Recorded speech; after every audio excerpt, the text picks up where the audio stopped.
and 2,900 kgs of ammonium nitrate and explosive material also being recovered is sending alarm bells in the national capital. In the last 14 years, we haven't witnessed such kind of a terror attack taking place in New Delhi. In fact, in the last 14 years, it hasn't clearly happened. We remember the attacks from 2005, 2008 and 2011, but since then, there's been calm. The police and the forces and the intelligence agencies have been keeping a very strong vigil. So clearly, at this particular juncture, the critical point would be to ensure the safety of all sensitive locations and installations, and also ensure that if at all there are other members of the module that are there, they need to be arrested. They need to be taken into custody as well. So the investigations continue from multiple angles at this stage.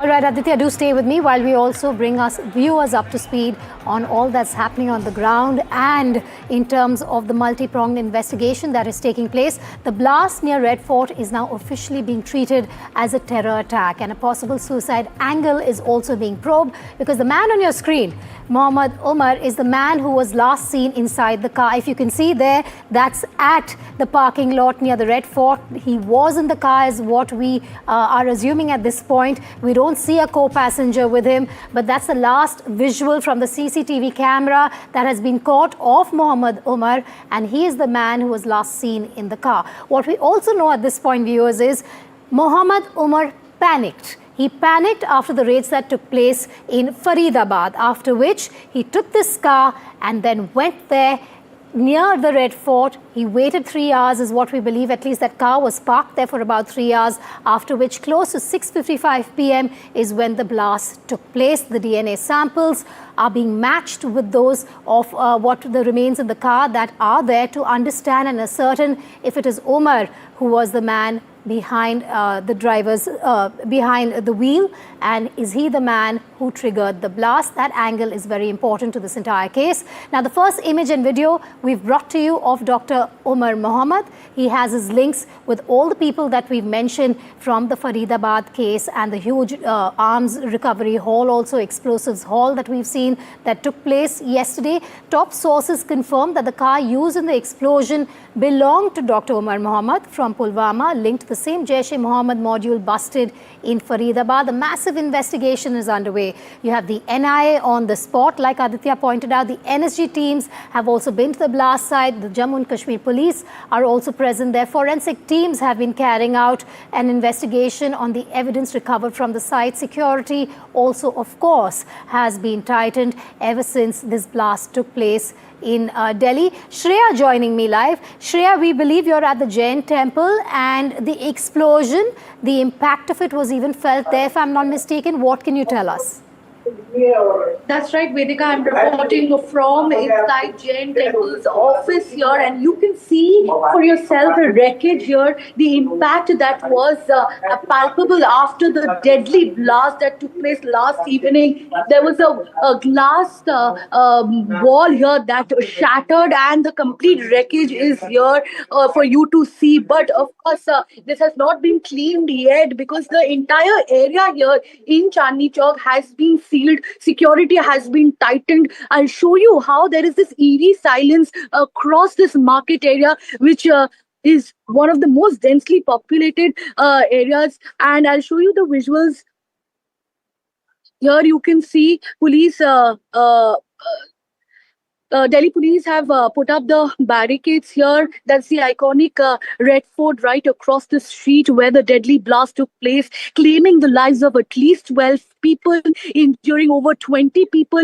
This entire area has been cordoned off. Only media personals and Delhi police officials are visible here. That's the old Lajpat Nagar, Lajpat Rai market, you know, the Asia's oldest, biggest electronics hub, which is completely empty right now because we understand there is a sense of panic and fear amongst the visitors across the national capital.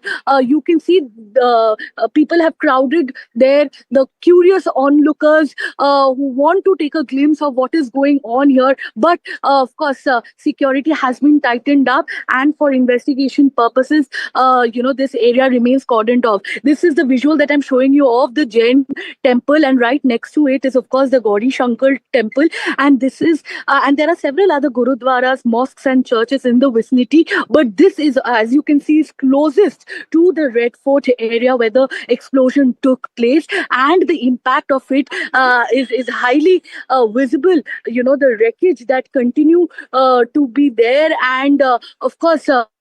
People working here, they have left for their homes. Everything Okay, is Shreya, shut I will here. have to interrupt there because I believe we're getting fresh visuals also of the NSG at the blast site where they've recovered some evidence, I believe, and they're going to be wrapping that up and taking it back for further investigations and interrogation. There you have it on your screens, live visuals coming in of the NSG team. They're not the only team there. You have the NIA team as well, the Delhi police team, the Jammu and Kashmir police team as well on the spot.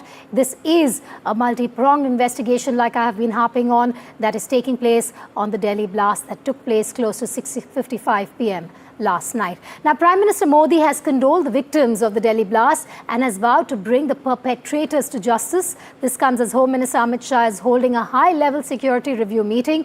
Defence Minister Rajnath Singh as well, in a stern warning, said the attackers will not be spared. Prime Minister Modi says the conspirators behind the blast near Delhi's iconic Red Fort will not be spared. A day after 9 people were killed in the explosion, he has said, and I'm going to quote him here, our agencies will get to the bottom of this conspiracy. The conspirators behind this will not be spared. All those responsible will be brought to justice, he said while speaking in Bhutan's Thimphu, as most border nations are also on high alert, is what we believe. Listen in. लेकिन आज मैं यहाँ बहुत भारी मन से आया हूँ। कल शाम दिल्ली में हुई भयावह घटना ने सभी के मन को व्यथित कर दिया है। मैं पीड़ित परिवारों का दुख समझता हूं। आज पूरा देश उनके साथ खड़ा है। मैं कल रात भर इस घटना की जांच में जुटी सभी एजेंसियों के साथ, सभी महत्वपूर्ण लोगों के साथ संपर्क में था, विचार विमर्श चलता था, जानकारियों के तार जोड़े जा रहे थे। हमारी एजेंसियां इस षड्यंत्र की तह तक जाएगी। इसके पीछे के षड्यंत्रकारियों को बख्शा नहीं जाएगा। All those responsible will be brought to justice. First and foremost, I extend my heartfelt condolences to all those who lost their lives in the tragic incident that occurred in Delhi yesterday. I pray to God to grant strength and solace to the bereaved families in this hour of deep grief. From this platform, I wish to assure my citizens that the country's leading investigative agencies are conducting a swift and thorough inquiry into the incident. The findings of the investigation will soon be made public. I want to formally assure the nation that those responsible for this tragedy will be brought to the justice and will not be spared under any circumstances. There's one recurring image we're bringing to you. The man to the right of my screen right now, which is Muhammad Umar. Dr. Umar Muhammad was the suspected suicide bomber behind the blast at the Red Fort. Of course, we still need intelligence agencies, security agencies to come out and confirm if that is the case. The suspect was Dr. Adil and Dr. Muzammil's aide. Now, Umar Mohammad's family's DNA is being collected to ascertain the identity of the body obtained from the car at the blast site. The other key conspirator, Omar Rashid, involved in the case, is a government employee and Amir Rashid's brother. Amir Rashid had handed over the keys of the car to key conspirator Tariq.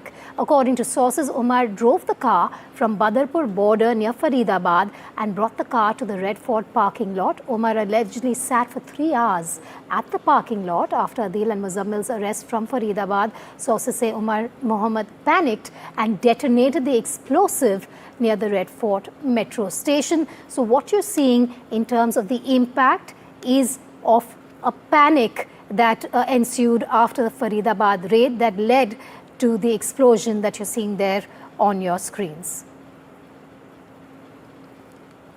Let's now bring you the biodata of the bomber, Dr. Umar Mohammed. His father is G. Nabi Bhatt. The native place is Koil in Pulwama in Jammu Kashmir.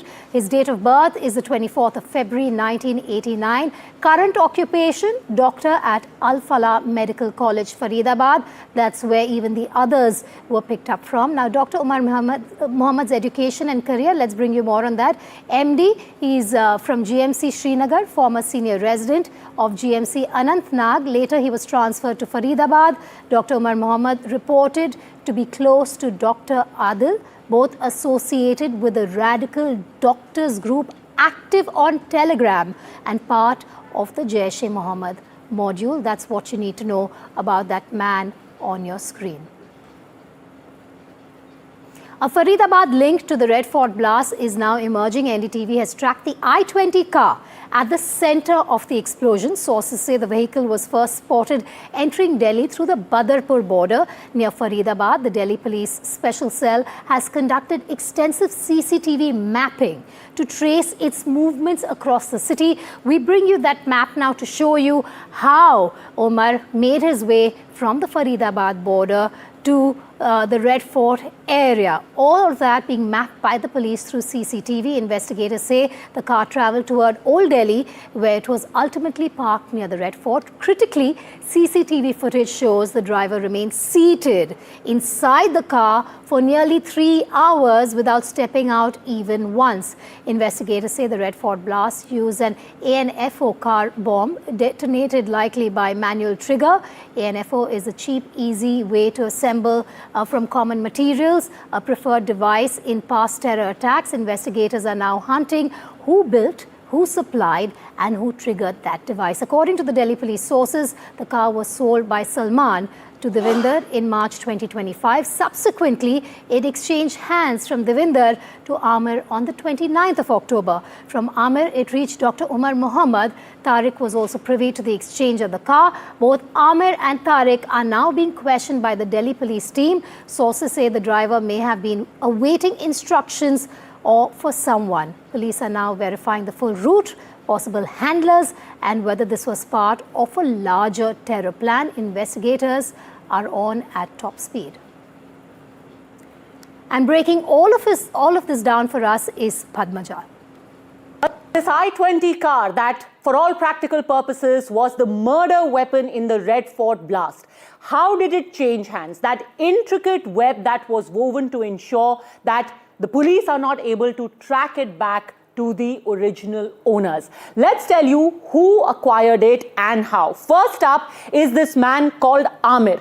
You would have seen his picture. We broke it first on NDTV. Amir bought the car from Salman. He was seen in a picture holding a key and with the I-20 in the background. Now, Salman, remember, is the person who's a resident of Gurugram in the National Capital Region. The registration certificate of this car, by the way, still bears his name. Salman was picked up yesterday by the police and he said, I have already sold the car off. That's what led police to Amir. Subsequently, Amir handed the car over to Tariq. He bought this car from Amir. He was yesterday night detained in Kashmir. He was subjected to sustained interrogation, and that is when it emerged that Tariq had also given the car over to Dr. Umar Mohammed. Dr. Umar Mohammed is the key person of interest in this entire case. Umar Mohammed is likely to be the suicide bomber, the man who is seen in the driver's seat of this I-20 car, which was last seen in a parking lot close to the Red Fort area. And Umar Mohammed is a key accomplice of Adil and Muzammil, the two doctors, one from Anantnag and the other from Haryana. Both of them who were arrested over the weekend, over the last several days. And these two people ultimately are the links between the terror attack, between the attack that took place outside the Red Fort and the Faridabad module of the Jaish-e-Mohammed that was busted over the last few days by the police in Jammu and Kashmir, Haryana and in Delhi. Adil and Muzammil, both of these men, and Dr. Umar Mohammed was the person who was linking these two Jaish-e-Mohammed operatives and the blast that has taken place at Red Fort. But like I said, it's not only Delhi where the focus of the investigations are, because a lot of these people who've been arrested are from Jammu and Kashmir as well. A terror nexus linked to the Delhi blast has been found in the valley. In a late-night crackdown, 3 suspects were detained by the Jammu and Kashmir police. The 3 suspects were picked up from Pulwama district. Tariq Ahmed and Amir Rashid have been brought to Srinagar, and Umar Rashid has been brought to Pampore. It is believed Amir and Umar Rashid are brothers. Nasir joins me live. Nasir, what light can you throw upon the crackdown that is currently underway in the valley? Bring us the names of these people, why they have been arrested, and what possible link they have to the larger terror nexus that we witness hitting Delhi. Well, it's believed that the accused who have these doctors, Adil and Muzammil, who were arrested for carrying that massive explosive 2,900 kgs and other arms and ammunition, it's linked to this suicide attack. Because this Umar Nabi, his name is not Umar Muhammad, is Umar Nabi, who is believed to be a suicide bomber, who is believed to be was driving the car and then blew that up, is Dr. Umar Nabi. He was believed to be the main accused, and police were looking for him. Now what we visited his home, and there's a disbelief and there's a shock, not just in home but in the neighborhood in Pulwama's Koil area. And they can't believe that who would they consider one of the brightest medical students, doctor, could turn as a suicide bomber. Who radicalized him, how he was radicalized, and over the last 3-4 years he was not in Kashmir, he was mainly in Faridabad or in Haryana or in Delhi. So who was radicalizing him, how he got motivated to become a suicide bomber, a terrorist, if he indeed it is, because actually the forensic evidence is yet to come. Dr. Umar Nabi's mother, she was arrested, detained, and his 2 brothers were also detained during overnight raids, and police are also taking the DNA samples of his mother to match with the DNA samples of the suicide bomber to ensure if it is actually indeed Umar Nabi, Dr. Umar Nabi. But what is making it more suspicious that it may be he, because since Friday last he has actually switched off his phone once he got to know that his other members, Dr. Adil and Muzammil, have been arrested by the police, and the larger gang appears to be exposing and unraveling. That's why it is believed that he actually exploded that car in panic near Red Fort yesterday. And there are also other people who are believed to be part of it, but the families are really in shock and disbelief. For example, this Amir, who was passed off as Tariq, he is Amir. He has been arrested by police yesterday, last evening, and his brother also. His name is also Umar. So police are saying they are no way involved in it. They say they have never been, Amir has never been outside Kashmir. How could he be part of that and being in front of car? But this picture tells them that this car was actually used. But the fact is, if it indeed was used, he is being interrogated, he is with the police. So it's at multiple levels. Jammu and Kashmir police, with the central agencies, with Delhi police are investigating it in a coordinated manner, because it's not the first time such a terror attack has happened, but it is after long time it has happened in Delhi. That too, a doctor seen as a savior could turn as a suicide bomber. Just a sense of disbelief and shocking how people can turn overnight and become so radicalized that they can take their own lives and kill innocent people. Right, Nasir, and this is the white-collar terrorism that we've been talking about, harping about. It's so worrying, so concerning. And like a former NIA chief has also said on Breaking Grounds just sometime earlier, this is a huge concern and a challenge for the security agencies. Stay with me, Nasir. I'm going to come back to you perhaps in a while from now. But before that, I want to bring to our viewers the terror trail. We're talking about the Delhi 10-11 terror trail, the Jaish-e-Mohammed module here. It starts with the man that we've been showing you on our screens, Dr. Omar. He's a suicide bomber, most probably, is what we know. He's from Al-Falah University, Faridabad. That's where, folks, you have the police and the other agencies also holding raids and investigations. And he drove the explosive-laden car, is what we know. We got that image of him also at the parking lot. We believe for 3 hours he was at that parking lot before the explosion took place. Then you have Dr. Muzammil. He's also a terror suspect. He's from Al-Falah University, Faridabad. We brought you so many details on him yesterday. 2,900 kgs of explosives recovered, a huge amount there, which led to a lot of conversations yesterday over this huge terror module being busted. Then you have Dr. Shaheena. She's a terror suspect as well. We believe she's been arrested. She's being questioned. She's from Al-Falah University as well. So all the focus, Aditya, is also now being divided among a lot of places. One, of course, the Delhi blast site that we know of. Also the Valley. Also Al-Falah University, where we're talking about all these doctors. We're talking about that white-collar ecosystem, which is so worrying at this point, a challenge for the security forces. These people being embedded in the medical fraternity. What can you tell us about them? Well, clearly, significantly, this is a different form of terror that is being witnessed. This is white-collar ecosystem of terror that is being witnessed here in this latest terror attack. Where I'm standing right now is meters away from the exact location of the terror attack near the Red Fort. We'll walk a little further just to give you a glimpse of where we are standing. Since last evening, there's been a lot of hectic activity here in the heart of the national capital. We are standing right in front of the historic Red Fort in the old part of the city. You can see on your visuals on the right side is the Red Fort. It has become a security garrison completely. There are paramilitary forces, the RAF and Delhi police personnel who are there. This white tent that you see is the location where the exact blast took place. This is the red light of the Netaji Subhash Chowk in front of the Red Fort. And then we move a little left side. This is the Chandni Chowk area, and then the Gauri Shankar temple, which was thronged by a lot of pilgrims yesterday here. One thing that I want to highlight out here is that yesterday Red Fort was shut, and that was blessing perhaps in disguise, because if the tourists would have been here, if at all there would have been a situation where, at this particular juncture, every single day there are thousands of tourists that come to Red Fort, because this is a landmark, tourist site, historical site here in the national capital. So every tourist, either from India or abroad, who comes to Delhi, makes it a point to come to the Red Fort. So if at all there were, tourists and people out here, it would have been a massive tragedy. But since there was desperation, since there was panic involved in this entire terror attack, it was not a planned exercise.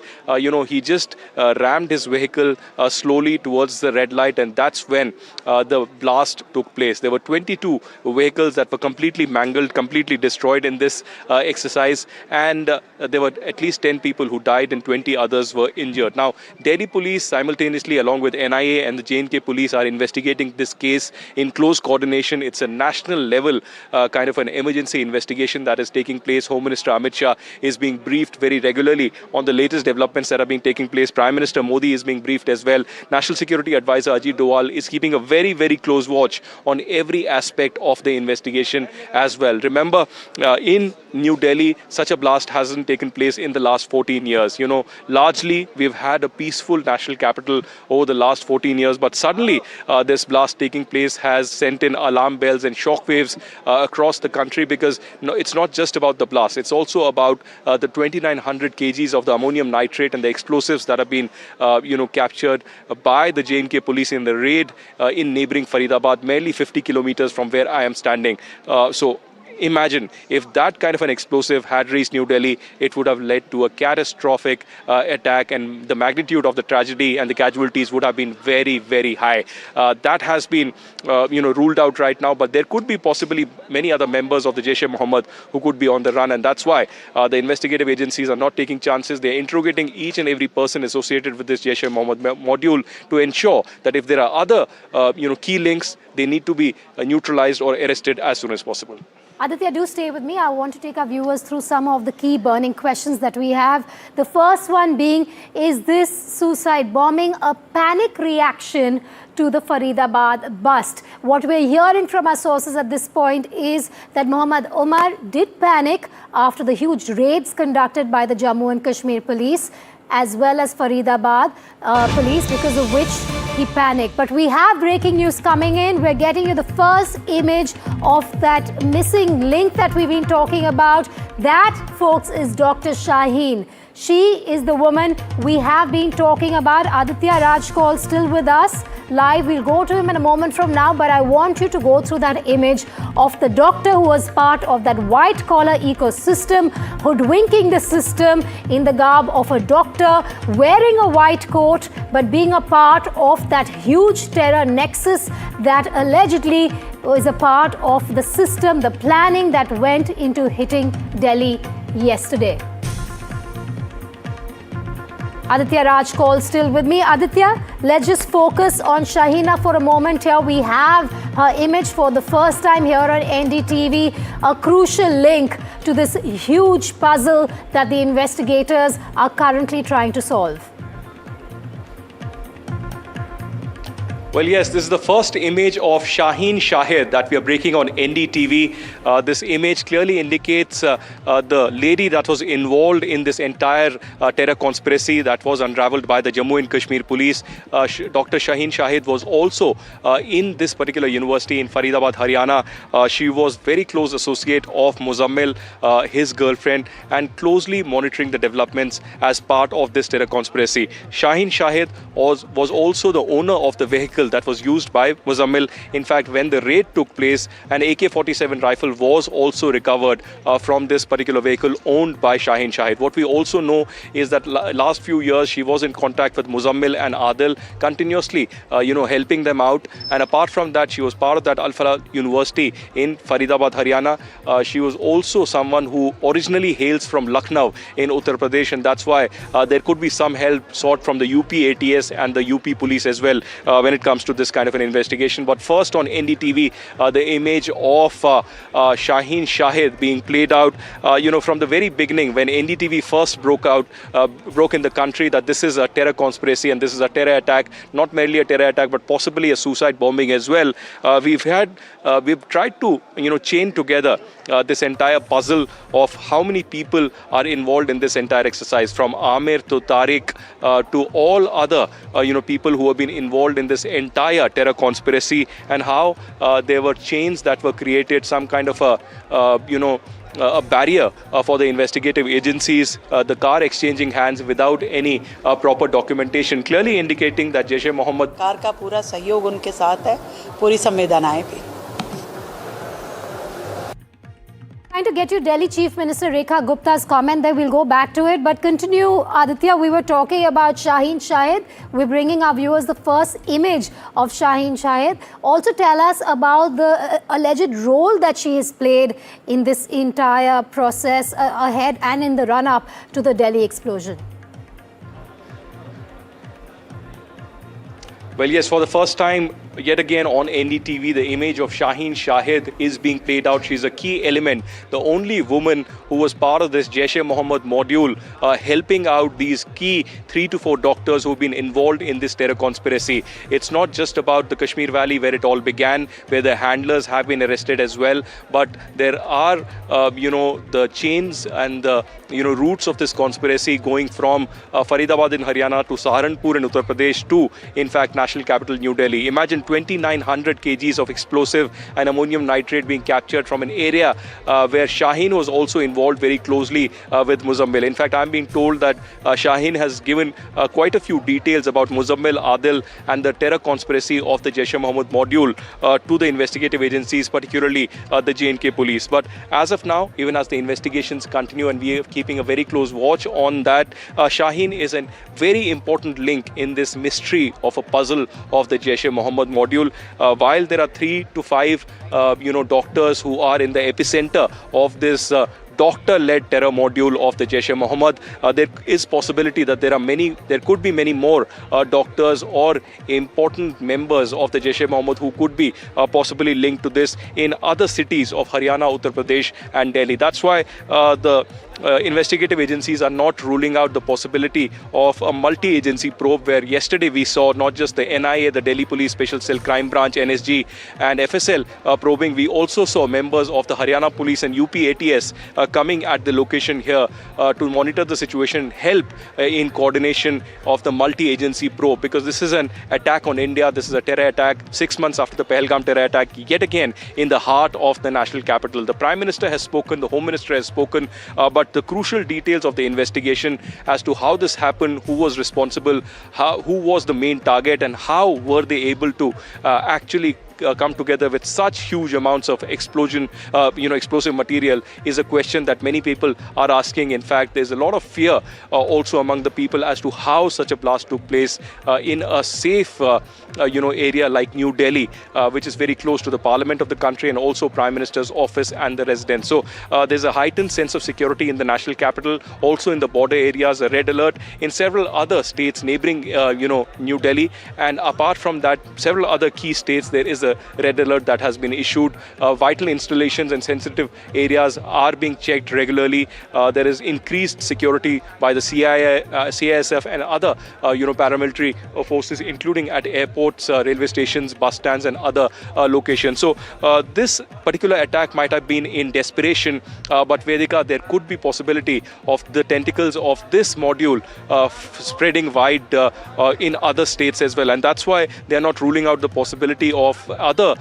police forces being involved in this multi-pronged exercise. That's why the Home Minister is monitoring the situation very, very closely. They're trying to see if there are other members of the Jaish-e-Mohammed module like Shaheen, Shahid, like Umar, Muzammil and Adil, who could be still on the run or in hiding, because in many cases these are radicalized, educated youth who are part of a sleeper cell, and they are giving ammunition and explosive material and given a task by the Jaish-e-Mohammed leadership and the ISI.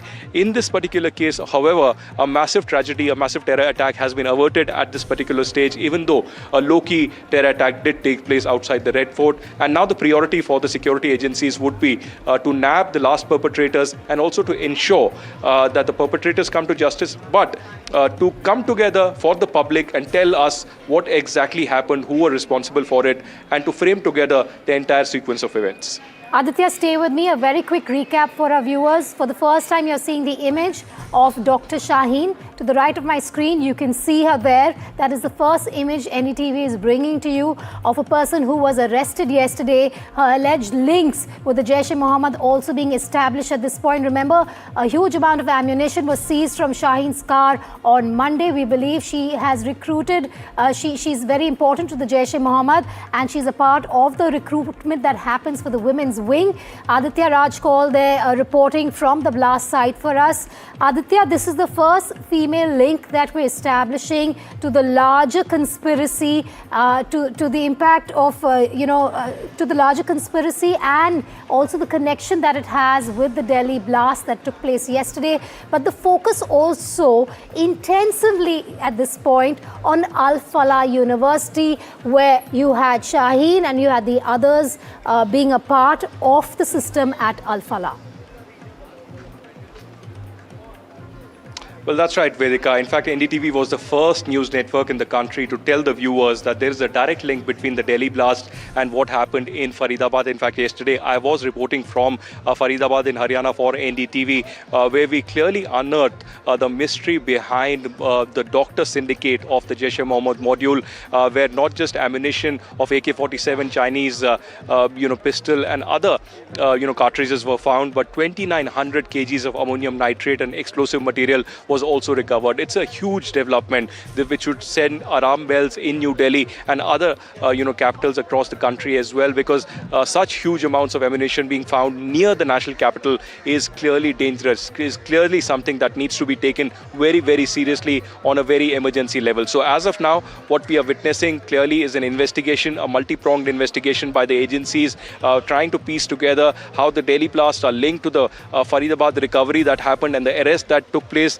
Also, multiple level interrogation taking place in Jammu and Kashmir of Muzammil Adil and of course the associates of Umar, including Amir as well as Tariq. So multiple people are being investigated clearly. Shaheen is also an important element in this direction, and NDTV putting out for the first time the image of Shaheen Shahid, who is a key associate of Muzammil, who is a part of this Jaish-e-Mohammed conspiracy to attack India. India under attack, but India also in solidarity with the victims of this terror attack. Prime Minister speaking there at Bhutan, and then when he said that perpetrators will be brought to justice, there was a huge applause. Bhutan, in fact, standing with India and having a special prayer for the victims of this entire tragedy that took place, the terror attack and the suicide bombing outside the historic Red Fort in the national capital. So even as we keep our viewers abreast about the latest developments that are taking place, it's important to tell them that the Delhi police, the NIA and the J&K police are working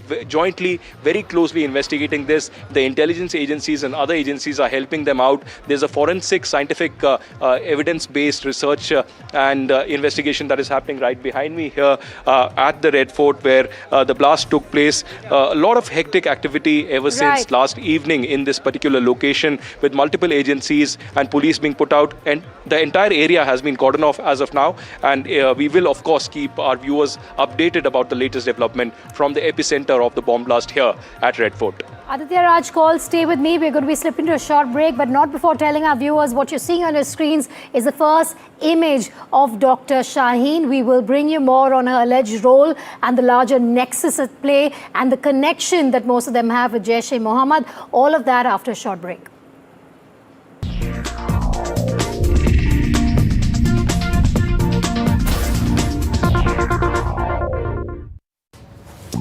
end of the month और ये बची कुची salary, इतने में क्या ही मिलेगा यार। इतने में तो सिर्फ सोना ही मिलेगा। सोना? तू ठीक तो है ना? गोल्ड ETF, 200 रुपए हो या कम, invest with just a demat account. And the best part, ये रेगुलेटेड है and it's backed by real gold. क्या बात है यार। Gold ETF. It's Aaj Ka Gold. A simple way to diversify and balance portfolios with 200 rupees or less.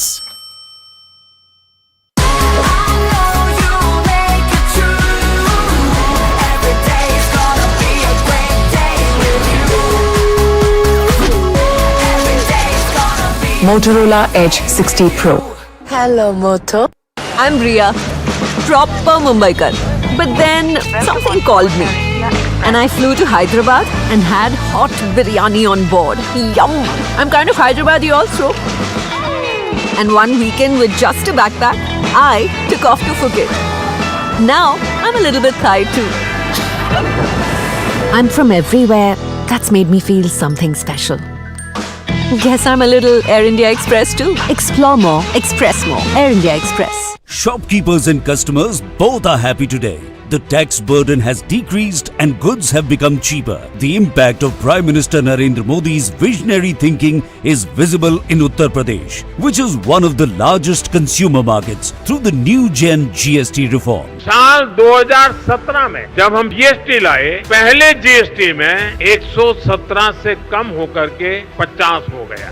The ODOP scheme, which promotes district-based specialty products will gain from lower input and product taxes. The agriculture-rich regions of Uttar Pradesh will benefit from cheaper agricultural machinery and irrigation equipment, reducing farming input costs. घर निर्माण के लिए जो सामग्री है यानी लोहा है, सीमेंट है, 28% से घट करके 18% में आ गया. It is estimated that these next generation reforms could give a boost of around 30,000 crore rupees to Uttar Pradesh's economy in the long term.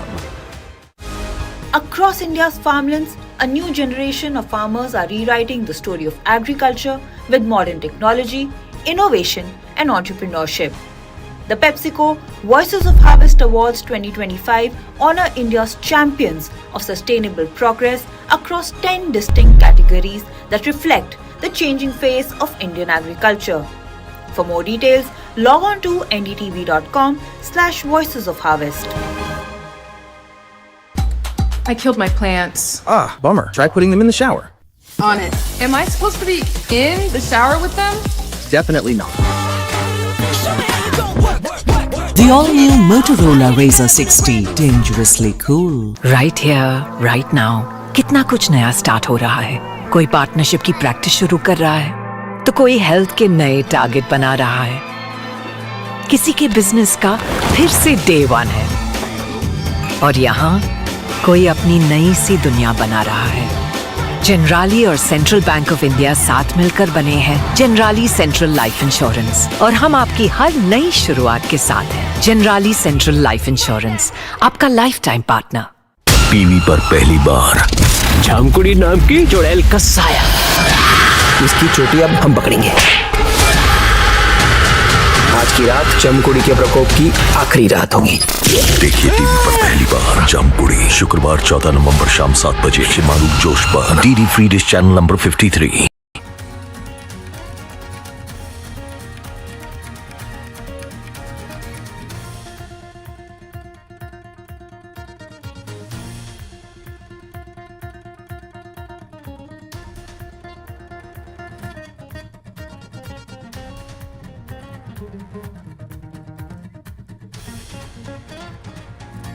Moving globally, trust Agarwal Packers and Movers Limited. 9300 300 300.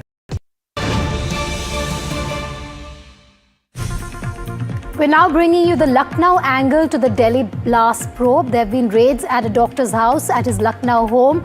Parvez is believed to be Muzammil's friend. Dr. Parvez has been absconding and the hunt is on. The ATS is conducting raids and the doctor from UP remains under the scanner. He has a report. After Delhi blast, UP ATS conducted raids in UP, Lucknow, Saharanpur, Shamli and Muzaffarnagar. These are the 4 districts where UP ATS raided. And if we talk about Lucknow, UP ATS arrived at a place near IM Road, and this is the house where UP ATS conducted raid along with Kashmir Police and Lucknow Police. This is Dr. Parvez Ansari's residence, and Parvez Ansari was living with his father as per the neighbors told us, and UP ATS arrived in the morning time, but no one was there and a lock was seen. So UP ATS broken the lock, got inside, conducted raids, and they kept their own lock here and they left from this place. What they have recovered, it is not clear, but if we talk about Dr. Parvez Ansari's residence, you can see a car is standing here, and this is UP11. It means he is somehow related with Saharanpur, because UP11 is the code number of Saharanpur district, and in the front at the windshield we can see that there is a sticker of doctor's sign and also a gate pass of Integral University, which is situated in Lucknow. So a raid has been conducted by UP ATS along with Kashmir and Lucknow police, and what they have recovered from this place is not yet clear, but definitely Dr. Parvez was associated with Dr. Muzammil, and Dr. Shaheen was arrested from Faridabad over the recovery of explosives. So a big raid in Lucknow as well as Saharanpur, Muzaffarnagar and Shamli, and the raids are going on. So there is some connection with the Delhi blast or the Faridabad arresting, but what are the connections? It is yet to be disclosed. with my colleague Vivek Shahi and camera person Rajesh Gupta, Ranveer, NDTV 24/7. The probe net widening from Delhi to Jammu and Kashmir to Haryana and to UP and a lot more. Gargi will be back with the headlines, top stories and all the developments on the single focus right now, which is on the Delhi blast and the aftermath. Stay tuned.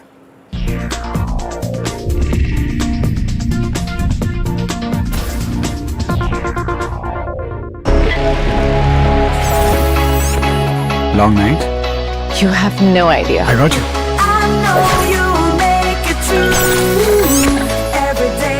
Motorola Edge 60 Pro. Hello, Moto. End of the month और ये बची कुची salary, इतने में क्या ही मिलेगा यार। इतने में तो सिर्फ सोना ही मिलेगा। सोना? तू ठीक तो है ना? गोल्ड ETF, 200 रुपए हो या कम, invest with just a demat account. And the best part, ये रेगुलेटेड है and it's backed by real gold. क्या बात है यार। Gold ETF. It's Aaj Ka Gold. A simple way to diversify and balance portfolios with 200 rupees or less. और NRI? अरे उससे याद आया, एक NRI अकाउंट खोलना है। Go for SBI NRI account. Easy है। NRI रिलेशनशिप मैनेजर मिलेगा और portfolio investment services bro. Open account digitally, easy PG, lemon squeezy.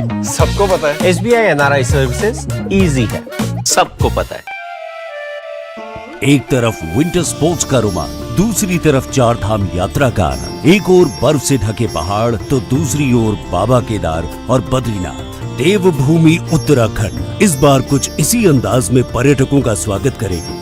Kedarnath, Badrinath, Yamunotri और गंगोत्री धाम के कपाट बंद हो चुके हैं, फिर भी पर्यटक इनके दर्शन का सुख ले पाएंगे, उनकी पूजा अर्चना कर पाएंगे। ये उत्तराखंड सरकार का बहुत बहुत धन्यवाद करता हूँ कि आपने हमारी यात्रा में बहुत बहुत सहयोग किया।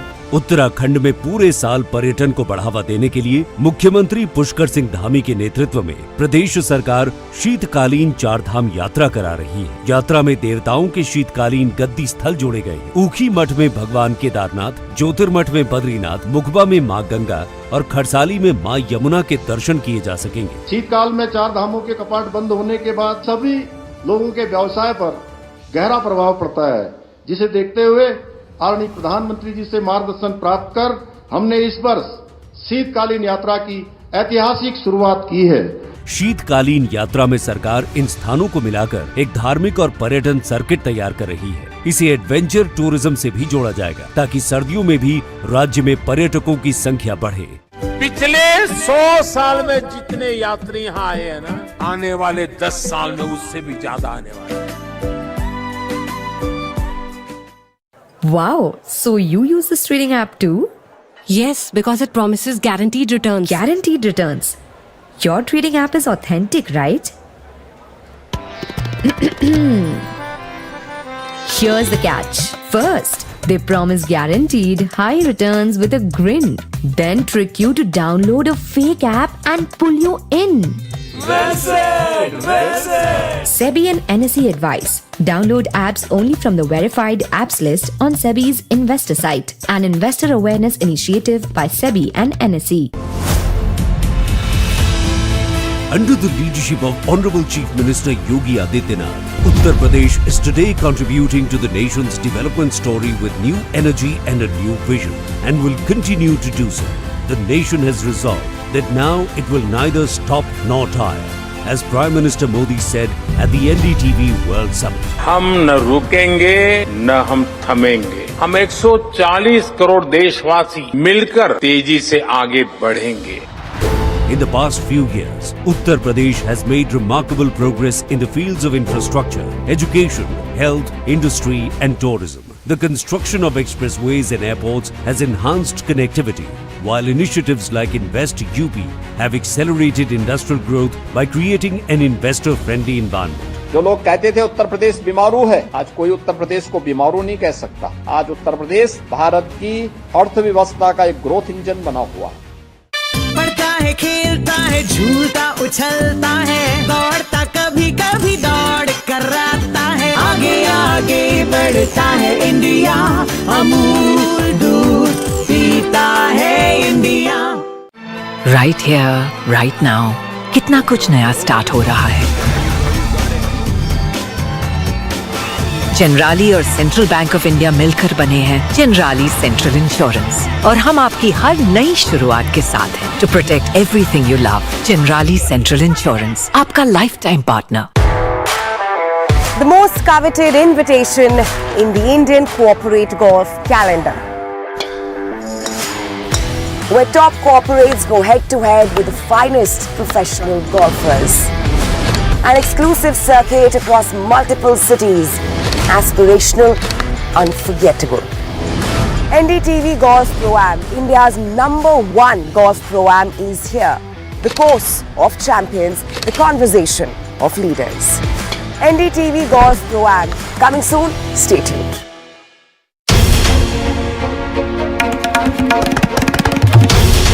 This is NDTV, and you're watching NDTV 24/7.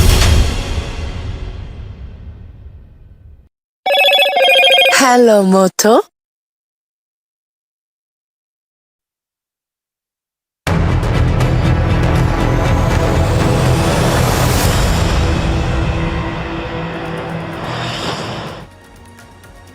Hello and welcome. You're watching NDTV. The big focus right here on the channel. The car blast near Delhi's Red Fort on Monday evening, killing 9 people, injuring 21. We get you more and more details as more facts are coming forward, and the probe is continuing. Let's take a look at the headlines we're tracking. Prime Minister Narendra Modi sends out a stern message on the Delhi blast case in which 9 people were killed. Speaking in Bhutan, he says the government will go to the root of the conspiracy. Defense Minister Rajnath Singh warns that those responsible won't be spared. This as a link emerges between the deadly blast near Delhi's Red Fort and the white-collar terror module that was busted by the police teams from Jammu and Kashmir and Haryana a day before. The car in which the explosion took place was owned by Amir, who's part of this very same module.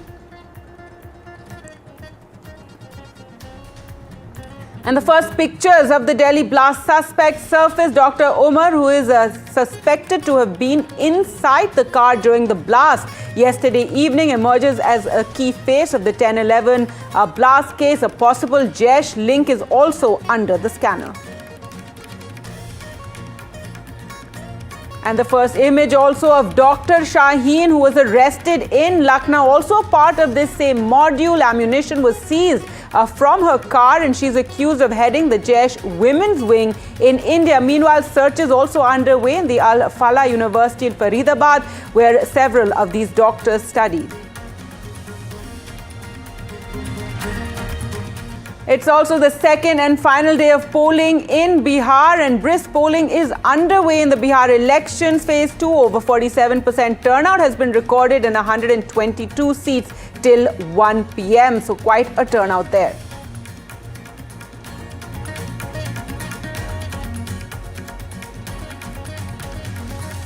And concerns for veteran actor Dharmendra, who's been hospitalized in Mumbai, though Hema Malini and his daughter Isha Deol say that the actor is stable and is responding to treatment.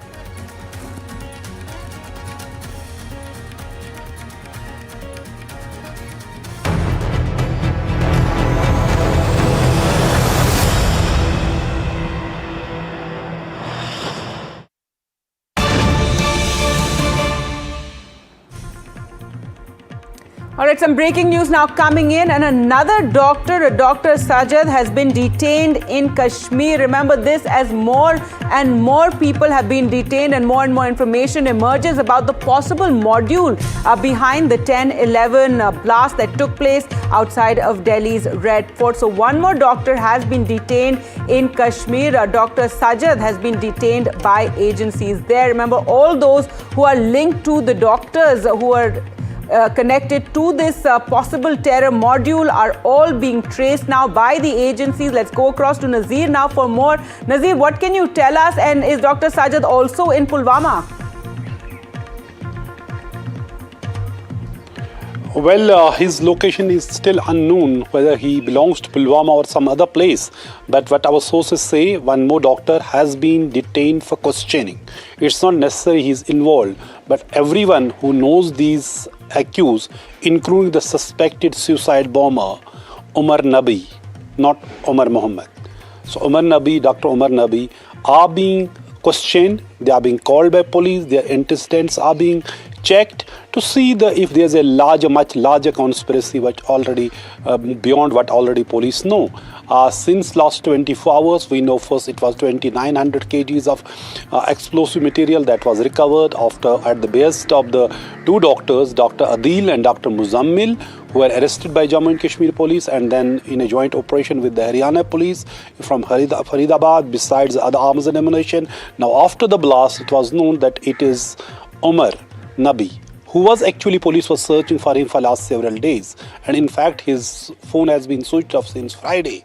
And family has been saying, who are in a utter disbelief and shock, what exactly has happened. Someone who was seen in the village as very bright medical student and turning as a suicide bomber. Still nobody can believe here this sense of disbelief. And police have also don't just said, okay, he is there. They have taken the DNA samples of mother of suicide bomber, and also to match them with the DNA samples of the suicide bomber also, which would be collected by the Delhi police in Delhi. So to match them, to establish that forensically that it was the suicide bomber was Dr. Umar Nabi.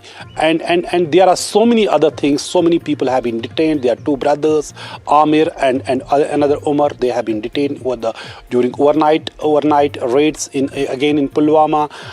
Amir's picture has surfaced that he was on with that scene with the car standing in front of this car, while the family says that he is it is his picture, but they say it's not he who was standing in front of the car, because he has never gone outside Kashmir. There are versions, counter versions, but there's police is seriously investigating this case, the case which is being jointly investigated by the Jammu and Kashmir police. NIA is involved, Delhi police is also investigating, and also UP and the Haryana police. So it is the interstate terror network which has been busted, but somehow it is believed that Dr. Umar Nabi got panicked, and then he may have detonated the explosive in which he killed himself and killed several other innocent people in Delhi yesterday evening.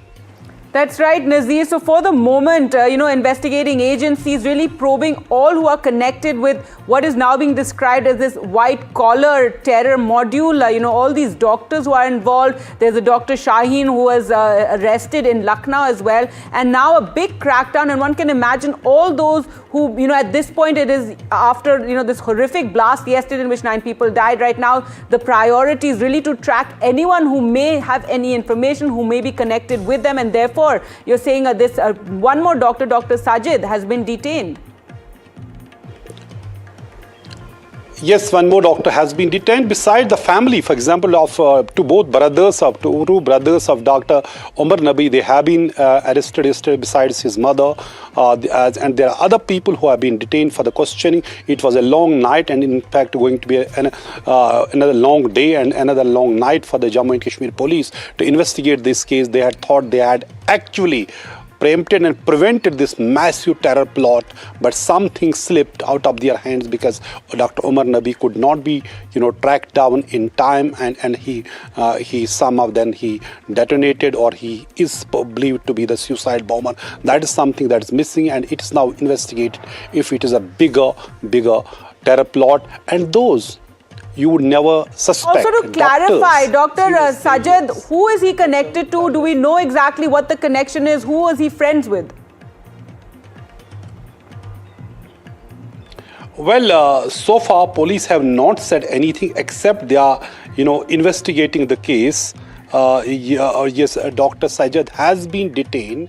It's not yet clear if he is detained as an accused or someone who can give them more information, because everyone who is being detained is not necessarily the accused, but it is also not necessary that they will turn out to be innocent, because unless police is satisfied that they have no connection, they were not part of that largest terrorist syndicate, they would not let them go. They would be questioned till that time, and they would be only released when police are satisfied that yes, they are innocent people. They may be knowing them, but they are not part of this terror plot. So that's why not just one Dr. Sajjad Malla who has been detained by Srinagar police, but also there are several other people who have been detained. They are being questioned. All those people whose antecedents have been suspect. But one important thing in this case is, for example, Dr.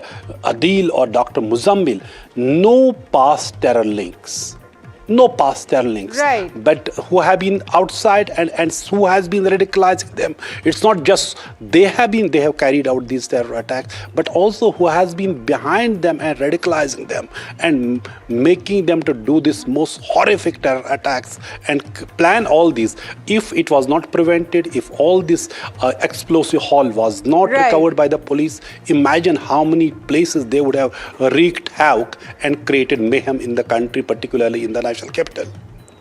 Right, Nazir. In fact, it is being said that Dr. Umar panicked, and perhaps that is what led to this blast, that took place yesterday. Thanks so much for joining us. So one more doctor has been detained. We don't know what his connection is really with what is being described as the white collar module. But another person who is now in the spotlight is Dr. Shaheen, and she was arrested in Lucknow. She is also said to be part of this Faridabad Jaish model. NDTV's accessed exclusive details of Dr. Shaheen. She was working at Faridabad's Al-Falah Medical College and was an associate of Dr. Umar, the suspected suicide bomber behind the Red Fort blast. Dr. Shaheen was allegedly assigned to establish and lead the women's wing of the Jaish-e-Mohammed in India. That is what we're being told now. Security agencies are tracking Shaheen's associates as well. Shaheen's digital trail is being scanned to unearth the full extent of this women-led terror network that was planned.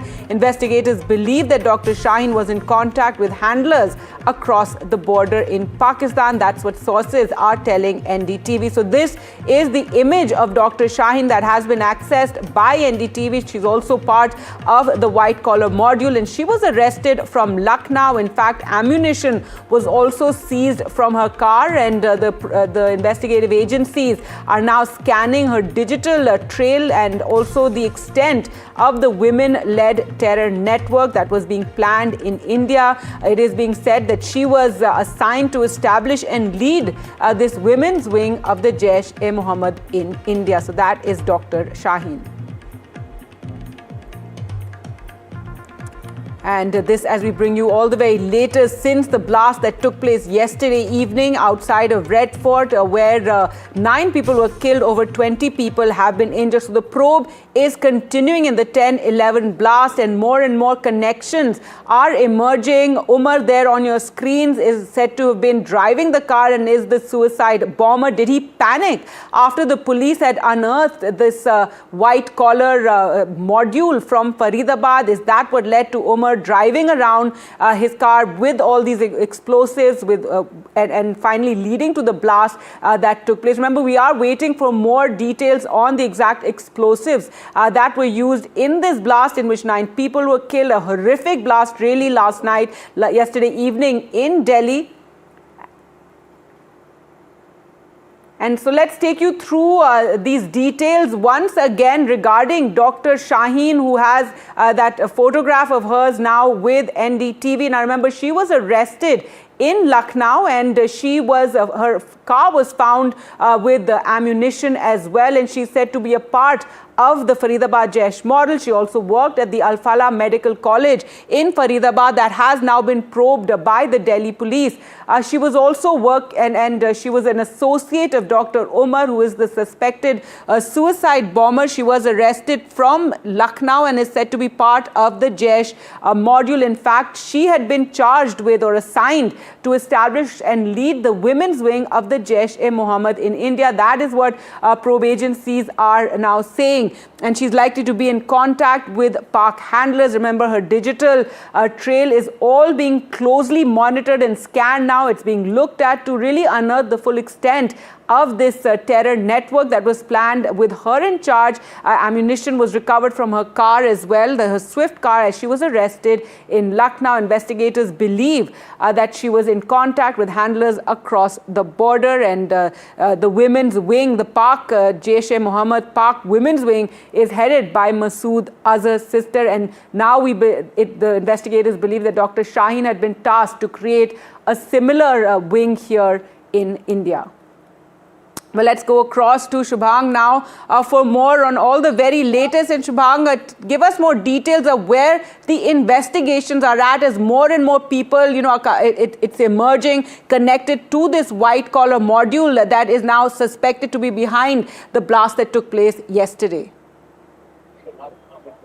Well, exactly, the white-collar terrorist module, in fact, had been busted yesterday in Faridabad when around 2,900 kgs of explosives were in fact recovered from the Faridabad in a joint operation by Jammu and Kashmir Police and Haryana Police.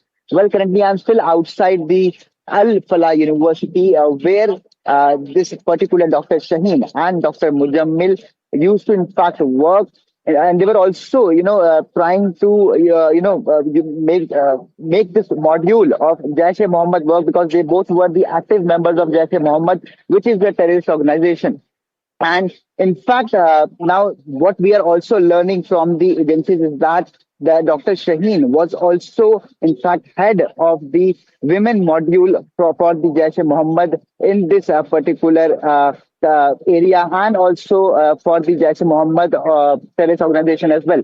So right now, what we are also learning is that the Delhi police team, the Faridabad police team, in fact, are present at the university, and in fact they are again and again making moves in and out inside the university. They're also trying to figure out that what other links are in fact connected, be it Dr. Shaheen or be it Dr. Mujammil, as both of them were working inside. Also, the third and the main accused that is still, missing or absconding, because he has been said that he was sitting inside the I-20 car, which later took a blast outside the Red Fort. That is Umar.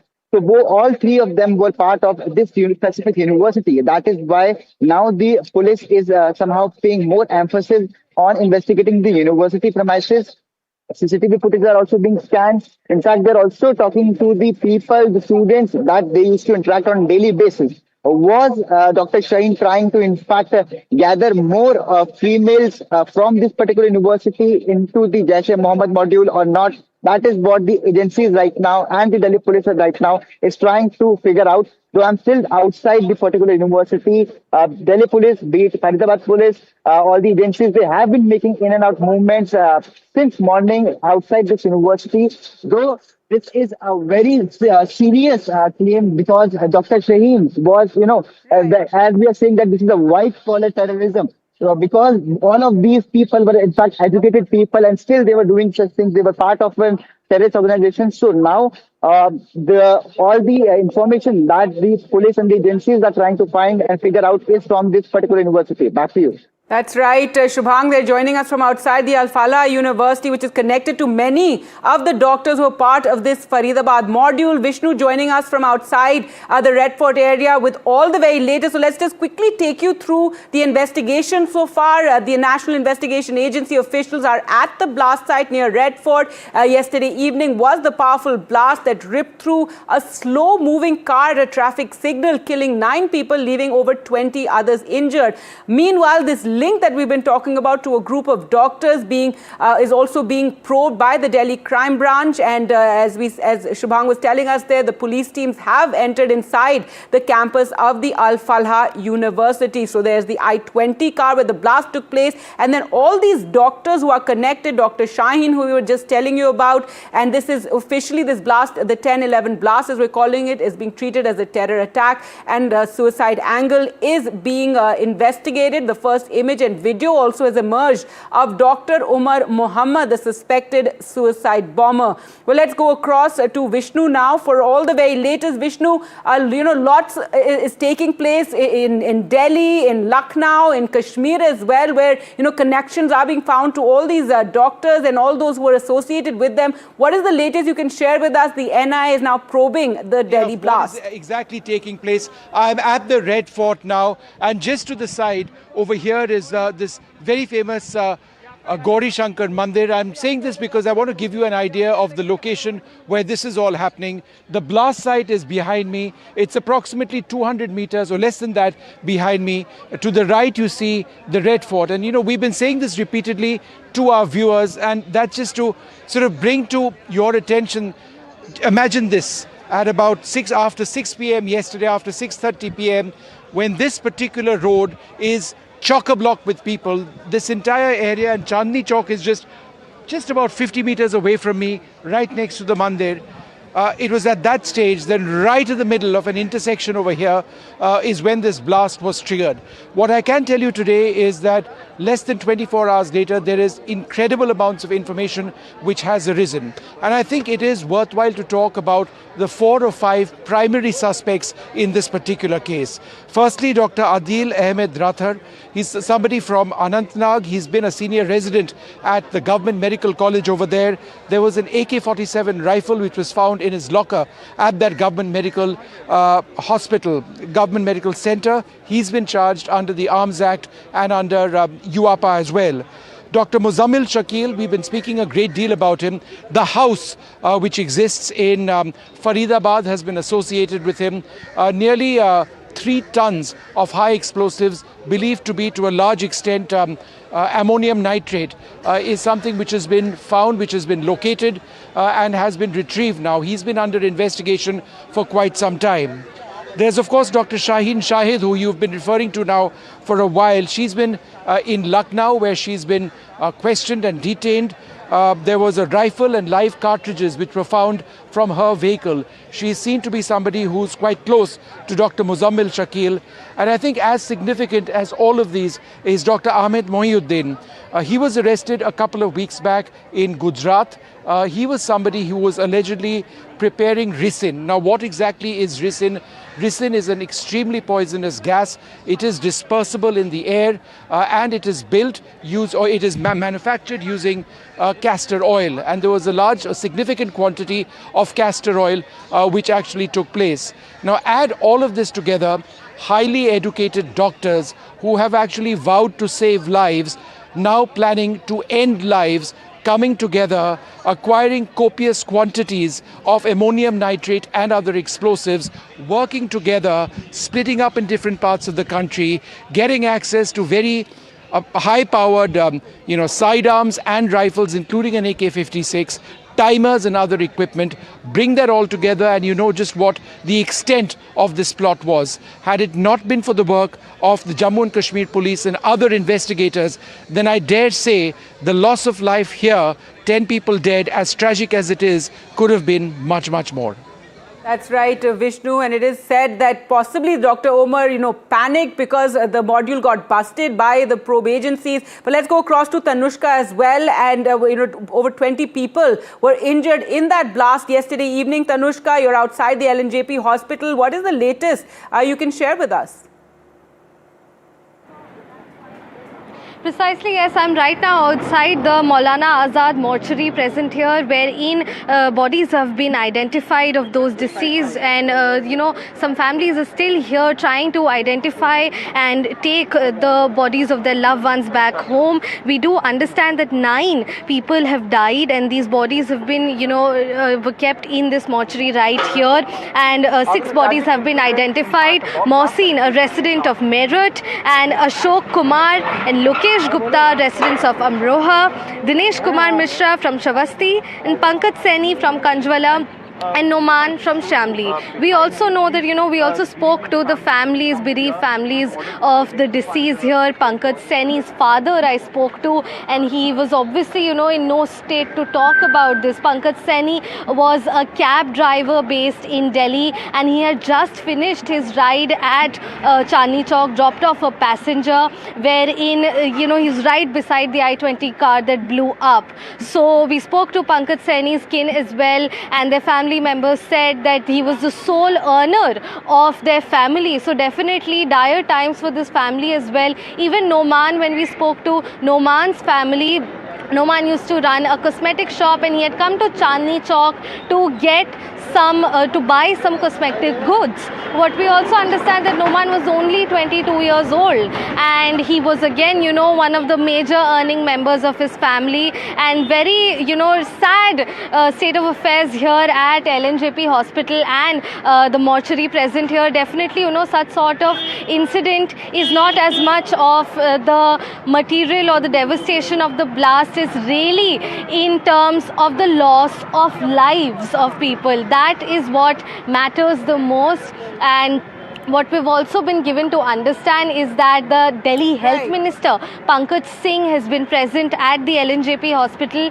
meeting the families of the injured as well. Back to you. All right, Anushka, thanks so much for joining us with all those details. Some more breaking news now coming in regarding the I-20. Remember, this white car has really been at the center of this entire investigation. It was sold more than 7 times, as investigators have been tracking this car, how many times and whose possession it was in. Now the car dealer has been taken into custody. This is from Haryana. The car dealer was handed over to the Haryana police, who are grilling him as to find out who the car was finally sold to. So that is the latest that we can tell you, as investigators are really tracking how this I-20 changed hands to finally play this deadly role in the 10/11 blast outside of the Red Fort. Let's go across to Shubhang for more on this story.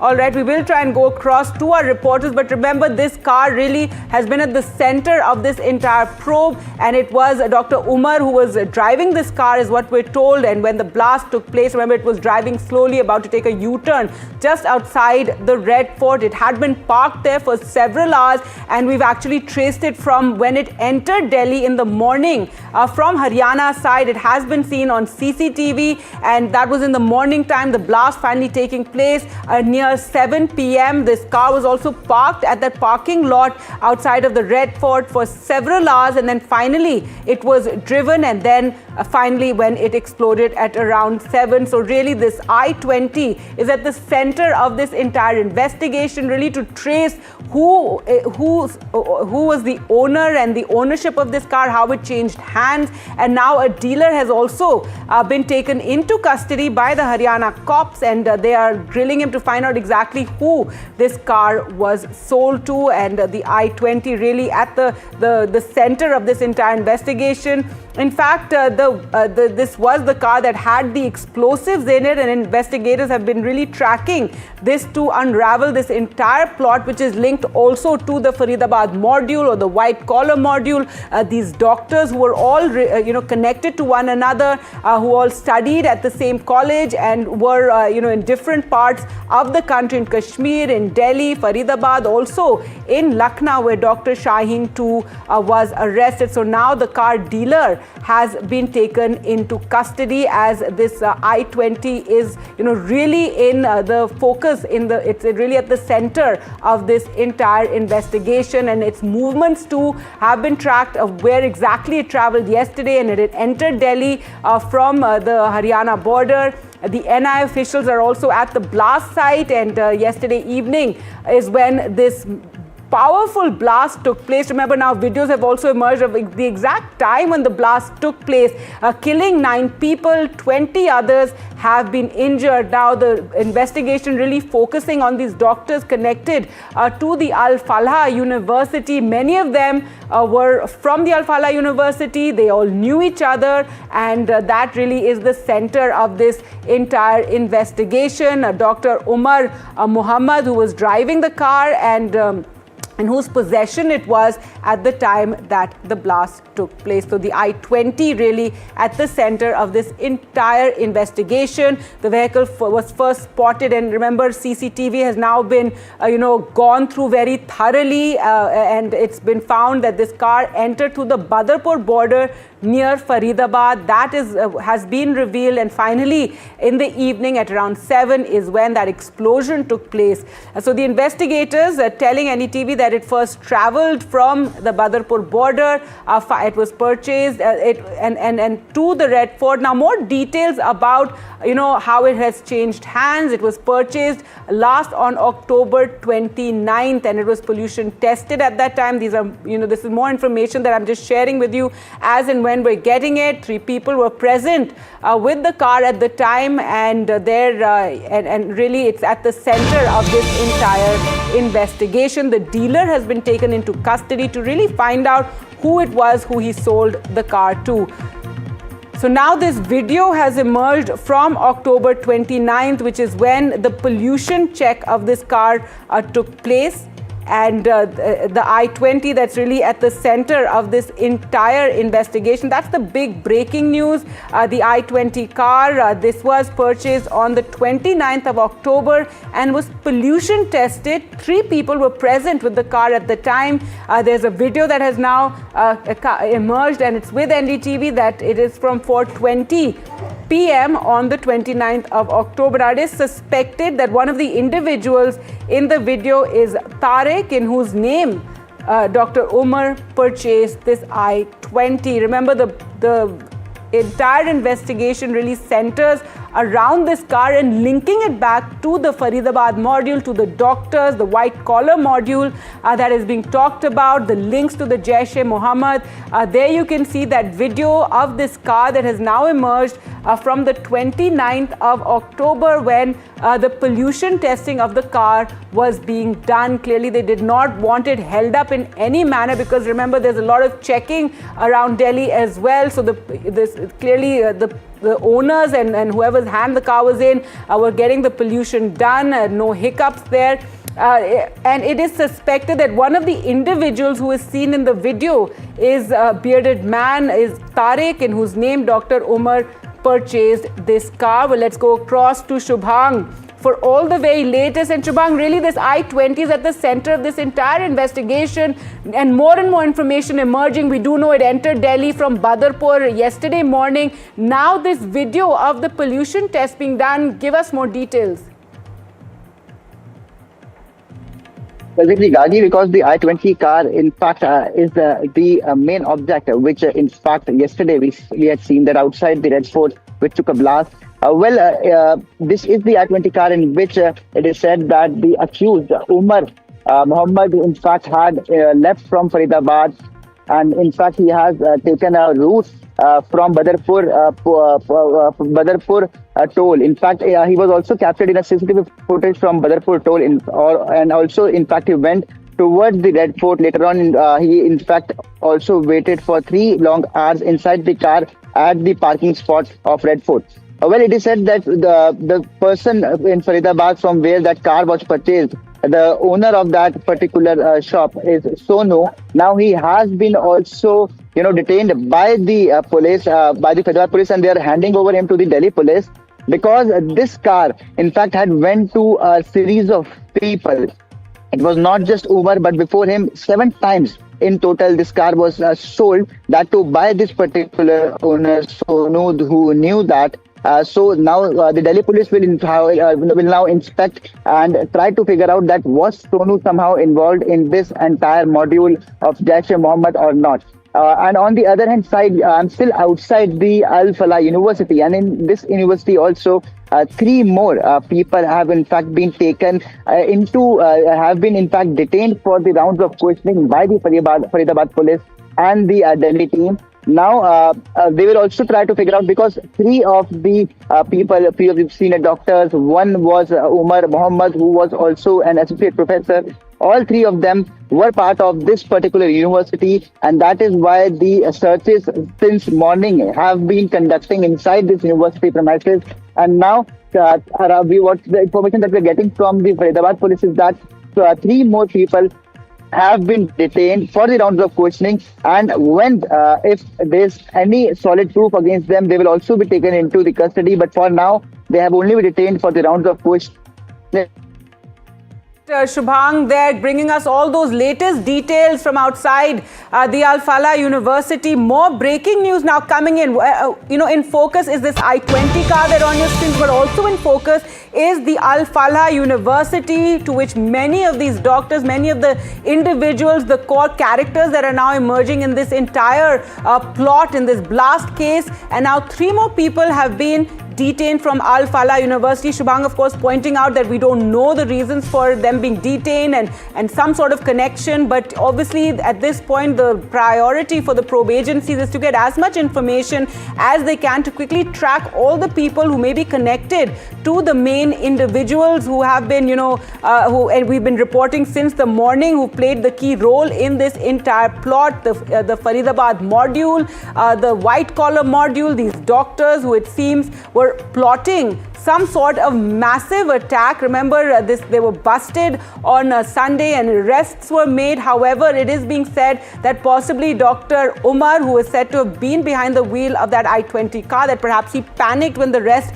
of his associates were arrested, and that is the reason that this, possibly the blast took place. The I-20 car also in focus, and the Al Falah University. So now 3 more people have been detained. As Shubhang was telling us, the crime branch is questioning these individuals. It's not to say that they were somehow involved, but obviously at this point, the priority is to get as much information as the probe agencies can get to really piece together this entire plot, and what led to this blast in which 9 people were killed yesterday evening outside of the Red Fort, outside of a metro station as well. So the I-20 is also being, its entire route, etc., how it changed hands several times. All this is being tracked by the investigators, and the Al Falah University also in focus, given how so many of these individuals are connected to the Al Falah University. Dr. Shaheen, who was arrested in Lucknow, she too was connected to the Al Falah University. So really, all the individuals, all the main characters being traced by the police, by the investigating agencies. Dr. Omar Mohammed also, worked at the Al Falah University, Dr. Amir as well. So all these individuals now being traced, and especially Al Falah University there coming into focus and in the priority to find more and more information. So the staff there being questioned, more people have been taken into custody. In Kashmir as well, more people are being detained. Another doctor has been detained for his connection to these individuals, and currently the priority by the agencies is really to get down to figuring out how this entire plot was hatched, what more was planned, and all the individuals who could possibly be connected to the 10/11 plot, in which the blast that took place outside of the Red Fort, in which 9 people were killed and over 20 people have been injured.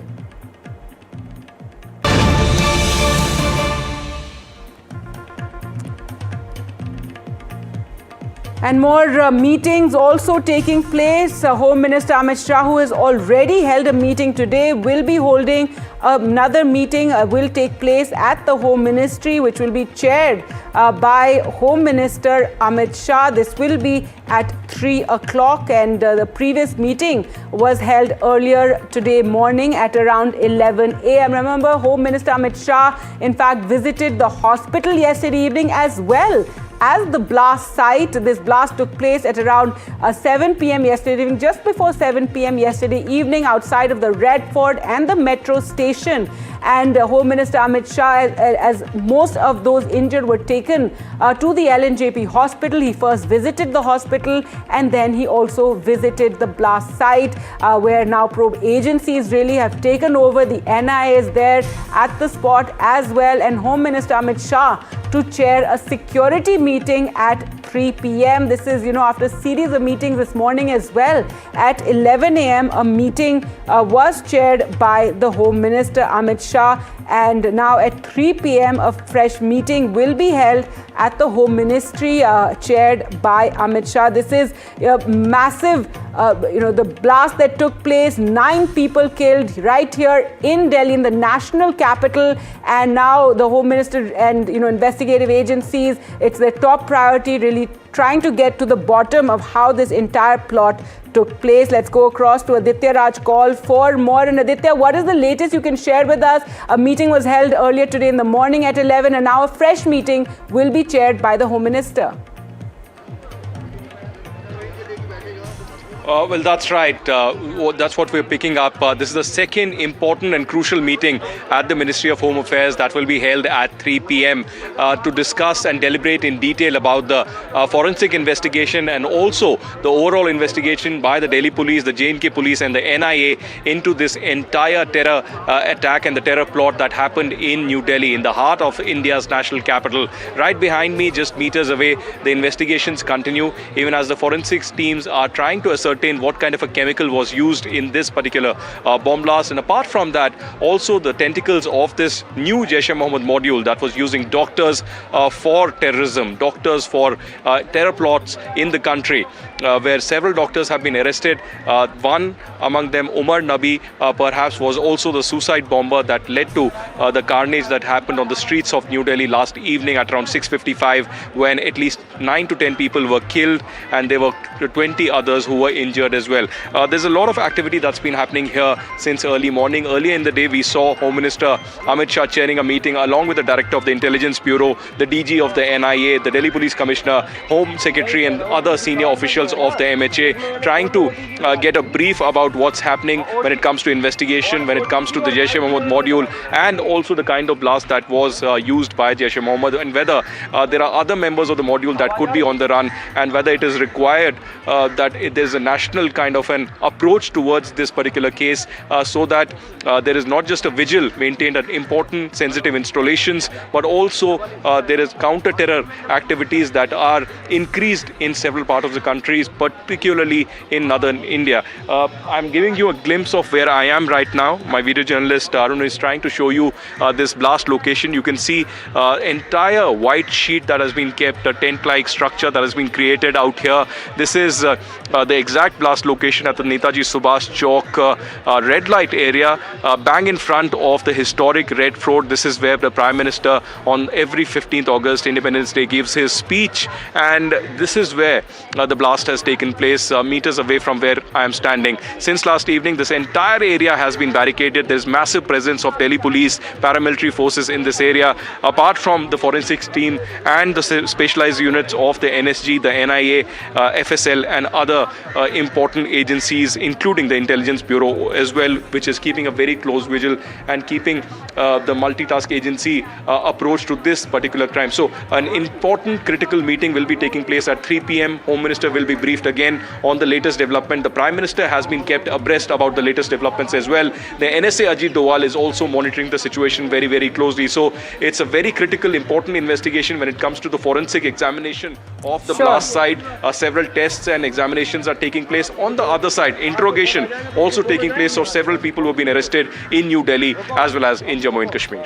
That's right. Thanks so much, Aditya, for joining us with the very latest. So Home Minister Amit Shah to hold a meeting at 3 p.m. So many questions still remain regarding this blast, regarding the kind of, what was used in the blast, as well as exactly who was driving it. While it is suspected so far that Dr. Umar was driving it, remember that has to be proven forensically through DNA testing. Now let's take you through all the developments. As Aditya was saying, yes, Prime Minister Modi too has spoken out on it. Prime Minister is in Bhutan right now, where he condoled the victims of the Delhi blast and vowed to bring the perpetrators to justice. Earlier, Home Minister held a meeting at 11 a.m. Again, another meeting will take place at 3 p.m. while Defence Minister Rajnath Singh, in a stern warning, said that the attackers will not be spared. So this, as we're bringing you all the very latest on the investigations that are taking place in the 10/11 blast case. India will identify, track and punish every terrorist and their backers. We will pursue them to the ends of the earth. India's spirit will never be broken by terrorism. हमारी एजेंसियां इस षड्यंत्र की तह तक जाएगी। इसके पीछे के षड्यंत्रकारियों को बख्शा नहीं जाएगा। All those responsible will be brought to justice.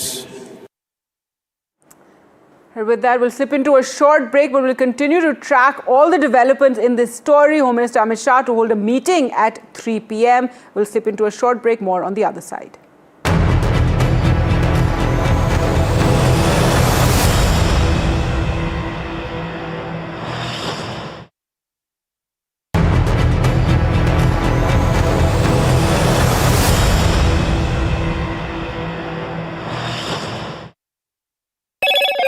Hello, Moto. Motorola, India's leading AI smartphone brand. Motorola Edge 60 Pro. Grab Motorola Edge 60 Pro today.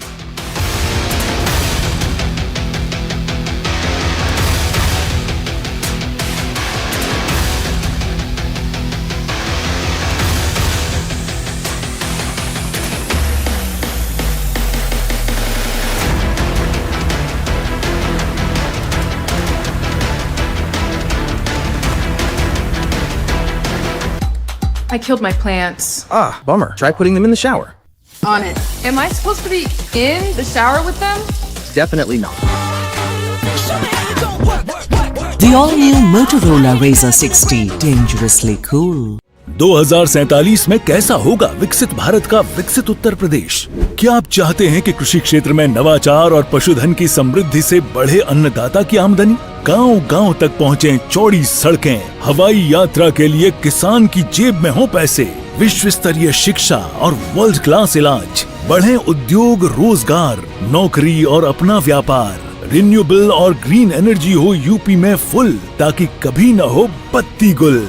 Deep tech, AI और इलेक्ट्रॉनिक संसाधनों का बिछे जाल, सांस्कृतिक धरोहर का पुनर्जागरण और गौरव काल। क्या आप चाहते हैं ऐसा उत्तर प्रदेश? अगर हाँ, तो उठाइए मोबाइल, क्यूआर कोड को स्कैन करें और पोर्टल samarthuttarpradesh.up.gov.in पर लिखकर या बोलकर दर्ज कराएं सुझाव।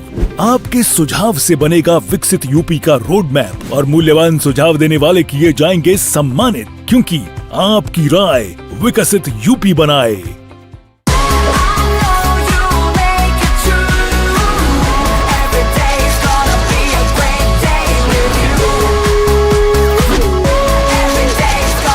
Motorola Edge 60 Pro. Hello, Moto. Across India's farmlands, a new generation of farmers are rewriting the story of agriculture with modern technology, innovation, and entrepreneurship. The PepsiCo Voices of Harvest Awards 2025 honor India's champions of sustainable progress across 10 distinct categories that reflect the changing face of Indian agriculture. For more details, log on to ndtv.com/Voices of Harvest.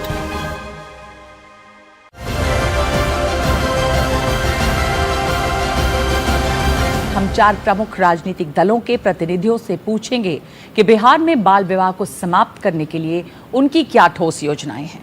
To come up with a strong legislation, strong penal action, all consensus campaign to bring behavioral change for these things. महिलाओं के लिए जागरूकता के साथ में शिक्षा और उनकी कानून रूप से मजबूती के लिए कार्य कर रही है। जैसा कि मैंने कहा कि साइकिल योजना, पोशाक योजना, 35% रिजर्वेशन इन जॉब में, महिला प्रोत्साहन राशि हो गई, आप उद्यमी हो सकते हैं, महिला जीविका हमारी है। सरकार कानून इस तरह से इम्प्लीमेंट करे, बना देना काफी नहीं है, कानून बने हुए हैं, लेकिन उस कानून पे इम्प्लीमेंट करना, उसको संजीदगी से और ये इंश्योर करना, क्योंकि डिटरेंट के तौर पर वही काम करता है। हमें अपराध खत्म करने पड़ेंगे और महिलाओं के साथ जो अपराध होते हैं, क्योंकि काफी बार परिवार ये सोचता है कि अगर लड़की बहुत दिनों तक रहेगी घर में और उसके साथ कुछ हो गया तो वो जो है उनकी जो सजा है वो ऐसी होनी चाहिए कि जिससे लोगों को समझ में आए, डेटरेंस वहां होना चाहिए, मैं समझती हूँ।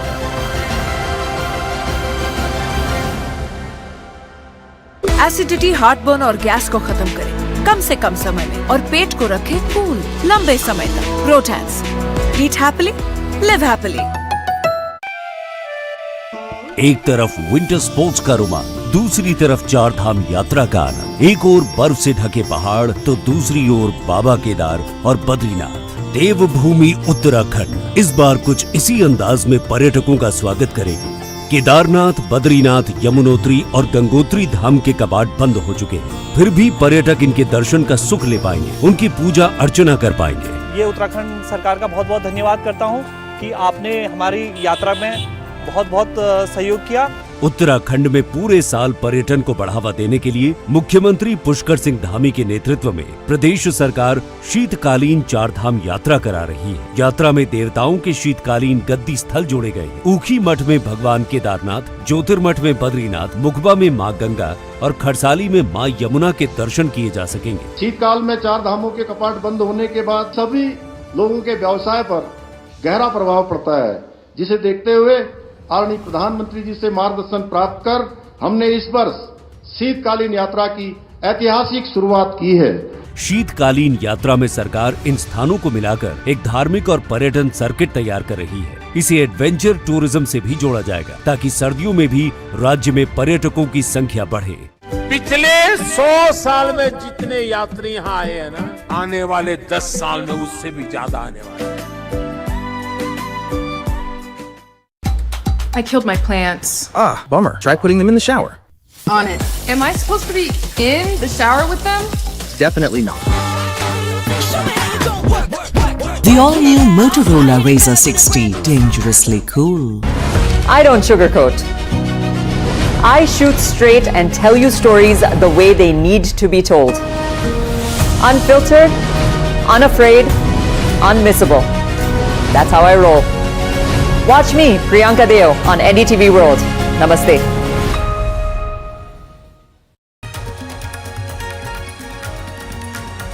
Prime Minister Modi sends out a stern message on the Delhi blast, says the government will go to the root of conspiracy. Defence Minister warns that those responsible won't be spared. The first picture of the Delhi blast suspect, Dr. Umar, who is suspected to have been inside the car during the blast, emerges as the key face of the 10/11 terror case, the Jaish link also under scanner. This as a link emerges between the blast near Delhi's Red Fort that killed 9 people and the white-collar terror module that was busted by the police. A terror crackdown in the valley post the Delhi blast. 3 suspects picked up from Pulwama, suspects under questioning in Srinagar and Pampur. Presented by Canara Bank. Together we can.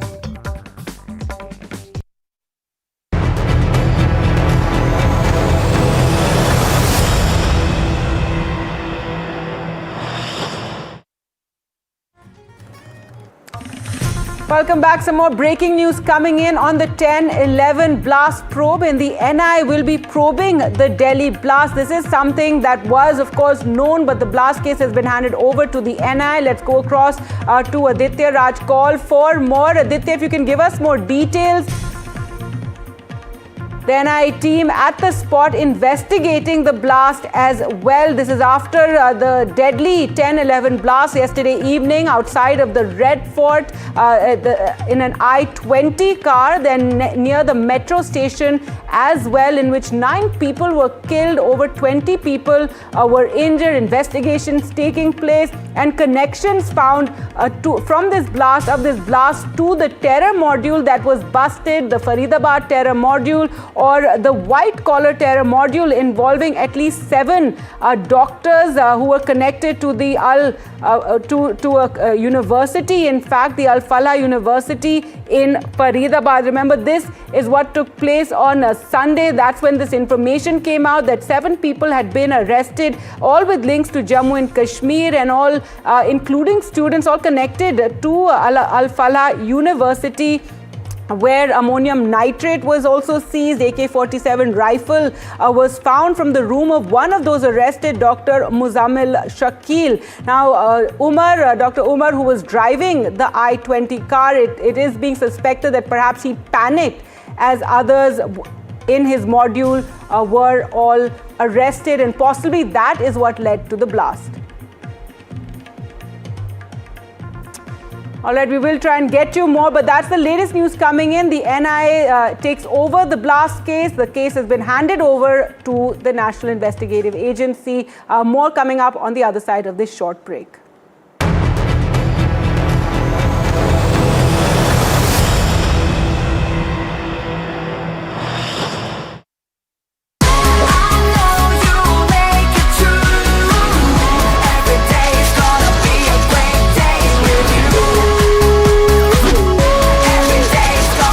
Motorola Edge 60 Pro. Hello, Moto. End of the month और ये बची कुची salary, इतने में क्या ही मिलेगा यार।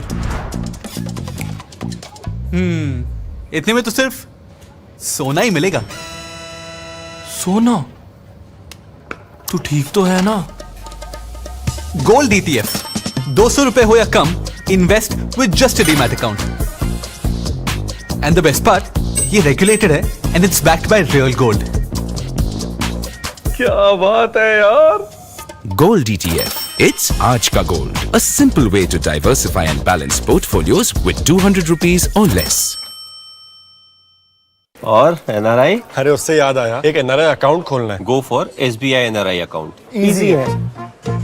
NRI relationship manager मिलेगा और portfolio investment services bro.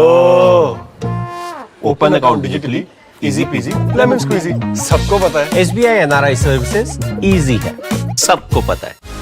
Across India's farmlands, a new generation of farmers are rewriting the story of agriculture with modern technology, innovation, and entrepreneurship.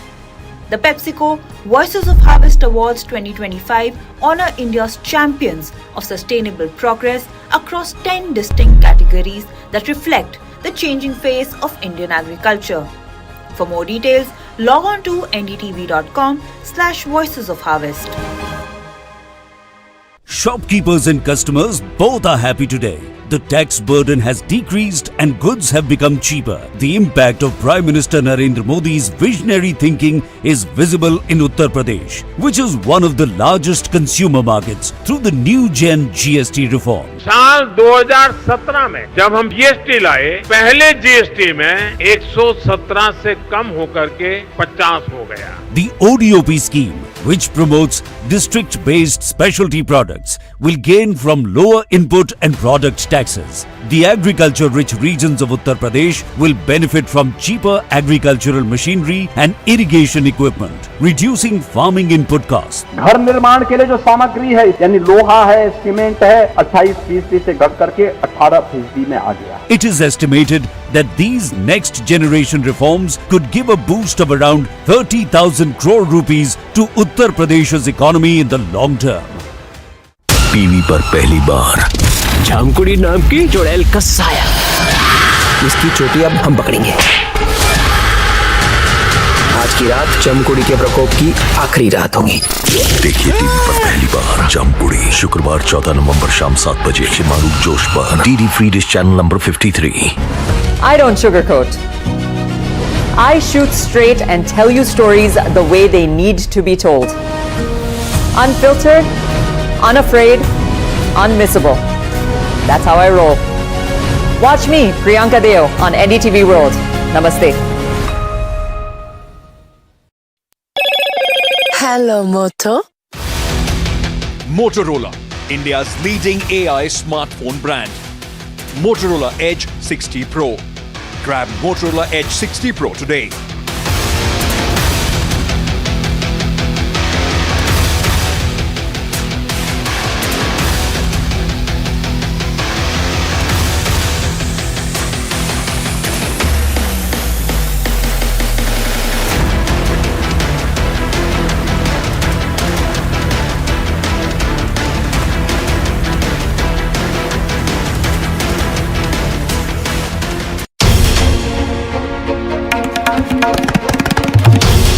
This is NDTV,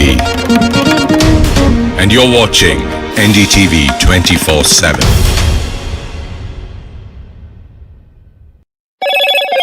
Hello, Moto.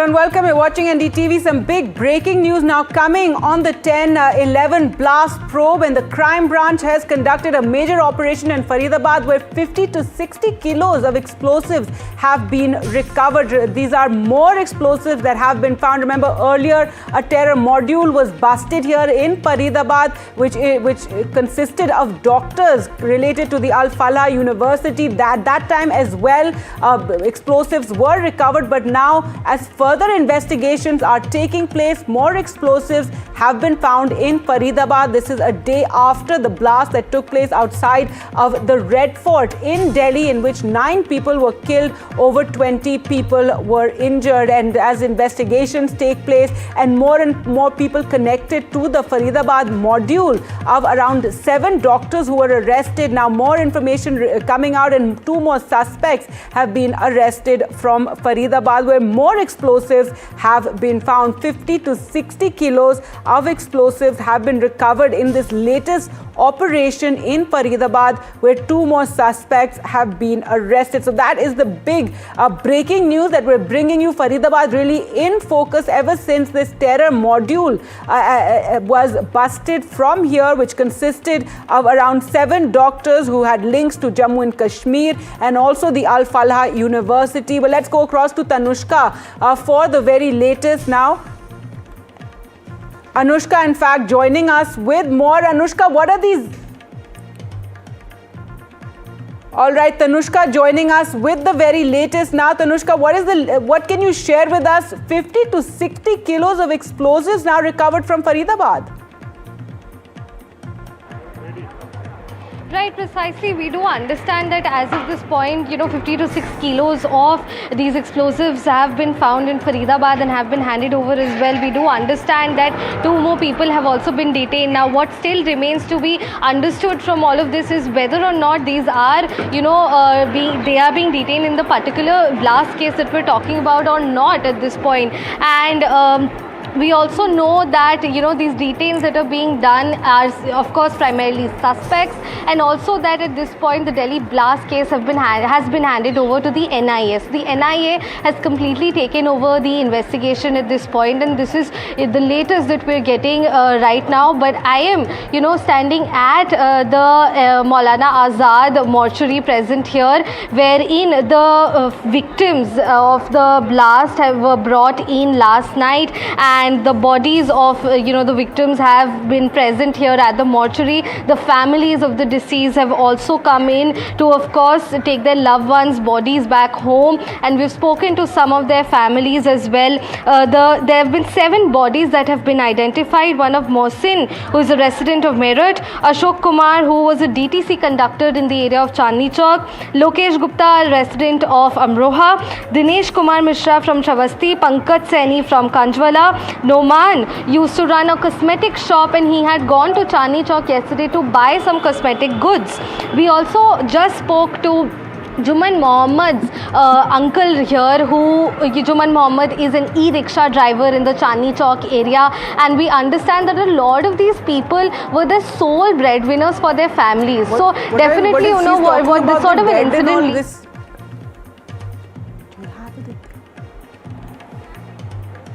All right, well, let's now go across to Aditya for more. Thanks so much, Tanushka, for joining us with that. And Aditya Rajkol joins us for more. And Aditya, now the big breaking news right now of more explosives having been recovered, 50 to 60 kilos recovered from Faridabad. And Faridabad really has been in focus after the module there was busted, and these doctors have also been arrested. What is the latest that you can share with us? Well, yes, this is a big development. We are breaking first on NDTV. More of ammonium nitrate and more of this, explosive material has been recovered from Faridabad. This is a big development coming at this. But just to show you what's happening here at Red Fort, there are forensic teams that have reached yet again. There is investigation that continues. At least 20 to 30 people from the forensic team are actually monitoring this entire area.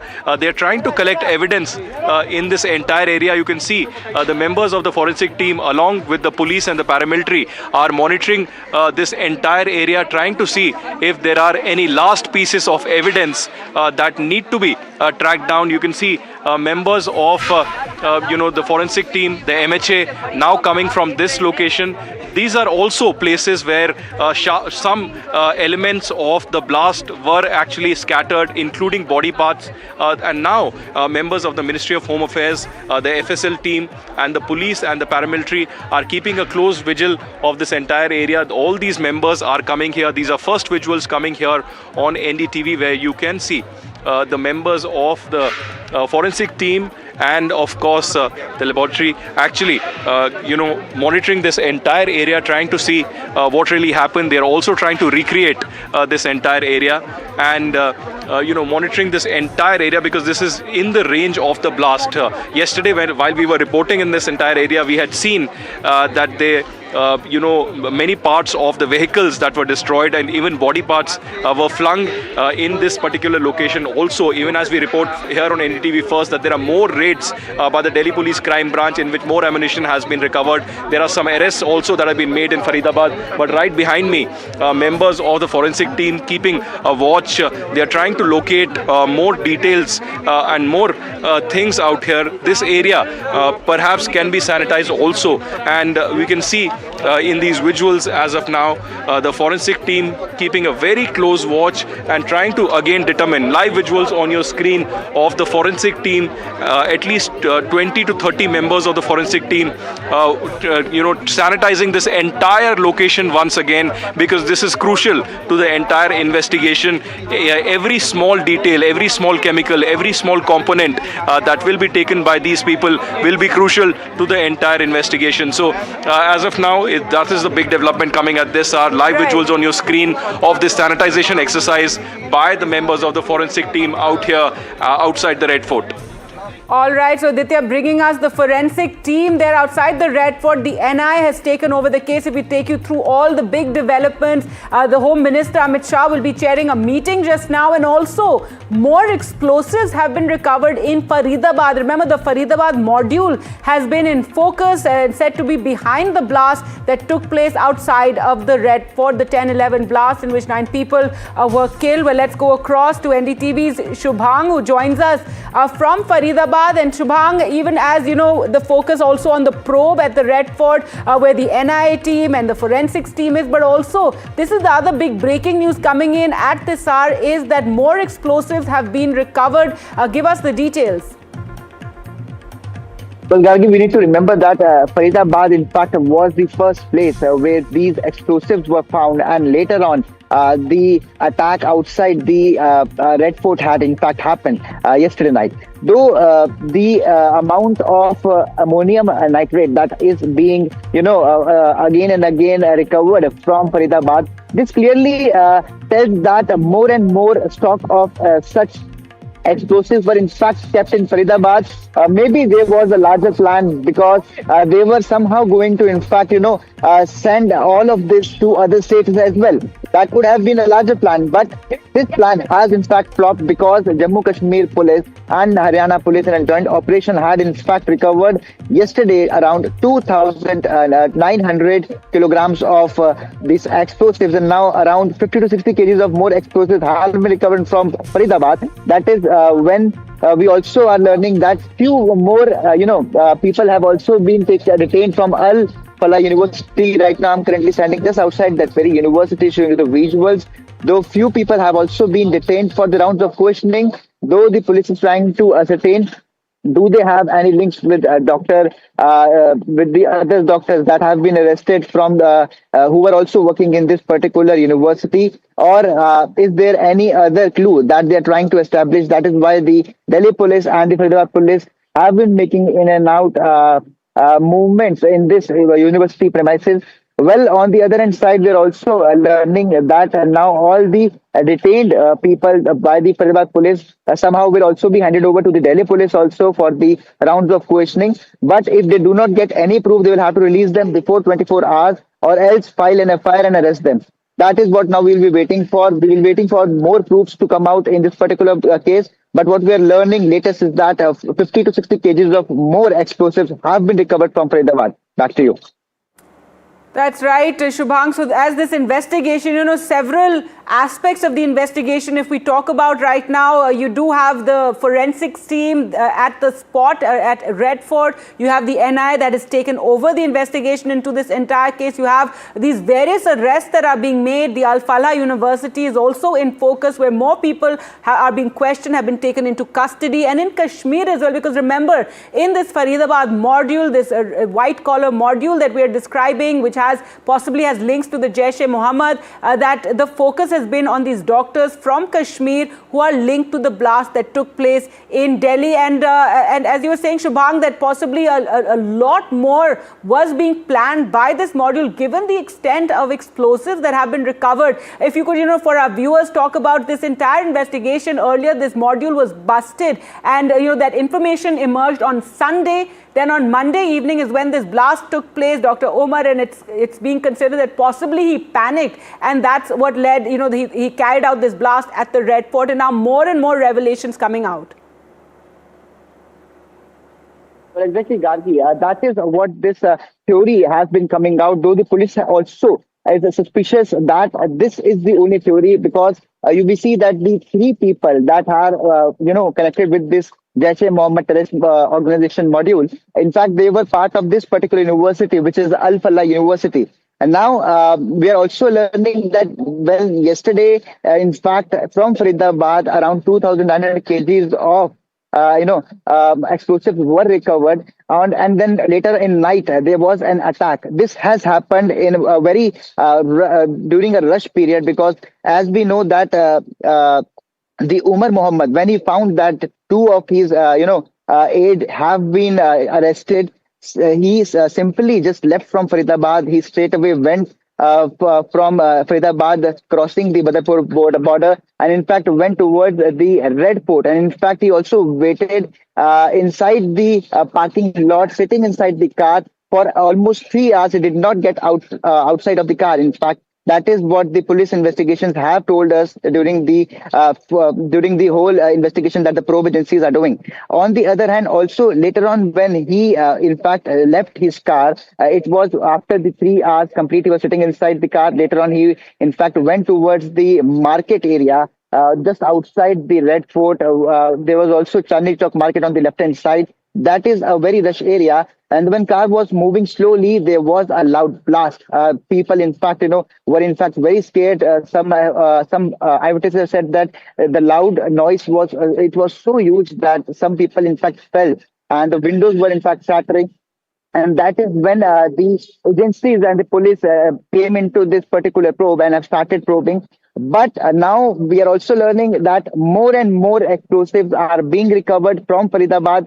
So simply what we are also learning in this particular matter is that the police investigations are now complete, though they are still trying to figure out more links to this. But now NIA has taken over the case. That simply means that the terrorist organization that we're talking about, Jaish-e-Mohammed, is present in this particular matter, and that is why the NIA itself has now taken over the case, because they know that this is a terrorist organization case, and now they will be heading the agency's probe. Back to you. Links between this module and the Jaish-e-Mohammed is in focus. Thanks so much, Shubhang. We're also joined by Anushka, who also joins us from Faridabad. And Anushka, if I talk about, what all is in focus, one, of course, the I-20 car in which the blast took place. Then this terror module, these doctors from Faridabad, all related to the Al Falah University from Jammu and Kashmir as well. They too are in focus. And in the university, since, you've been there and seen that there have been teams coming there to question more and more people over there. If you can bring us the latest from there.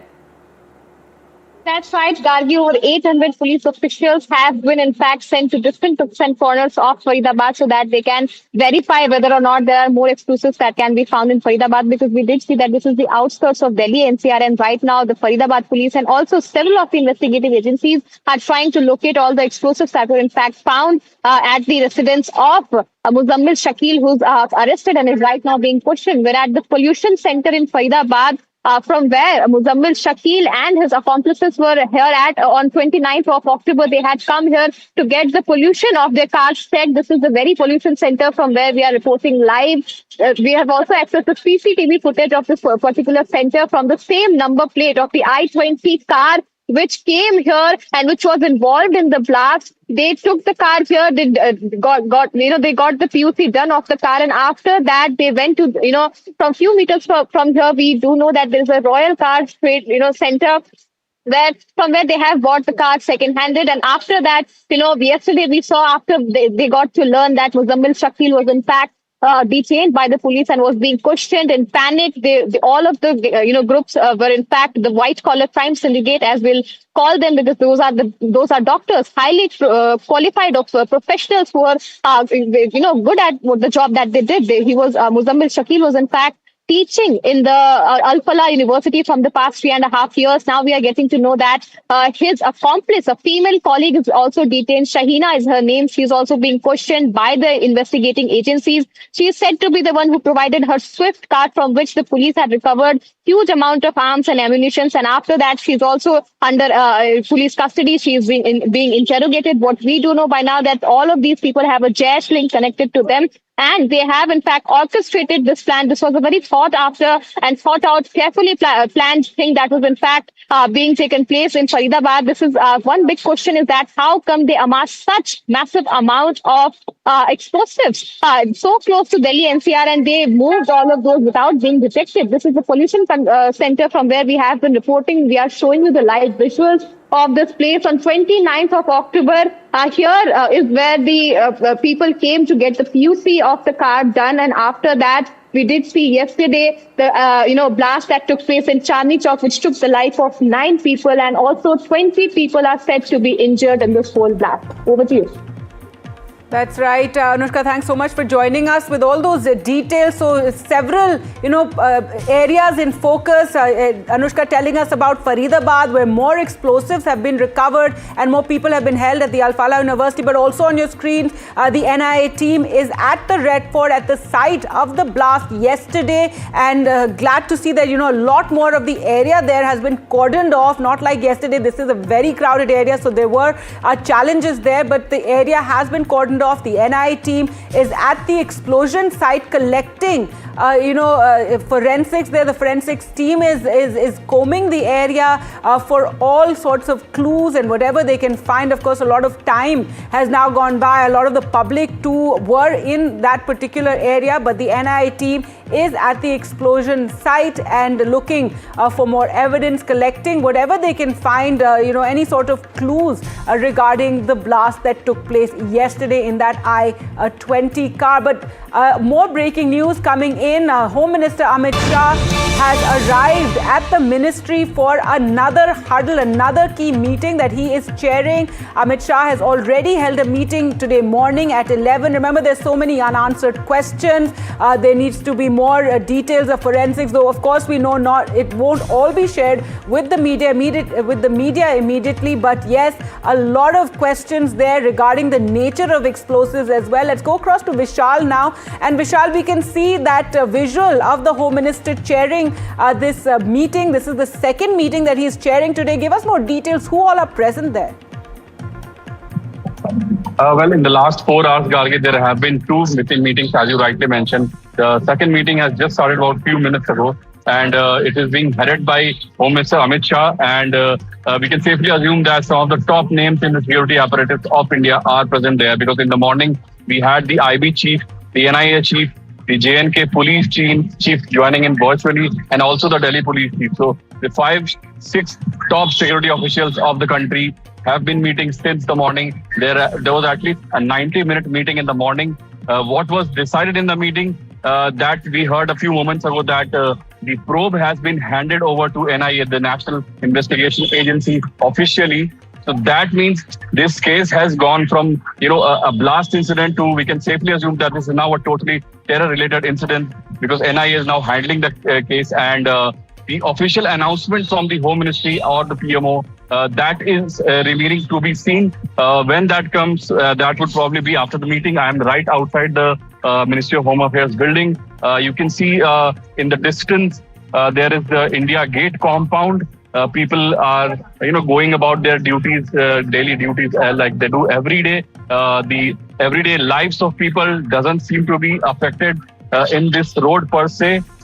You can see people going about their activities, but right inside this building is where all the action is going on. You can see at least 40 to 50 media people around here assembled. They're all trying to get the latest updates.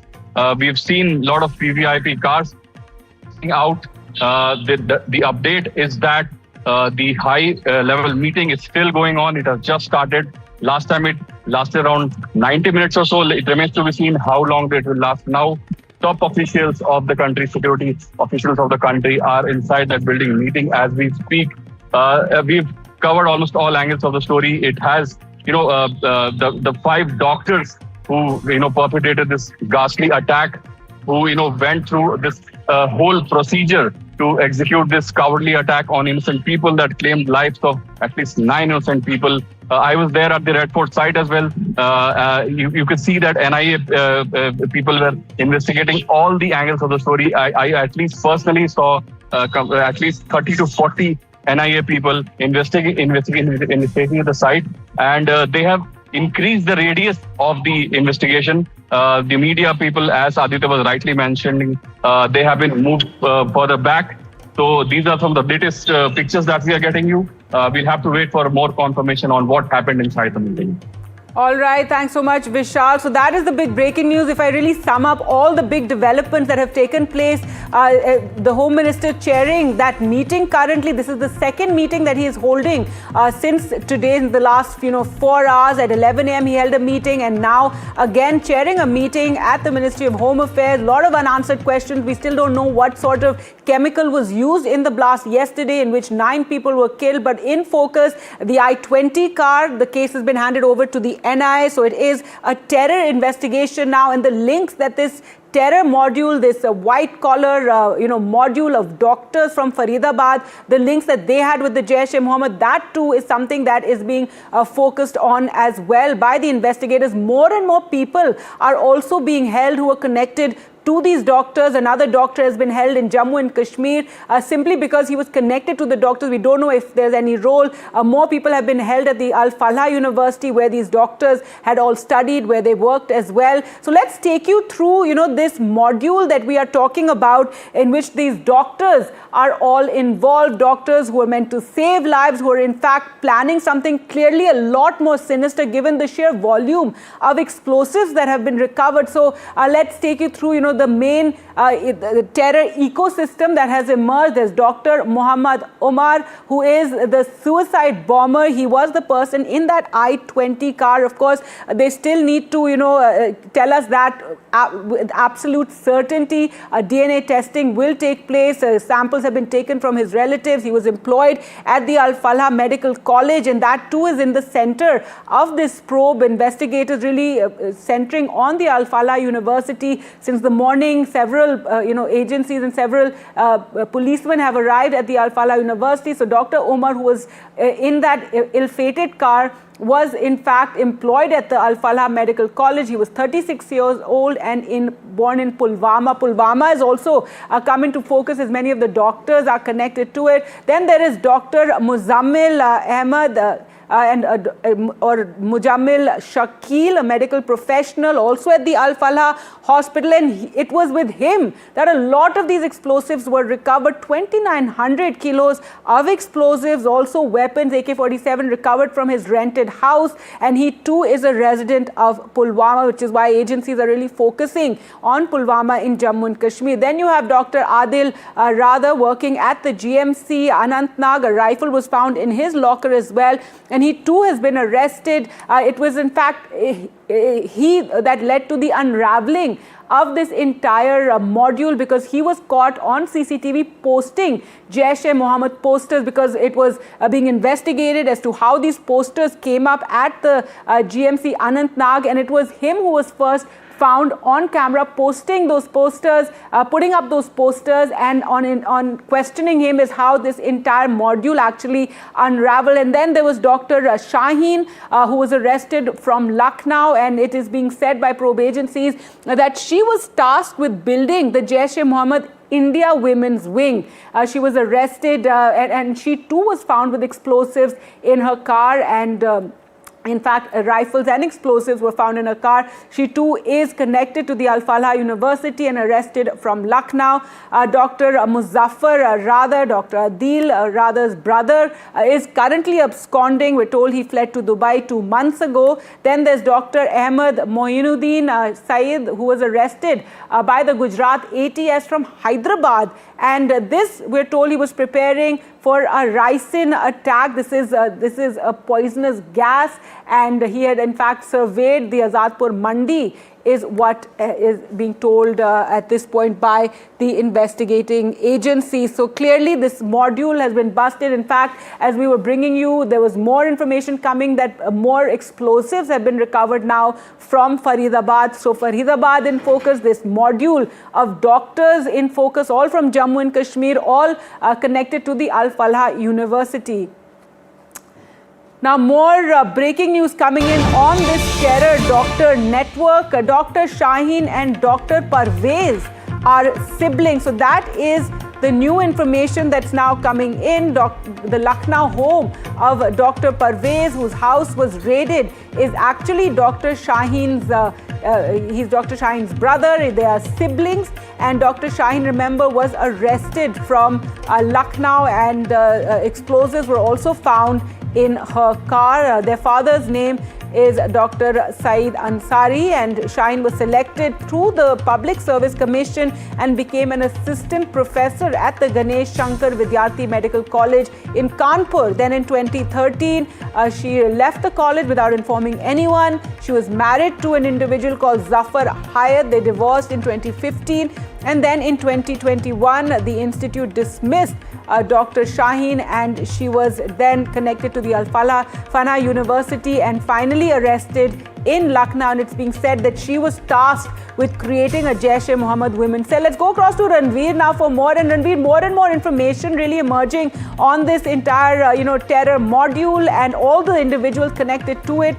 Dr. Shaheen was arrested in Lucknow, and it now turns out that she and the person whose house she was staying in was her sibling. Give us more details.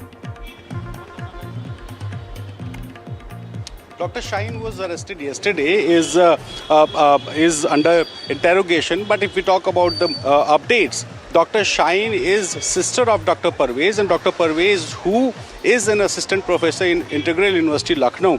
So in the morning, UP ATS along with Lucknow police and Kashmir police, they raided house of Dr. Parvez, and now the details are coming that Dr. Parvez is brother of Dr. Shaheen, who was arrested, and in her car some arms and ammunition were recovered. So now you can see some of the policemen, they are belongs to Lucknow police, and some members from ATS and NIA, they are here in Lucknow.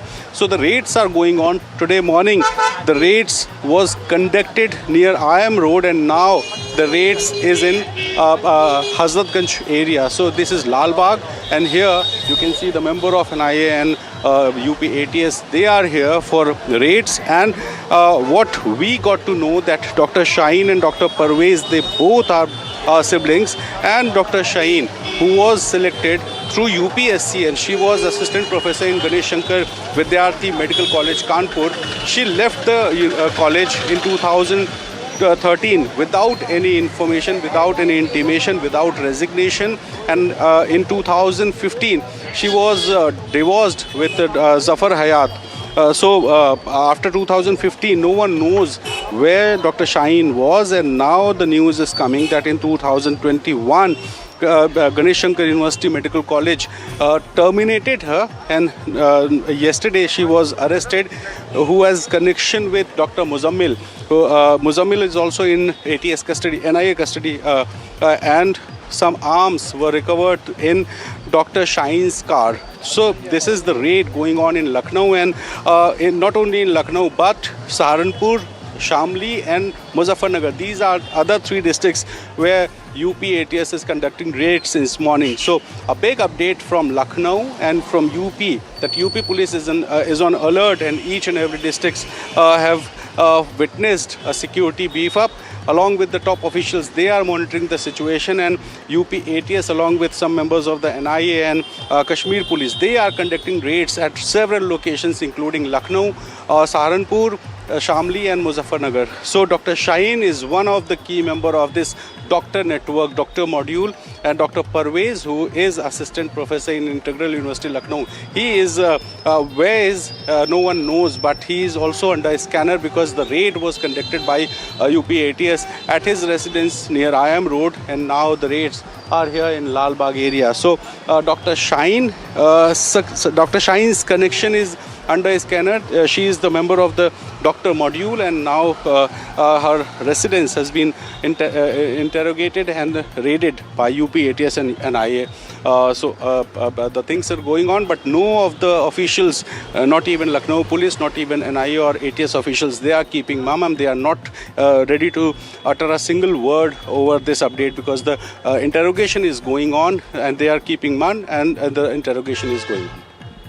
All right, so that is, new details emerging about Dr. Shaheen. Thanks so much, Ranveer, for joining us with all those details. Dr. Shaheen also arrested, but let's bring you some more breaking news that is coming out regarding the blast that took place outside of the Red Fort yesterday. The doctors were plotting a suicide attack, is what we are told. The message behind the attack, the national capital on target. Clearly, a lot of explosives were amassed, as we've been bringing you ever since this terror module, this doctor module has been busted, and now the message behind this blast is clearly that Delhi was the target of this. There were several people involved in this module. Jaish-e-Mohammed hand was also being investigated, and as we heard from Ranveer there, Dr. Shaheen in Lucknow, she too had explosives in her car as well. So these doctors, something much bigger was also planned by them.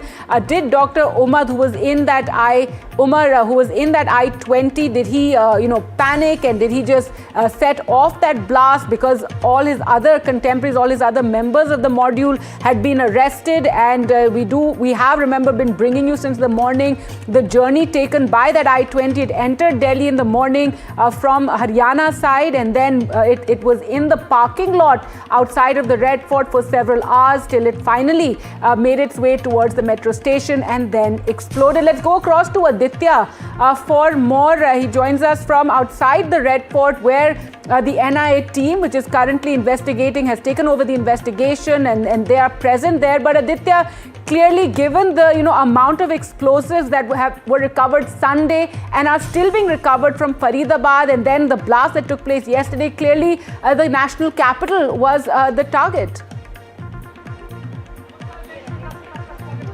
Well, clearly the national capital was a target, and that's why 2,900 kgs of explosives and ammonium nitrate was recovered yesterday morning by the Jammu Kashmir police and the Haryana police from Faridabad. Today, in fresh raids by the Delhi police crime branch, more such recoveries have happened. There are more arrests that have taken place in Haryana as well. That clearly indicates that the Jaish-e-Mohammed module had much bigger target in mind, perhaps in the national capital.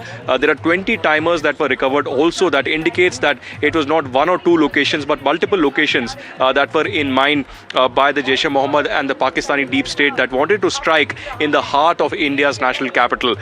This particular attack could have happened in panic, could have happened in a more well-calibrated way, but certainly what has happened is that one of the suicide bombers had led to this particular attack right outside the Red Fort gate number 1, where the red light was situated off Subhash Chowk, and that's where 9 people were killed and 20 others were injured. Just to give you a glimpse of where I'm standing, officially the NIA has taken over this probe just minutes ago, we had NIA investigators and forensic team members trying to investigate and piece together if there is still some forensic evidence that can be collected in this area. So this entire area has been stretched further.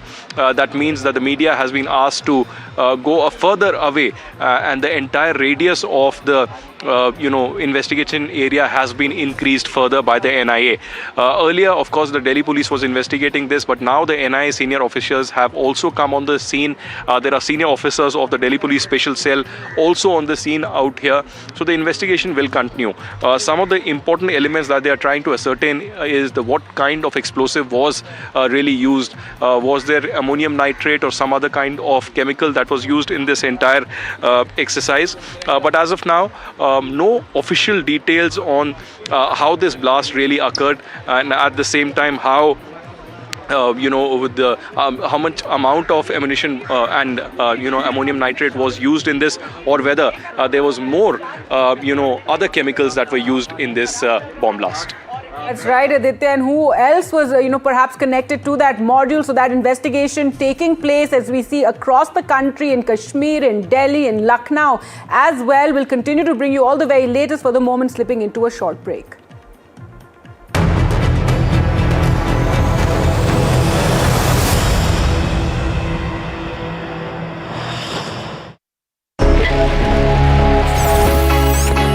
Long night? You have no idea. I got you.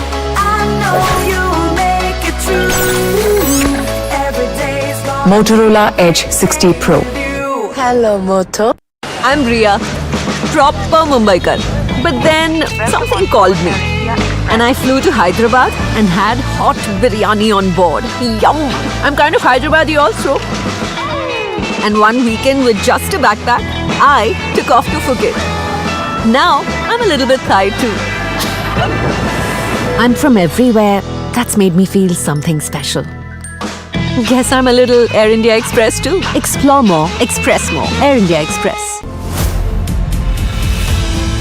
Under the leadership of Honorable Chief Minister Yogi Adityanath, Uttar Pradesh is today contributing to the nation's development story with new energy and a new vision, and will continue to do so. The nation has resolved that now it will neither stop nor tire, as Prime Minister Modi said at the NDTV World Summit. हम न रुकेंगे न हम थमेंगे. हम 140 करोड़ देशवासी मिलकर तेजी से आगे बढ़ेंगे.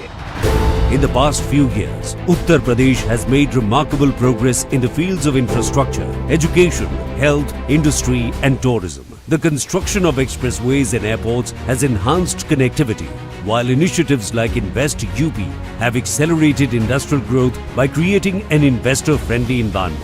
जो लोग कहते थे उत्तर प्रदेश बीमारू है, आज कोई उत्तर प्रदेश को बीमारू नहीं कह सकता. आज उत्तर प्रदेश भारत की अर्थव्यवस्था का एक ग्रोथ इंजन बना हुआ. Across India's farmlands, a new generation of farmers are rewriting the story of agriculture with modern technology, innovation and entrepreneurship. The PepsiCo Voices of Harvest Awards 2025 honor India's champions of sustainable progress across 10 distinct categories that reflect the changing face of Indian agriculture. For more details, log on to ndtv.com/Voices of Harvest.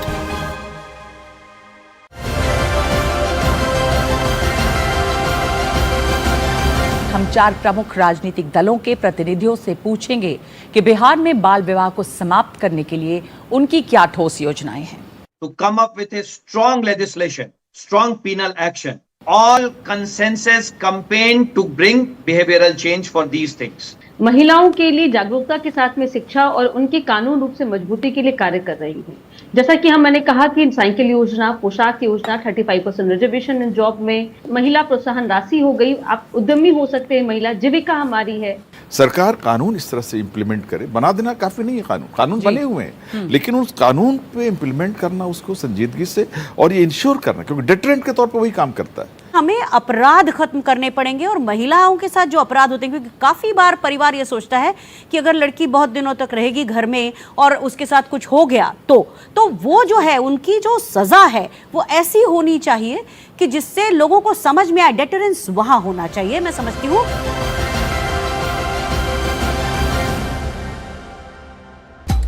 I killed my plants. Ah, bummer. Try putting them in the shower. On it. Am I supposed to be in the shower with them? Definitely not. The all-new Motorola Razr 60, dangerously cool. Wow, so you use this trading app too? Yes, because it promises guaranteed returns. Guaranteed returns. Your trading app is authentic, right? Here's the catch. First, they promise guaranteed high returns with a grin. Then trick you to download a fake app and pull you in. Well said, well said. SEBI and NSE advice. Download apps only from the verified apps list on SEBI's investor site. An investor awareness initiative by SEBI and NSE. TV पर पहली बार झामकुड़ी नाम की चुड़ैल का साया। इसकी चोटी अब हम पकड़ेंगे। आज की रात जमकुड़ी के प्रकोप की आखिरी रात होगी। देखिए टीवी पर पहली बार जमकुड़ी, शुक्रवार 14 नवंबर शाम 7 बजे शिमारू जोश पर DD free dish channel number 53।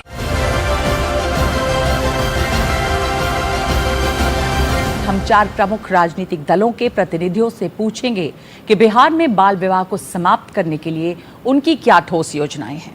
To come up with a strong legislation, strong penal action, all consensus campaign to bring behavioral change for these things. महिलाओं के लिए जागरूकता के साथ में शिक्षा और उनकी कानून रूप से मजबूती के लिए कार्य कर रही है।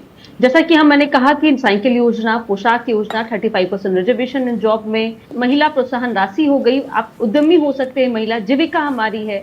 सरकार कानून इस तरह से इम्प्लीमेंट करे, बना देना काफी नहीं है। कानून बने हुए हैं, लेकिन उस कानून पे इम्प्लीमेंट करना, उसको संजीदगी से और ये इंश्योर करना, क्योंकि डिटरेंट के तौर पर वही काम करता है। हमें अपराध खत्म करने पड़ेंगे और महिलाओं के साथ जो अपराध होते हैं, क्योंकि काफी बार परिवार ये सोचता है कि अगर लड़की बहुत दिनों तक रहेगी घर में और उसके साथ कुछ हो गया तो वो जो है उनकी जो सजा है वो ऐसी होनी चाहिए कि जिससे लोगों को समझ में आए। डेटरेंस वहां होना चाहिए, मैं समझती हूँ।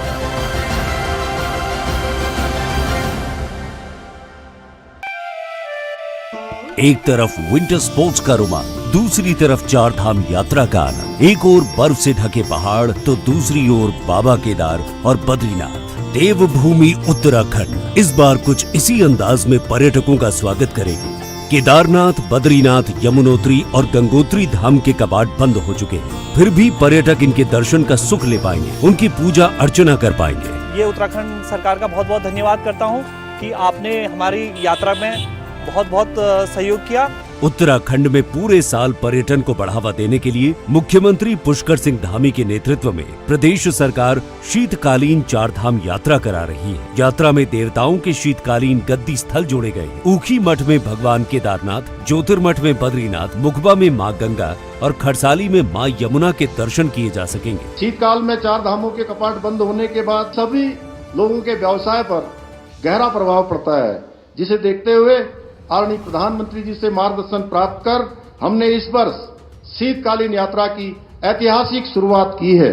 शीतकालीन यात्रा में सरकार इन स्थानों को मिलाकर एक धार्मिक और पर्यटन सर्किट तैयार कर रही है। इसे एडवेंचर टूरिज्म से भी जोड़ा जाएगा ताकि सर्दियों में भी राज्य में पर्यटकों की संख्या बढ़े। पिछले 100 साल में जितने यात्री यहाँ आए हैं ना, आने वाले 10 साल में उससे भी ज्यादा आने वाले हैं। I killed my plants. Ah, bummer. Try putting them in the shower. On it. Am I supposed to be in the shower with them? Definitely not. The all-new Motorola Razr 60, dangerously cool.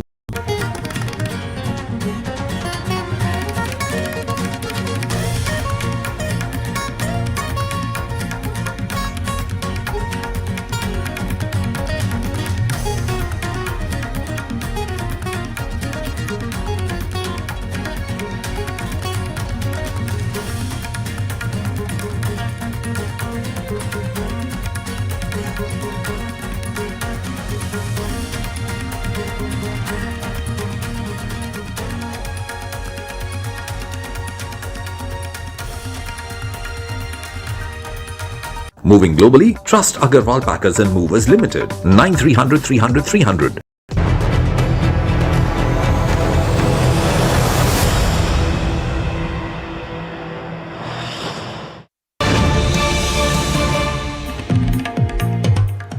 Welcome back. Some more breaking news now coming in on the investigations into the 10/11 blast case, as well as the module that has emerged in Faridabad. Now over 52 people have been questioned at the Al Falah University. Remember, this is the university in Faridabad that has been in focus, where many of those involved in this terror module with possible links to the Jaish-e-Mohammed have been connected to. And one of those individuals is suspected to have carried out the blast that took place yesterday at the Red Fort, in which 9 people have been killed. Now 6 staff members from the Al Falah University have been interrogated.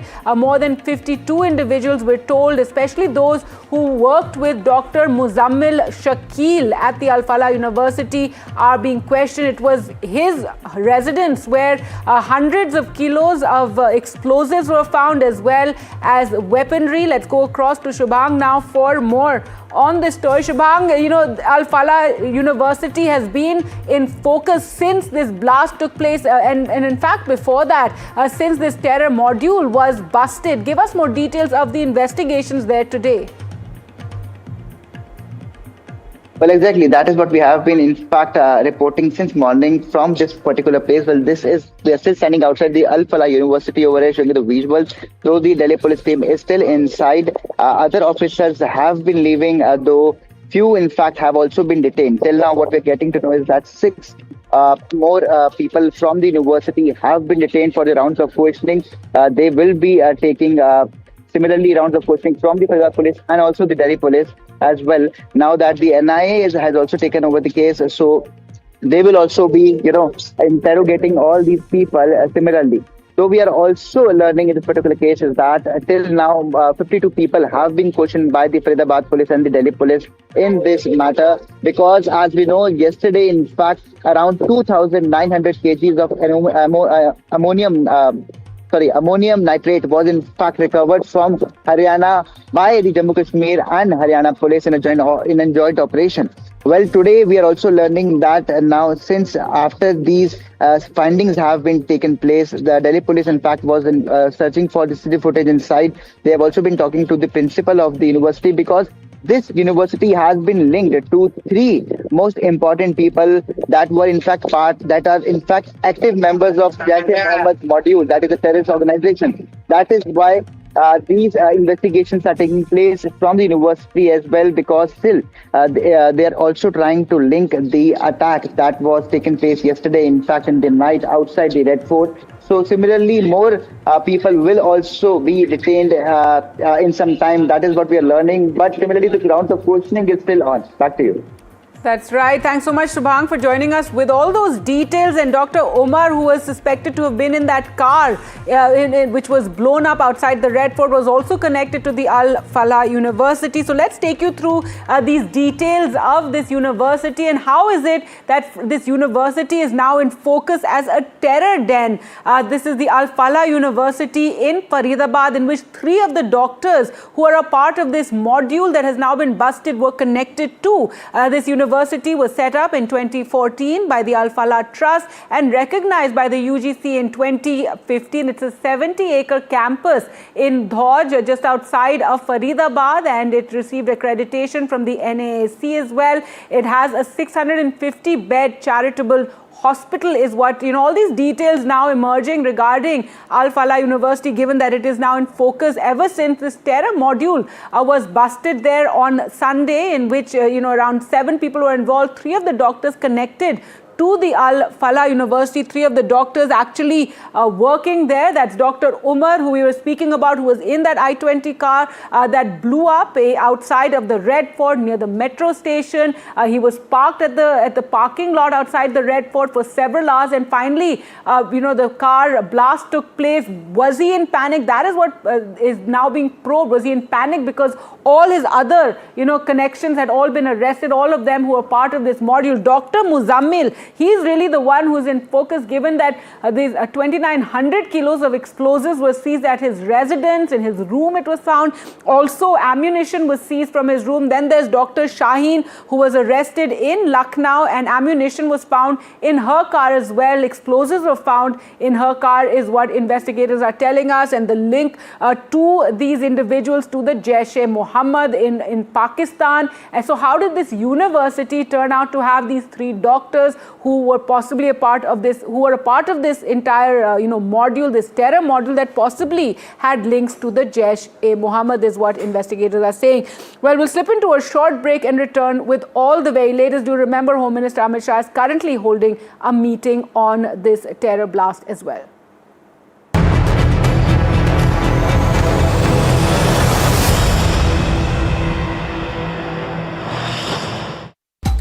I killed my plants. Ah, bummer. Try putting them in the shower.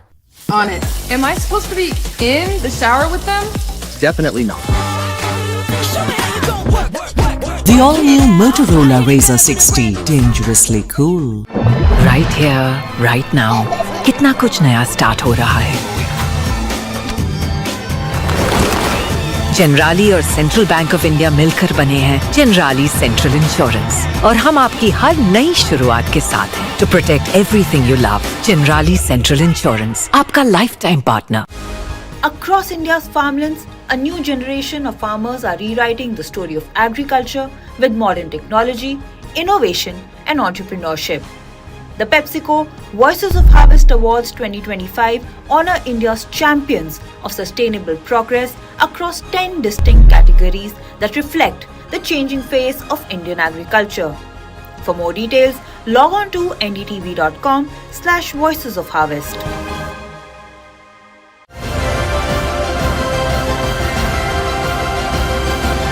हम 4 प्रमुख राजनीतिक दलों के प्रतिनिधियों से पूछेंगे कि बिहार में बाल विवाह को समाप्त करने के लिए उनकी क्या ठोस योजनाएं हैं।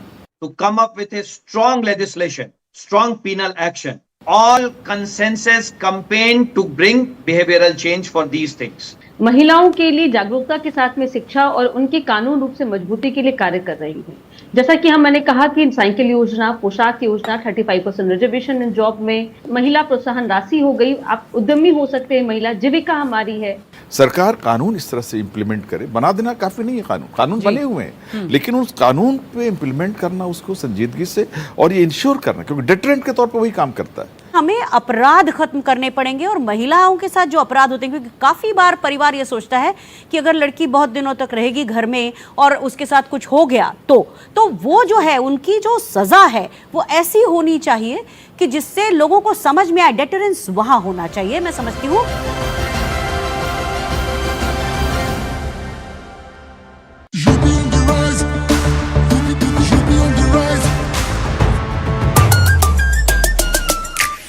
On the rise, सुन ले आसमां, डबल इंजन का ये मिशन है महान। 2047 तक हम न रुकेंगे, 6 ट्रिलियन का ड्रीम पूरा करेंगे।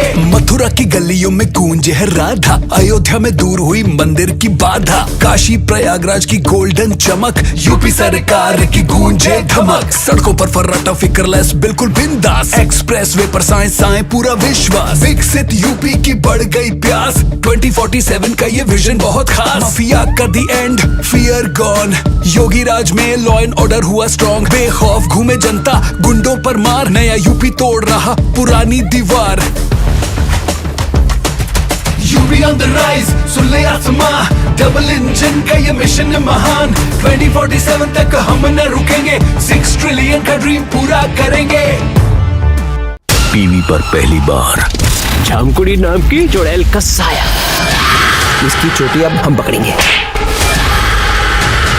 आज की रात जमकुड़ी के प्रकोप की आखिरी रात होगी। देखिए टीवी पर पहली बार जमकुड़ी, शुक्रवार 14 नवंबर शाम 7 बजे शिमारू जोश पर DD free dish channel number 53।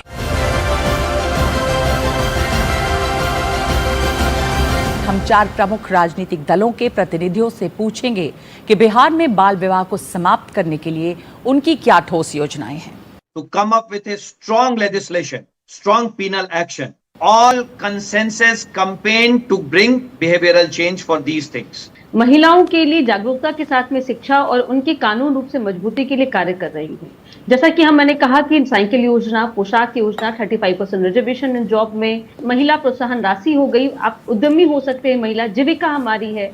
सरकार कानून इस तरह से इम्प्लीमेंट करे, बना देना काफी नहीं है, कानून बने हुए हैं, लेकिन उस कानून पे इम्प्लीमेंट करना, उसको संजीदगी से और ये इंश्योर करना, क्योंकि डेटरेंट के तौर पे वही काम करता है। हमें अपराध खत्म करने पड़ेंगे और महिलाओं के साथ जो अपराध होते हैं, क्योंकि काफी बार परिवार ये सोचता है कि अगर लड़की बहुत दिनों तक रहेगी घर में और उसके साथ कुछ हो गया तो वो जो है उनकी जो सजा है वो ऐसी होनी चाहिए कि जिससे लोगों को समझ में आए। डेटरेंस वहां होना चाहिए, मैं समझती हूँ।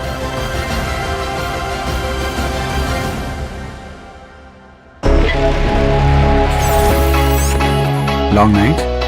You have no idea. I got you.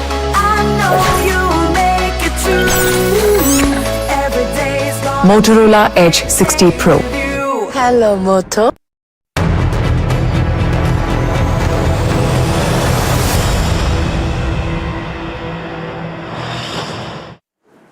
Welcome back as we're bringing you all the latest in the investigations into the 10/11 blast, and in focus is the terror module, the Faridabad module that is being talked about. So let's talk about Dr. Umar Muhammad, who was suspected in the suicide bombing behind the blast that took place at the Red Fort, in which 9 people died. He was close to Dr. Adil and Dr. Muzammil at the Al Falah University. So let's take you through his details. Just who was Dr. Umar Muhammad? His father, G. Nabi Bhatt. Native place was Koil in Pulwama in Jammu and Kashmir. And remember, Pulwama too has really come into focus. He was born in 1989 and current occupation, he was a doctor at the Al Falah Medical College, where now the big focus of the investigators is, where many people are now being questioned. He was somebody who had studied his medicine at the GMC in Srinagar. In fact, he was a senior resident at GMC Anantnag as well, and then later he transferred to Faridabad, and perhaps that is where he came into contact with the other doctors who are a part of this module, and he's reported to be close to Dr. Adil, and both are associated, is what investigators are saying, with a radical doctors group which is active on Telegram. And it's being said that this entire module was also in touch with the Jaish-e-Mohammed, and that they were a Jaish-e-Mohammed module here in India, that according to the probe agency. So we'll continue to bring you all the developments in this case. For the moment, slipping into a short break. Do stay with us.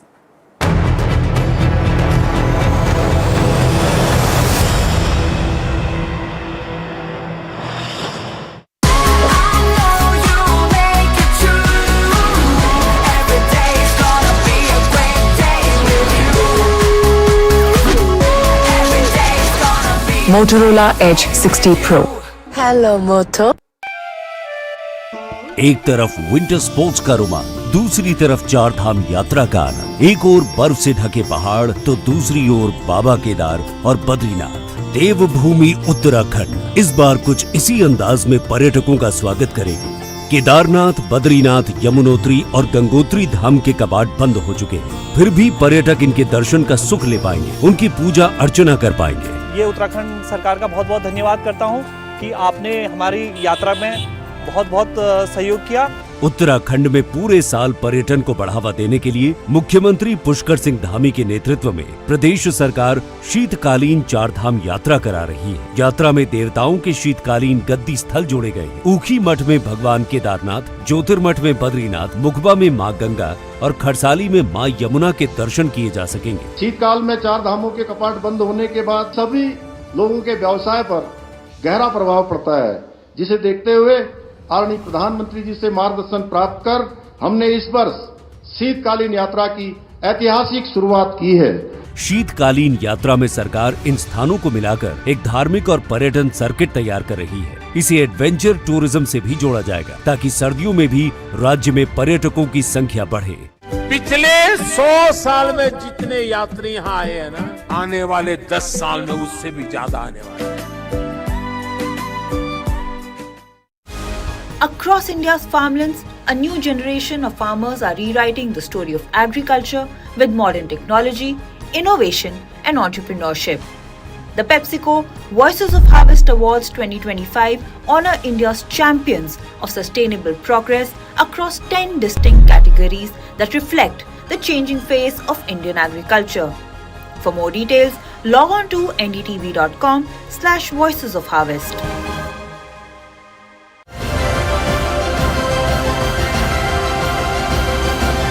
हम 4 प्रमुख राजनीतिक दलों के प्रतिनिधियों से पूछेंगे कि बिहार में बाल विवाह को समाप्त करने के लिए उनकी क्या ठोस योजनाएं हैं। To come up with a strong legislation, strong penal action, all consensus campaign to bring behavioral change for these things. महिलाओं के लिए जागरूकता के साथ में शिक्षा और उनकी कानून रूप से मजबूती के लिए कार्य कर रही है। जैसा कि मैंने कहा कि साइकिल योजना, पोशाक योजना, 35% रिजर्वेशन इन जॉब में, महिला प्रोत्साहन राशि हो गई, आप उद्यमी हो सकते हैं, महिला जीविका हमारी है। सरकार कानून इस तरह से इम्प्लीमेंट करे, बना देना काफी नहीं है, कानून बने हुए हैं, लेकिन उस कानून पे इम्प्लीमेंट करना, उसको संजीदगी से और ये इंश्योर करना, क्योंकि डिटरेंट के तौर पे वही काम करता है। हमें अपराध खत्म करने पड़ेंगे और महिलाओं के साथ जो अपराध होते हैं, क्योंकि काफी बार परिवार ये सोचता है कि अगर लड़की बहुत दिनों तक रहेगी घर में और उसके साथ कुछ हो गया तो वो जो है उनकी जो सजा है वो ऐसी होनी चाहिए कि जिससे लोगों को समझ में आए। डेटरेंस वहां होना चाहिए, मैं समझती हूँ।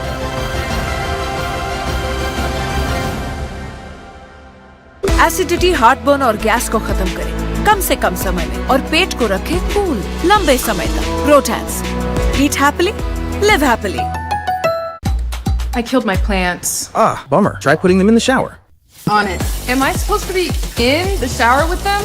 Definitely not. The all-new Motorola Razr 60, dangerously cool.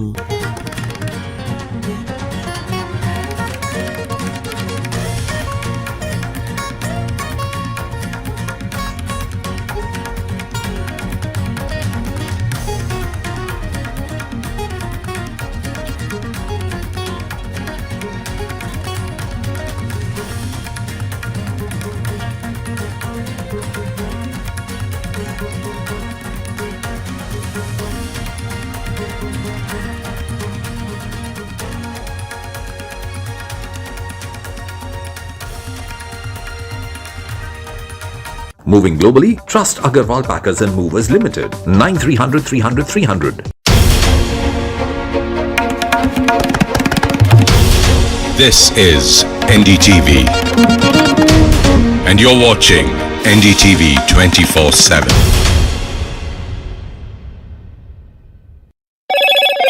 Hello, Moto.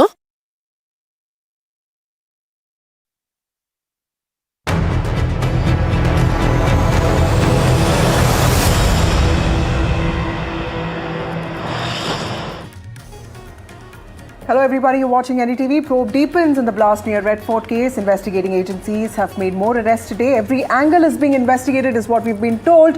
But what is worrying is also that the spotlight is on a doctor's network, the radicalization of white-collar professionals. That's right. Multiple investigating leads coming out, multiple searches going on, political statements coming from the top of the political leadership, starting with the Prime Minister. Let's take you through the headlines we're tracking this hour. Prime Minister Narendra Modi sends out a stern message on the Delhi blast case in which 9 people were killed. Speaking in Bhutan, he says the government will go to the root of the conspiracy. Defence Minister Rajnath Singh warns that those responsible won't be spared. Link emerges between the deadly blast near Delhi's iconic Red Fort and white-collar terror module that was busted by police teams of Jammu and Kashmir and Haryana. The car in which the explosion took place was owned by Amir, who's part of the module. First pictures of that Delhi blast suspect surface. That's the suspected suicide bomber, Dr. Umar, who's suspected to have been inside that I-20 car and triggered off that blast. He emerges as the key face of the 10/11 terror probe case, allegedly. We also have the first picture of Dr. Shaheen, a female doctor who has been arrested from Lucknow. Ammunition has also been seized from Dr. Shaheen's car. She's been accused of heading Jaish-e-Mohammed's women's wing in India.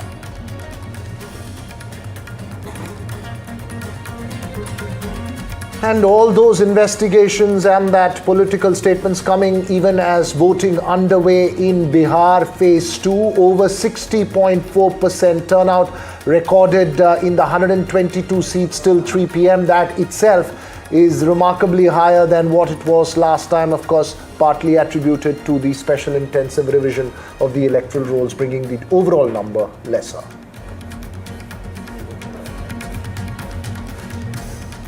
Veteran actor Dharmendra is hospitalized in Mumbai. His wife Hema Malini and daughter Isha Deol have said that the actor is stable and he's recovering.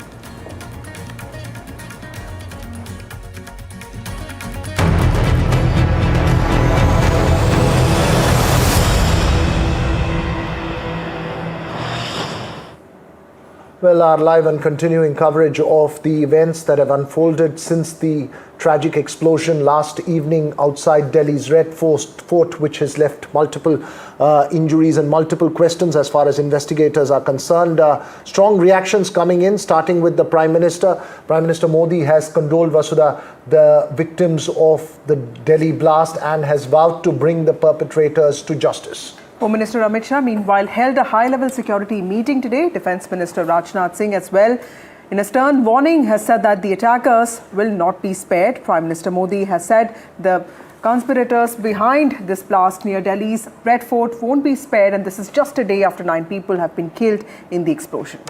Well, he also said that our agencies will get to the bottom of this conspiracy. The conspirators behind this will not be spared, and all those responsible will be brought to justice. He said this while speaking in Thimphu. Meanwhile, Home Minister Amit Shah chaired a high-level security review meeting at his residence earlier today. Another MHA meeting will be held around 3 p.m. So the top of the political leadership taking this extremely seriously as expected. Defence Minister Rajnath Singh, Vasudha, has issued a stern warning as well in the wake of that blast. That's right, Veera. In fact, the Prime Minister is expected to be back in India. In a few hours from now, he's expected to preside over a cabinet meeting and possibly a CCS also. This is all being taken very seriously. The Home Minister, I've been told, is constantly in touch with the Prime Minister and he's apprising the Prime Minister on all the updates that have been happening. There have been at least 3 high-level security meetings that have happened in the Home Minister's residence since last night.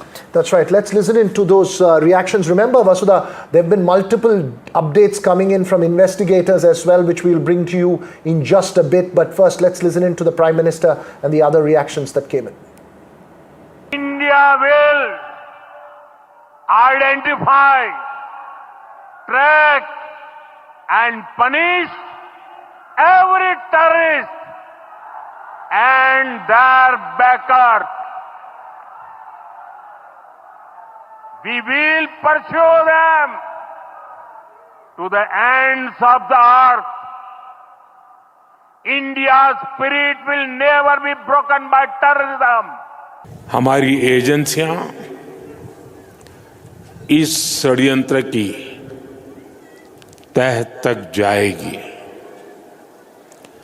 इसके पीछे के षड्यंत्रकारियों को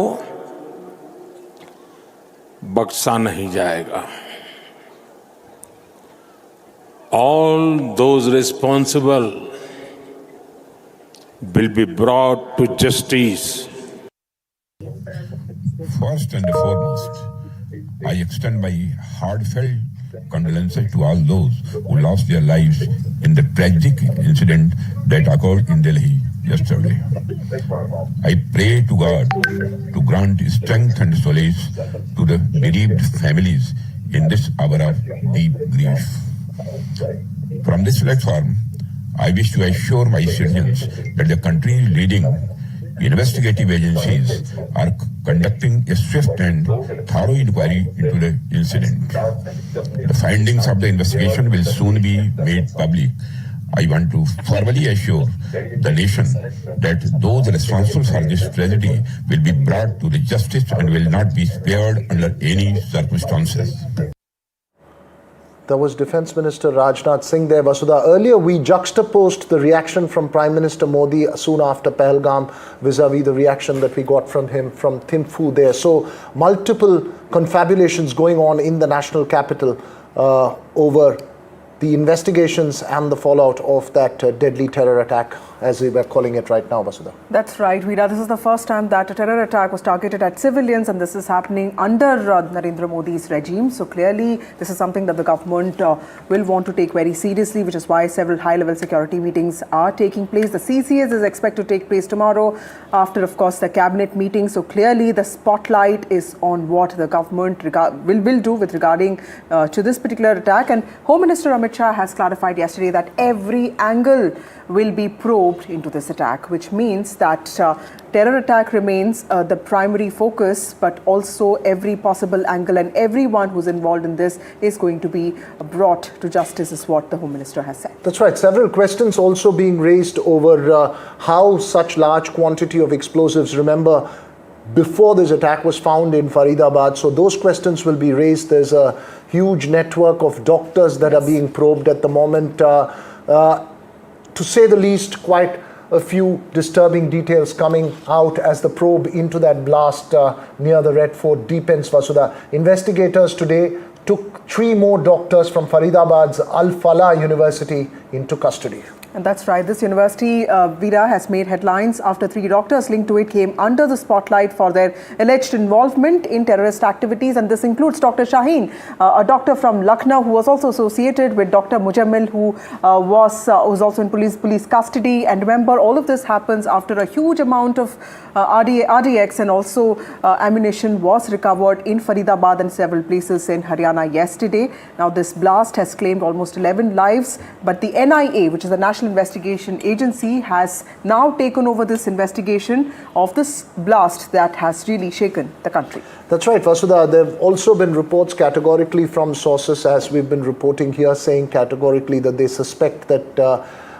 it was, in a sense, a Fidain kind of an attack where the car that exploded outside the Red Fort was being driven with the intention to cause that explosion. So we'll have to wait and see, though, in terms of the official reactions. And as you rightly pointed out, the government saying that it's looking at all angles. And of course, at the moment, this entire large network of doctors all connected in some way or the other to that Al-Falah University in the National Capital Region being probed at. That would be the key focus as the Prime Minister returns back from Bhutan and the top level of the Indian establishment discusses the way forward and the response from India, Vasudha. Well, several witnesses have also been questioned, and Veera, what I understand is that investigators today also visited the Al-Falah Medical University in Faridabad, and 3 doctors have been taken into custody. And this doctors' network is being probed because apart from Dr. Mujammil and Dr. Shaheen, who is this female doctor who was responsible for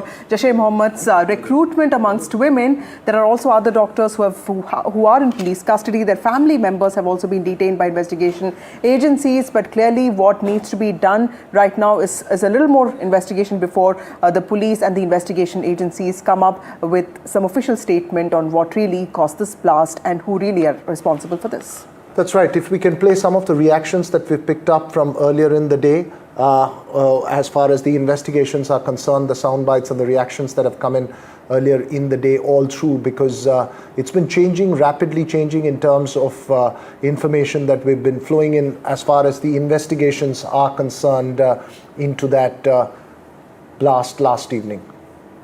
That's right. We have a team of reporters. Those visuals there of Umar, who is suspected to be the bomber in this case, and he was also somebody who was studying at Al-Falah University in Faridabad, and it is just astonishing how this white-collar professionals have all been radicalized. Veera, this is not a new thing. We've seen this happening in the West as well, but reactions from family members have also come in, most of them saying that they had no clue that their family members were involved in activities like this, and it's terrifying that these doctors use their professional networks. They've allegedly used their professional networks to also raise funds and also be part of terror activities.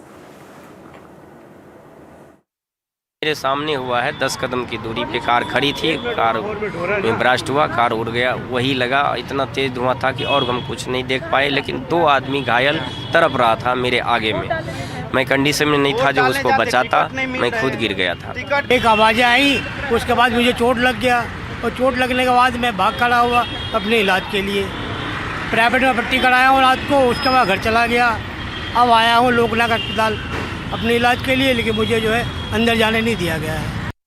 Dinesh Mishra से मिलने आए हैं यहाँ पे। उनकी हमें अभी कोई खबर नहीं है कि वो कैसे हैं कैसे नहीं है, कोई अभी उनकी खबर नहीं है। सो मिलने दिया नहीं जा रहा है, ना कोई उनकी खबर मिल रहा है कि हैं कैसे सिचुएशन में कैसे नहीं है, या यहाँ हैं कि यहाँ नहीं किसी दूसरे हॉस्पिटल में है। सो परिवार सब लोग पीड़ित हैं। वो ऑन द स्पॉट खत्म हो गए, बम ब्लास्ट के अंदर। वो बैटरी से चलाते थे, उनको सुबह से मैसेज है, उनको कॉल करी, उसके बाद कोई कॉल बैक नहीं हुई उनकी। उनसे ना बात हुई, हमारे यहाँ से कॉल पहुंची भी तो कहने लगी ऐसे ऐसा हादसा हुआ है, तुम्हारा हस्बैंड ये है हमारी सिस्टर के पास। तो कहने लगी हाँ मेरे मियाँ शोहर है कि यहाँ पे पड़े हुए हैं। तो आज अब उसके बारे में बता रहे कि ऑन द स्पॉट खत्म हो गए वो। मैं अपने बहनों को लेकर आया हूँ सर। क्या हुआ? ये अभी 6:45 बजे करीब जो ये बम विस्फोट जो हुआ था लाल किले पे, ये बैटरी रिक्शा चलाते हैं, ये अपनी सवारी वगैरह उतर रहे थे कि उसी हादसे के शिकार हुए हैं। जब हमने देखा सारा दिमाग सूजा पड़ा है, पैर में भी चोट है, गाड़ी पूरी डैमेज हो चुकी है, इनकी बैटरी रिक्शा भी। We have Shubham joining us from Al Falah University in Faridabad. Shubham, help us understand, this is the university that's in the spotlight. 3 doctors have been detained and all of them seem to have some alleged links with the attack that took place yesterday near the Red Fort. Help us understand what is happening at the university there today.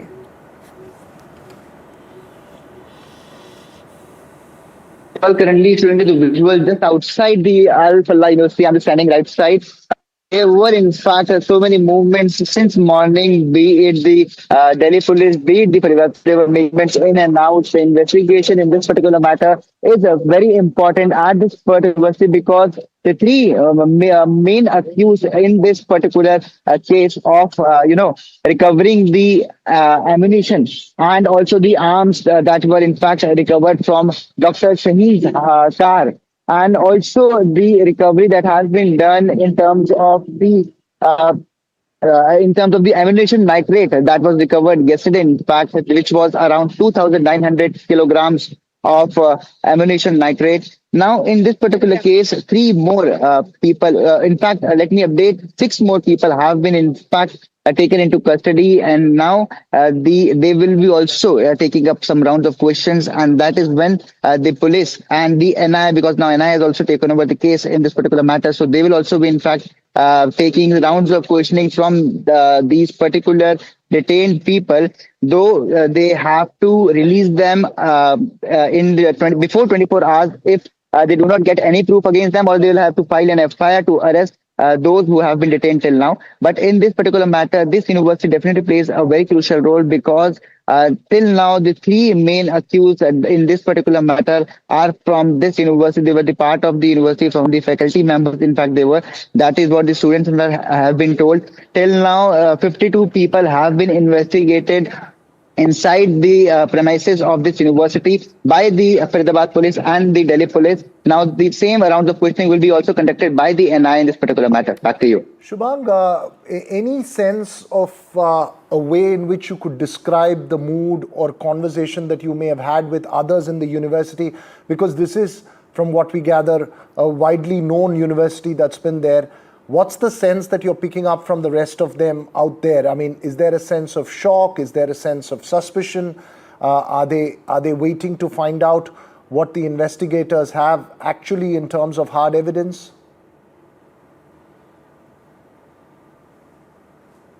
Well, absolutely. There was a sense of shock in the students as well, because when, in fact, students were leaving the university premises, we were also talking to them, though they were not comfortable talking on camera, but off camera, in fact, they were talking with us, and they were very shocked that, the faculty members from their college, from their university, were part of a module, and that too a terrorist organization. Though, in fact, talking to them, they have also said that they never thought, they had never, in fact, found any suspicion on the professors as they were working on day-to-day basis.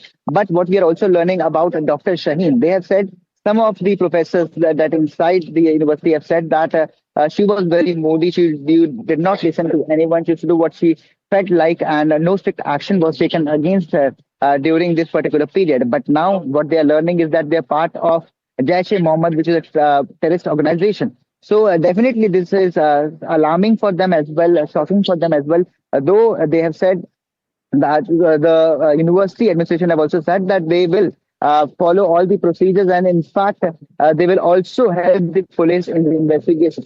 Back to you.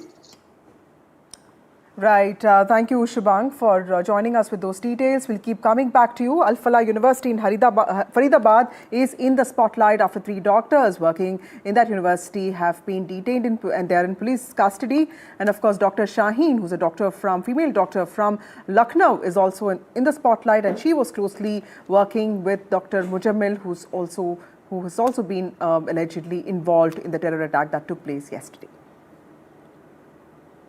Now, what we also understand is that at least 52 people have been interrogated in the Al Falah University Medical Institution in Faridabad. This is being seen as a hotspot where the doctors' network flourished, and a lot of them have been involved in terror activities. But remember, all of them are claims, and the investigating agencies are still probing this particular incident, and these doctors are also being interrogated, and it will be some time before for the official agencies, or the official statement from the investigating agencies to come out.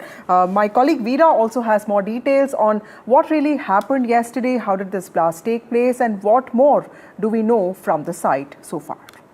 Well, Vasudha, as you're pointing out, look, it's all what we've been able to piece together from the information that we have so far.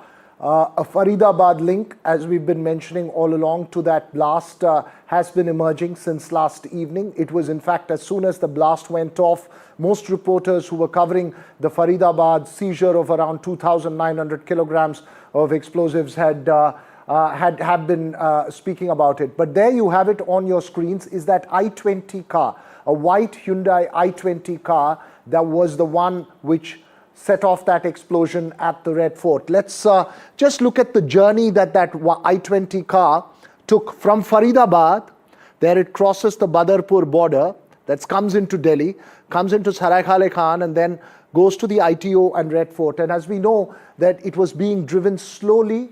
It had been parked at a parking lot there for a few hours, and then it had been driven slowly towards that red light where it exploded. So critically, CCTV footage shows that the driver remained seated inside that car for nearly 3 hours without even stepping out once. Investigators revealed that the Red Fort blast used an ANFO, or that's ammonium nitrate fuel, operated with fuel which detonated, likely by a manual trigger. ANFO is cheap, easy to assemble from common materials, a preferred device in past terror strikes as well. But the quantity that's used, the nature of the IED, the nature of the device that set off that explosive, these are questions that the investigators will have to answer. And as what we picked up from news reports so far, the quantum of the blast and the temperatures in that area revealed that a sizable amount of ammonium nitrate,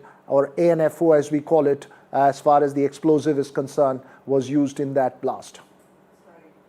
That's right, Veera. The car is also believed to have changed several hands, from Salman to Ahmed to Tariq, and that's also an angle that the police is probing. Let's also go across to my colleague Shreya, who is reporting from the LNJP hospital, which is where most of the injured people are. Shreya, what are witnesses saying with regard to what happened yesterday? And tell us about the official count of people who have passed away and also the ones who are still recovering. Well, of course, officially at least 9 people have been killed in this deadly blast, including identified victims Dinesh Kumar Mishra, who's a local worker in the area in the national capital, and also 34-year-old Ashok Kumar from Amroha, Uttar Pradesh, and 35-year-old Amar Kataria from Delhi. With the remaining 6 deceased aged 25 to 58 are yet to be identified, and 1 mutilated body has been recovered from the site as well. And of course, the family members are struggling to identify the bodies. 20 others were injured. Among them, there are 2 women and 18 men, with the youngest being 21-year-old Shivam Jha from Usmanpur in Delhi. A total of 12 victims hail from the capital here in Delhi, while 8 are from Uttar Pradesh, Uttarakhand, and Himachal Pradesh. The victims are, of course, anonymous people who from the working class, and so far, no compensation has been announced. Of course, the investigation is underway, and after the initial probe report is out, the government will be announcing fair compensation for the affected families. Remember, all these casualties were rushed to Lok Nayak Jayaprakash Hospital, which is the nearest hospital from the explosion spot. And since morning, we have been seeing heartbreaking visuals of family members, their inconsolable grief, who had gathered outside the mortuary as well. And of course, we saw visuals of young children, waiting for their parents, waiting for their father, weeping over the loss of their father. And some are also waiting for the deceased bodies post-mortem to be done. Of course, the eyewitnesses reported, how they saw scattered bodies and body parts at the scene, at the explosion site outside Red Fort last evening. And of course, Delhi police has registered an FIR under the UAP and Explosives Act and launched raids on a suspected Faridabad-based terror module. Of course, Delhi is on high alert at this point in time, and the higher authorities, the government has said that no one will be spared. The one who are responsible for this heinous blast, they will, get their due punishment, and justice will be delivered to all those families who have lost their sole breadwinner. And so far, 9 people have been killed, but the numbers could be significantly higher. But officially, 9 people have died and over 20 people are injured, and they are in a critical condition at LNGP hospital. Right, we'll keep a close watch of that from the hospitals. Thanks very much there, Shreya. The prime suspect, as we've been mentioning, Vasudha, Dr. Umar Mohammed, who was the suspected suicide bomber in that I-20 car that exploded there. He was connected and was an aide, according to investigators, and of course all this is source-based information at this stage, of Dr. Adil and Dr. Muzammil, the earlier ones who were arrested, one in Faridabad and the other in Saharanpur. Absolutely, Veera. Dr. Muzammil was arrested after he was found with a lot of RDX, and Umar Mohammed's family's DNA is being collected to ascertain the identity of the body that was collected from the blast site. That's what we understand. Umar belongs to Kashmir, is what we understand. He was also associated with the Al-Falah institution in Faridabad, the medical institution that's in the spotlight since last night. The other key conspirators, Umar Rashid, involved in this case is a government employee, is what we understand from our sources, and he's also Amir Rashid's brother.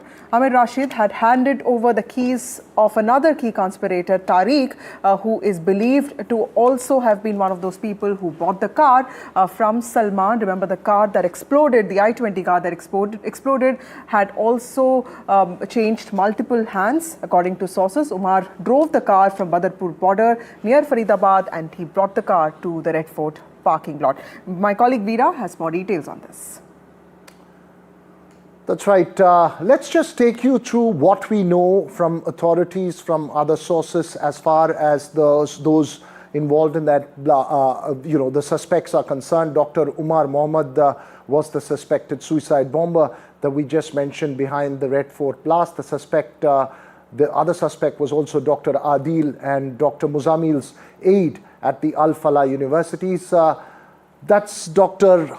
Umar Mohammed. There you have it. Father's name, G. Nabi Bhatt, native place Khoil in Pulwama in Jammu and Kashmir. And that's the connection that's being probed very closely. Date of birth, 1989, February 24th.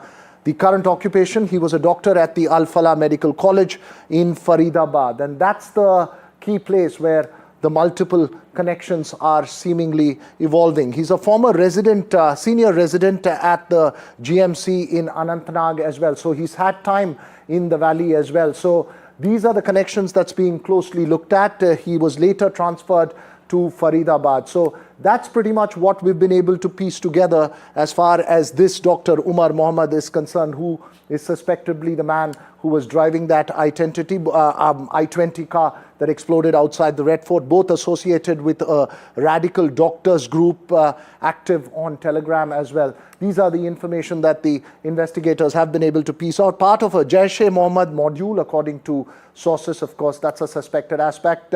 So these are the information that we've been able to bring together. Let me go back to Vasudha for more in terms of the news and the latest that's come in from this investigation.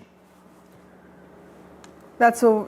Thank you, Veera, for joining us. And also, this is Dr. Umar Mohammed, who is believed to be the key suicide bomber here. His family has been traced to Kashmir. This is a man who was associated with the Al Falah Medical Institution in Faridabad. He's also spent some time in Anantnag. He was training to be a doctor.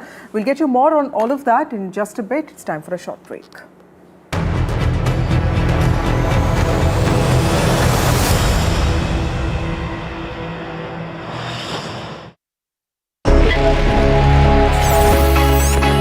Long night? You have no idea. I got you.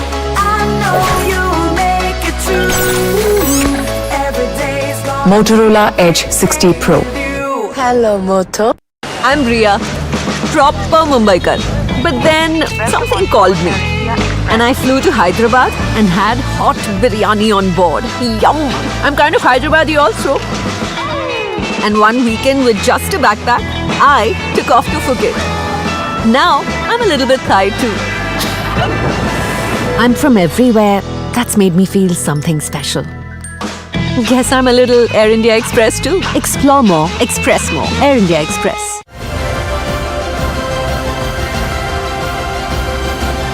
हम 4 प्रमुख राजनीतिक दलों के प्रतिनिधियों से पूछेंगे कि बिहार में बाल विवाह को समाप्त करने के लिए उनकी क्या ठोस योजनाएं हैं। To come up with a strong legislation, strong penal action, all consensus campaign to bring behavioral change for these things. महिलाओं के लिए जागरूकता के साथ में शिक्षा और उनके कानून रूप से मजबूती के लिए कार्य कर रही है।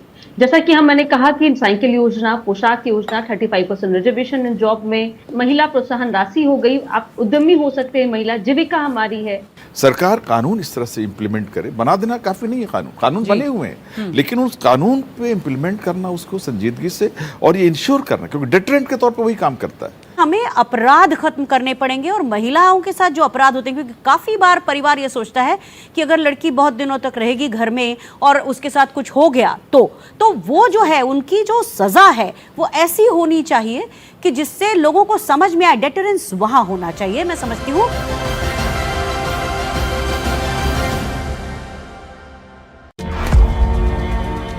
खादी सिर्फ एक वस्त्र नहीं बल्कि भारत की आत्मनिर्भरता और सांस्कृतिक विरासत का प्रतीक है और आज वैश्विक फैशन और सस्टेनेबल लाइफस्टाइल की नई परिभाषा बन चुकी है। वर्ष 2024-25 में वर्ष 2013-14 के मुकाबले 1,16,000 करोड़ रुपए के खादी ग्रामोद्योग प्रोडक्ट्स का उत्पादन, जो लगभग 350% की वृद्धि है। 1,70,000 करोड़ रुपए के खादी ग्रामोद्योग प्रोडक्ट्स की रिकॉर्ड बिक्री अर्थात 450% वृद्धि दर्ज हुई और साथ ही पिछले 11 वर्षों में लगभग 2 करोड़ लोगों को KVIC ने रोजगार दिया। तो आइए भारत की आत्मनिर्भरता को बढ़ावा दें और खरीदें खादी और ग्रामोद्योग उत्पाद। विजिट करें नजदीकी khadi store. Right here, right now, कितना कुछ नया स्टार्ट हो रहा है। जनराली और सेंट्रल बैंक ऑफ इंडिया साथ मिलकर बने हैं जनराली सेंट्रल लाइफ इंश्योरेंस और हम आपकी हर नई शुरुआत के साथ हैं। जनराली सेंट्रल लाइफ इंश्योरेंस, आपका lifetime partner. Under the leadership of Honorable Chief Minister Yogi Adityanath, Uttar Pradesh is today contributing to the nation's development story with new energy and a new vision, and will continue to do so. The nation has resolved that now it will neither stop nor tire, as Prime Minister Modi said at the NDTV World Summit. हम न रुकेंगे न हम थमेंगे। हम 140 करोड़ देशवासी मिलकर तेजी से आगे बढ़ेंगे। In the past few years, Uttar Pradesh has made remarkable progress in the fields of infrastructure, education, health, industry and tourism. The construction of expressways and airports has enhanced connectivity, while initiatives like Invest UP have accelerated industrial growth by creating an investor-friendly environment. जो लोग कहते थे उत्तर प्रदेश बीमारू है, आज कोई उत्तर प्रदेश को बीमारू नहीं कह सकता। आज उत्तर प्रदेश भारत की अर्थव्यवस्था का एक ग्रोथ इंजन बना हुआ। टीवी पर पहली बार जामकुड़ी नाम की चुड़ैल का साया, इसकी चोटी अब हम पकड़ेंगे। आज की रात जामकुड़ी के प्रकोप की आखिरी रात होगी। देखिए टीवी पर पहली बार जामकुड़ी, शुक्रवार 14 नवंबर शाम 7 बजे, शिमारू जोश पर DD Free Dish channel number 53. Across India's farmlands, a new generation of farmers are rewriting the story of agriculture with modern technology, innovation and entrepreneurship. The PepsiCo Voices of Harvest Awards 2025 honor India's champions of sustainable progress across 10 distinct categories that reflect the changing face of Indian agriculture. For more details, log on to ndtv.com/Voices of Harvest. एक तरफ winter sports का रोमांच, दूसरी तरफ चार धाम यात्रा का आनंद। एक ओर बर्फ से ढके पहाड़ तो दूसरी ओर बाबा केदार और बद्रीनाथ, देवभूमि उत्तराखंड इस बार कुछ इसी अंदाज में पर्यटकों का स्वागत करेगी। केदारनाथ, बद्रीनाथ, यमुनोत्री और गंगोत्री धाम के कपाट बंद हो चुके हैं, फिर भी पर्यटक इनके दर्शन का सुख ले पाएंगे, उनकी पूजा अर्चना कर पाएंगे। ये उत्तराखंड सरकार का बहुत बहुत धन्यवाद करता हूँ कि आपने हमारी यात्रा में बहुत बहुत सहयोग किया। उत्तराखंड में पूरे साल पर्यटन को बढ़ावा देने के लिए मुख्यमंत्री पुष्कर सिंह धामी के नेतृत्व में प्रदेश सरकार शीतकालीन चार धाम यात्रा करा रही है। यात्रा में देवताओं के शीतकालीन गद्दी स्थल जोड़े गए। ऊखी मठ में भगवान केदारनाथ, ज्योतिर्मठ में बद्रीनाथ, मुखबा में मां गंगा और खरसाली में मां यमुना के दर्शन किए जा सकेंगे। शीतकाल में चार धामों के कपाट बंद होने के बाद सभी लोगों के व्यवसाय पर गहरा प्रभाव पड़ता है, जिसे देखते हुए आदरणीय प्रधानमंत्री जी से मार्गदर्शन प्राप्त कर हमने इस वर्ष शीतकालीन यात्रा की ऐतिहासिक शुरुआत की है। शीतकालीन यात्रा में सरकार इन स्थानों को मिलाकर एक धार्मिक और पर्यटन सर्किट तैयार कर रही है। इसे एडवेंचर टूरिज्म से भी जोड़ा जाएगा ताकि सर्दियों में भी राज्य में पर्यटकों की संख्या बढ़े।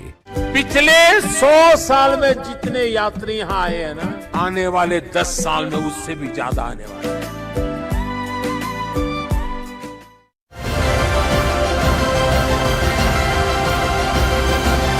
हम चार प्रमुख राजनीतिक दलों के प्रतिनिधियों से पूछेंगे कि बिहार में बाल विवाह को समाप्त करने के लिए उनकी क्या ठोस योजनाएं हैं। To come up with a strong legislation, strong penal action, all consensus campaign to bring behavioral change for these things. महिलाओं के लिए जागरूकता के साथ में शिक्षा और उनके कानून रूप से मजबूती के लिए कार्य कर रही है। जैसा कि मैंने कहा कि साइकिल योजना, पोशाक योजना, 35% रिजर्वेशन इन जॉब में, महिला प्रोत्साहन राशि हो गई, आप उद्यमी हो सकते हैं, महिला जीविका हमारी है। सरकार कानून इस तरह से इम्प्लीमेंट करे, बना देना काफी नहीं है। कानून बने हुए हैं, लेकिन उस कानून पे इम्प्लीमेंट करना, उसको संजीदगी से और ये इंश्योर करना, क्योंकि डिटरेंट के तौर पे वही काम करता है। हमें अपराध खत्म करने पड़ेंगे और महिलाओं के साथ जो अपराध होते हैं, क्योंकि काफी बार परिवार ये सोचता है कि अगर लड़की बहुत दिनों तक रहेगी घर में और उसके साथ कुछ हो गया तो वो जो है उनकी जो सजा है वो ऐसी होनी चाहिए कि जिससे लोगों को समझ में आए। डेटरेंस वहां होना चाहिए, मैं समझती हूँ।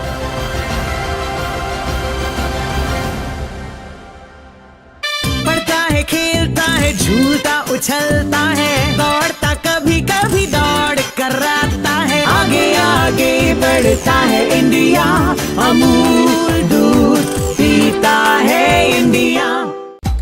I killed my plants. Ah, bummer. Try putting them in the shower. On it. Am I supposed to be in the shower with them? Definitely not. The all-new Motorola Razr 60, dangerously cool. Scammers की कोशिश जारी, करने समाप्त बल्लेबाजों की पारी। Hello madam, बिजली विभाग से बोल रहा हूँ। इस लिंक पे पैसे भरे वरना बिजली कट जाएगी। बल्लेबाज जाल में फंसते हुए। काट दो हैं? आज कैंडल लाइट डिनर का प्लान है। Candle light? कमाल की साझेदारी ने कर दिया स्कैमिंग टीम को परास्त। Be alert, be scam safe.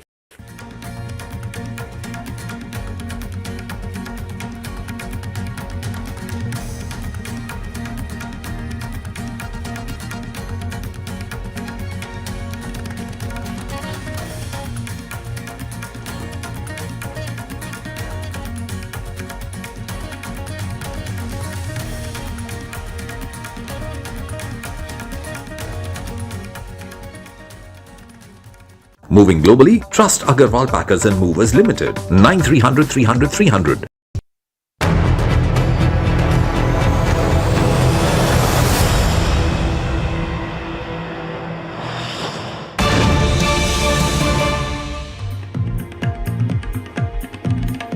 NDTV has accessed a new CCTV footage of the I-20 car that exploded yesterday. It was part of the bomb blast. The CCTV footage is from Delhi to Faridabad, and the suspect, the suicide bomber, Umar Mohammed is suspected to be wearing a mask and he's seen driving the car. There you see it. That's from the Delhi Faridabad toll plaza, where you cut over, I presume, Vasudha, into the national capital from Faridabad. And there you have that image there of the suspect there, Dr. Umar, allegedly wearing a mask. Umar entered Delhi via Faridabad at 8:13 a.m. Remember, the blast happens at 6:55 in the evening. 8:13 a.m. he enters New Delhi. Another CCTV footage of the I-20 car has surfaced as well, and that's what we're showing it. This footage is from the Badarpur toll plaza, Vasudha. The suspect Umar is seen in that CCTV footage that we're playing on the screens wearing a mask. That's right, Virat. Umar Mohammed was a doctor associated with the Al-Falah institution in Faridabad. He's also a doctor who has worked in Anantnag, and his family is in Pulwama. And these are two CCTV footages, one of Dr. Umar Mohammed in Badarpur toll plaza. The other one is also him crossing the Faridabad New Delhi toll plaza. We don't know if it's on the same day though, but we do see somebody who looks like him wearing the mask. That's right. I believe NDTV's Mukesh is joining us live. Mukesh, go ahead. What information are you picking up? Can you just put this CCTV footage that we're playing on our screens in context for our viewers? देखिए, जो उमर मोहम्मद है उसका एक नया CCTV footage सामने आया है। ये फुटेज सोमवार का है, यानी कल ब्लास्ट हुआ है और ब्लास्ट से ठीक पहले का ये फुटेज है। ये जो उमर मोहम्मद है, ये फरीदाबाद में अल फला जो यूनिवर्सिटी है वहां से चला था और उसके बाद 8:13 पर ये बदरपुर टोल क्रॉस करता हुआ दिखाई दे रहा है। आप फुटेज में देख सकते हैं कि गाड़ी में उमर मोहम्मद अकेला बैठा हुआ है और इसने अपने चेहरे पर मास्क पहना हुआ है, जिससे ये अपनी पहचान छिपा पाए। और बदरपुर टोल प्लाजा के बाद ये फिर आश्रम होते हुए, सराय कालिका होते हुए, ITO होते हुए जो रेड फोर्ट की पार्किंग है वहां पहुंचा है। लेकिन इसके पहले दिल्ली पुलिस को एक और फुटेज मिला है इसका। फरीदाबाद में एशियन हॉस्पिटल है, वहां पर ये सुबह 7 बजे वहां से निकल रहा है, यानी कि ये घर से अर्ली मॉर्निंग निकल गया था विस्फोटक लेकर और ये पूरी कॉन्स्पिरेसी के साथ में दिल्ली आया था। और इसमें इसके जो हैंडलर हैं, जब उन्होंने टाइम बताया और जब जगह बताई उसके हिसाब से इसने ब्लास्ट किया है। तो ये पूरा जो रूट मैप है ये दिल्ली पुलिस ने तैयार किया है। इस पूरे रूट पर जितने भी सीसीटीवी कैमरे लगे हैं फरीदाबाद से लेकर रेड फोर्ट तक, उन तमाम सीसीटीवी कैमरों के फुटेज को निकाला जा रहा है और जो पूरा रूट मैप है वो तैयार किया गया है, जिसमें कई जगहों पर उमर मोहम्मद I-20 गाड़ी लेकर ड्राइव करते हुए जाता हुआ दिखाई दे रहा है। जी मुकेश, जस्ट एक चीज बताइए, 8:13 सुबह he has come from Faridabad, so it's pretty clear that all through the day he was there in Delhi. And is there any other information that you're picking up from the authorities? देखिए, बिल्कुल इसने पूरा दिन जो है दिल्ली में बताया है, क्योंकि सुबह 8:13 पर ये दिल्ली एंटर कर गया था और 8:13 के बाद ये जो रेड फोर्ट की पार्किंग है यहाँ पर ये पहुंचता है 3:19 पर, यानी कि पूरे दिन ये दिल्ली के अंदर रहा और फिर इसने 3 घंटे जो रेड फोर्ट की पार्किंग है वहां पर 3 घंटे रहा और वहां पर रहने के दौरान गाड़ी से ये 1 सेकेंड के लिए भी बाहर नहीं निकला, क्योंकि इसको लगता था कि अगर बाहर निकलेंगे तो इसकी पहचान हो जाएगी, वहां जो सीसीटीवी कैमरे लगे हैं उसमें इसका फुटेज आ जाएगा, इसीलिए बाहर नहीं निकला है। तो कुल मिलाकर दिल्ली पुलिस ने पूरा रूट मैप तैयार किया है और इस मामले की जांच को दिल्ली पुलिस आगे बढ़ा रही है। मुकेश, कल रात से हम देख रहे हैं कि दिल्ली पुलिस ने काफी विटनेसेस से बात की है, और कोई ऐसा इन्फॉर्मेशन है दिल्ली पुलिस के थ्रू जो आप हमको बता सकते हैं? देखिए, बिल्कुल दिल्ली पुलिस ने तमाम जो लोकल लोग थे जहां पर ये ब्लास्ट हुआ था उनके स्टेटमेंट रिकॉर्ड किए हैं, कैसे ये ब्लास्ट हुआ, क्योंकि जो पुलिस कमिश्नर है उन्होंने कल ही कहा था कि जो ब्लास्ट है वो मूविंग कार के अंदर हुआ है, कार मूव कर रही थी, और अब तो ये बिल्कुल क्लियर हो गया है कि जो ब्लास्ट हुआ है। Right, we seem to have lost that line with Mukesh there, but of course that information coming in, Vasudha, which is extremely important because this gives the categorical confirmation of what time the suspected Fidayin or suicide bomber in this case, which is Dr. Umar, entered into New Delhi. So that's pretty much the grab that you're seeing on your screens from the Badarpur toll plaza at 8:13 a.m. That I-20 car enters New Delhi. And it's been there in New Delhi presumably through the day. We don't know if it went back into Faridabad and came back, but pretty much clearly coming in from Faridabad through the Badarpur border into New Delhi. And of course, remember, this is at 8:13 a.m. in the morning to our viewers. Of course, the blast goes off at 6:55 in the evening. So, and like our colleague Mukesh was pointing out, Veera, that Umar Mohammed stayed in the car for all 3 hours in the parking lot because he didn't want to clearly be spotted by anybody. But of course, there's more information that's being gathered. What we know so far is that this is Dr. Umar Mohammed, the prime suspect, the suicide bomber in this case, the Fidain, who is suspected to have been part, the most important part of this bomb blast. That's right. That's pretty much basis of what investigators. Obviously, they must be in possession of multiple CCTV footage, Vasudha, given that they know the route that was there. Yeah. There's also the footage of the car at the time of the blast moving slowly towards that red light. So the police, of course, would have much more information. This is, of course, what's come out at the moment by way of information coming in from the investigators of this particular CCTV footage of that car entering New Delhi's borders. And this Hyundai i20 car, Veera, is the same one that has changed multiple hands from Salman to Amit to Tariq to finally Mohammed Umar. And of course, police is also interrogating that particular angle because this is the main tool of this terror blast, and this probably is also the most important pivotal thing that's helping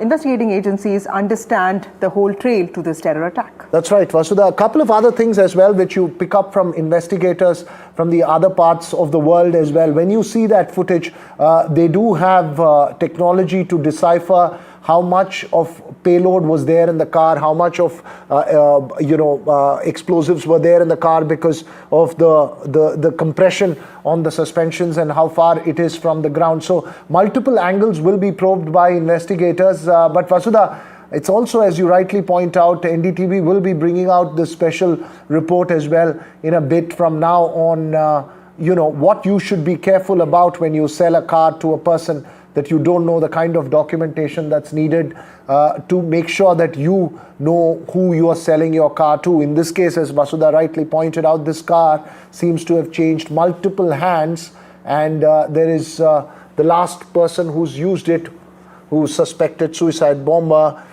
We still don't know when he procured it and what kind of documentation was provided. Yes, Veera, but the most worrying aspect of this terror attack is also the involvement of white-collar professionals, and one of them is Dr. Shaheen, a terror doctor, a doctor who played an important role in this terror network. Several houses in Lucknow have been raided, and one of them belonged to Dr. Parvez, who's somebody who worked in an integrated university. He's the brother of Dr. Shaheen. Dr. Shaheen was recruited as part of Jaish-e-Mohammed's women's wing, is what we understand from our sources. And the father's name of Parvez and Shaheen is Saeed Ansari, who's also from Lucknow. Dr. Shaheen was selected through Public Service Commission. She's also worked in Kanpur, is what we believe, before, of course, coming to Faridabad to work in Al-Falah Medical Institution. That's right. These are all the suspected by the investigators. Obviously, there will be a long process of putting out the categorical evidence before proving them guilty. Let's just listen in to Dr. Shaheen's father, Saeed Ansari, who spoke to our colleagues there in Lucknow. हमें तो किसी से नहीं पता, आप ही लोग से पहली बार पता लग रहा है जी। डॉक्टर शाहीन फरीदाबाद में कब से रह रही थी, कुछ आइडिया आपको? डेढ़ साल हो गए करीब। किसी डॉक्टर मुजम्मिल का आपने नाम? नहीं, हमने कभी ना उनके मुंह से सुना है, ना हम मुजम्मिल को जानते हैं। ठीक। That's right. That's the father of one of the suspects in that case, Dr. Shaheen, who was picked up by the police today, speaking to the media there. Ranveer, my colleague, joins me from Lucknow. Go ahead, Ranveer. What are you picking up from the family? Dr. Shaheen, whose car was recovered from Dr. Muzammil, and the arms were in the car. So Dr. Shaheen belongs to Lucknow, and where I am standing, this is Khandari Bazaar, one of the congested areas in Lal Bagh, and you can see a huge crowd outside Dr. Shaheen's residence. Today morning, UP ATS along with police UP Police and Kashmir Police. They raided a place near IM Road, and that belongs to Dr. Parvez, who is sibling of Dr. Shaheen. So Dr. Shaheen is anyhow associated with Dr. Muzammil, and Dr. Parvez is also a doctor, and he is working with Integral University in Lucknow as assistant professor in the medicine department. So Dr. Shaheen is under scanner. She has been interrogated in Lucknow. Two places where Dr. Shaheen family members they reside. One, this one where is her father, Saeed Ansari. He resides, while at IM Road, Dr. Parvez Ansari, he lives. But today when ATS teams raided the place of Dr. Parvez, there was no one, and the main gate was locked. So ATS broken the lock. They raided inside the house, and after inspection they came out with a new lock, and then after they came to this place in Khandari Bazaar, and after an interrogation with Shaheen's father Saeed Ansari for around 40 minutes, the teams gone from this place now, and the case is going on. So Dr. Shaheen belongs to Lucknow, and she was MBBS. She had done MBBS from Allahabad Medical College, and after that she cracked UPSC and she joined Ganesh Shankar Vidyarthi Medical College in Kanpur, and she worked there from 2006 to 2013. But the sources in Ganesh Shankar Vidyarthi Medical College just said that she left the college without any intimation in 2013, and 2015 is the year when she was divorced to Zafar Hayat. So she had taken a divorce from Zafar Hayat. Zafar belongs to Maharashtra, but there were some disputes between the husband and wife, and she was divorced in 2015. Right. And Dr. Shaheen's father said that around 1.5 years back, Dr. Shaheen shifted to Faridabad, right. And as per Saeed Ansari, he don't know who is Dr. Muzammil. Right, so Ranveer, we'll keep coming back to you for the latest. I'm sorry to butt in there because we simply need to take a break, but of course, that was the reaction coming in from Lucknow, Vasudha. We'll slip into a very short break, much more when we come back.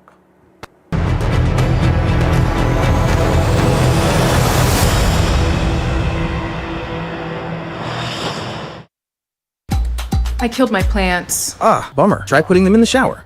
On it. Am I supposed to be in the shower with them? Definitely not. The all-new Motorola Razr 60, dangerously cool. I'm Riya, proper Mumbaikar. But then something called me. And I flew to Hyderabad and had hot biryani on board. Yum! I'm kind of Hyderabadi also. And one weekend with just a backpack, I took off to Phuket. Now, I'm a little bit tired too. I'm from everywhere. That's made me feel something special. Guess I'm a little Air India Express too. Explore more, express more. Air India Express. The real investment opportunity in Andhra Pradesh isn't land, it's people. Skilled, disciplined, driven to perform. From Leap Schools to the Naipunyam portal, every initiative is shaping a workforce ready for tomorrow's challenges. A talent pool that works with precision. A mindset that performs with passion. Companies powered by talent choose Andhra Pradesh. Invest in talent. Invest in progress. This November 14th and 15th. Join us at the CII Partnership Summit 2025 in Visakhapatnam. Companies driven by speed choose Andhra Pradesh. Acidity, heartburn और gas को खत्म करे कम से कम समय में और पेट को रखे कूल लंबे समय तक। प्रोटैंस, eat happily, live happily.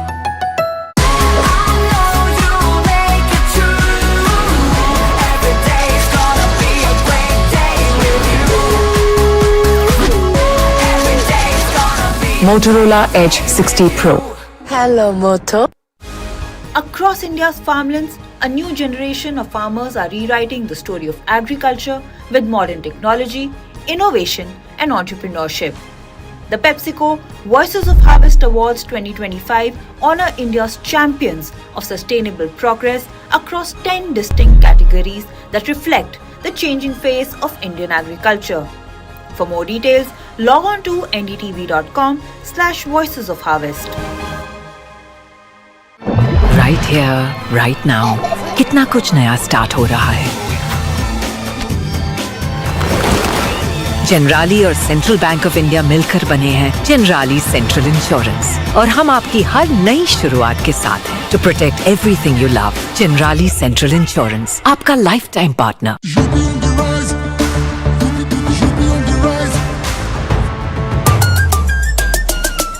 UP on the rise, सुन ले आसमां, डबल इंजन का ये मिशन है महान. 2047 तक हम न रुकेंगे, 6 ट्रिलियन का ड्रीम पूरा करेंगे. मथुरा की गलियों में गूंजे है राधा, अयोध्या में दूर हुई मंदिर की बाधा, काशी प्रयागराज की गोल्डन चमक, यूपी सरकार की गूंजे धमक. सड़कों पर फर्राटा फिक्रलेस बिल्कुल बिंदास, एक्सप्रेस वे पर साएं पूरा विश्वास. विकसित यूपी की बढ़ गई प्यास, 2047 का ये विजन बहुत खास. माफिया का दी एंड, फियर गॉन, योगी राज में लॉ एंड ऑर्डर हुआ स्ट्रॉन्ग. बेखौफ घूमे जनता, गुंडों पर मार, नया यूपी तोड़ रहा पुरानी दीवार. यूपी ऑन द राइज, सुन ले आसमां, डबल इंजन का ये मिशन है महान. 2047 तक हम न रुकेंगे, 6 ट्रिलियन का ड्रीम पूरा करेंगे.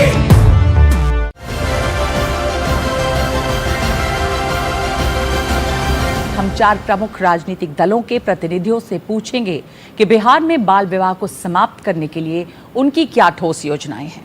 To come up with a strong legislation, strong penal action, all consensus campaign to bring behavioral change for these things. महिलाओं के लिए जागरूकता के साथ में शिक्षा और उनकी कानून रूप से मजबूती के लिए कार्य कर रही है.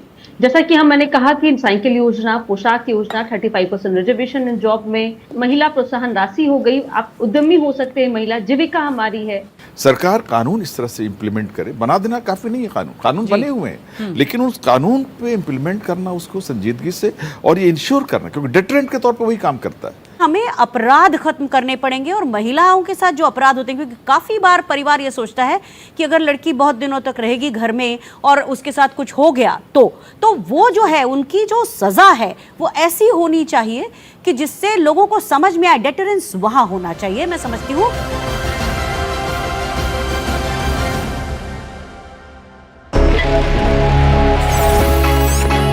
Long night? You have no idea. Hi, Roger.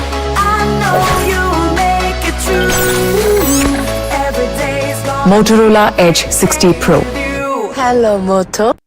पढ़ता है, खेलता है, झूलता उछलता है, दौड़ता कभी कभी दौड़ कराता है. आगे आगे बढ़ता है इंडिया, अमूल दूध पीता है इंडिया.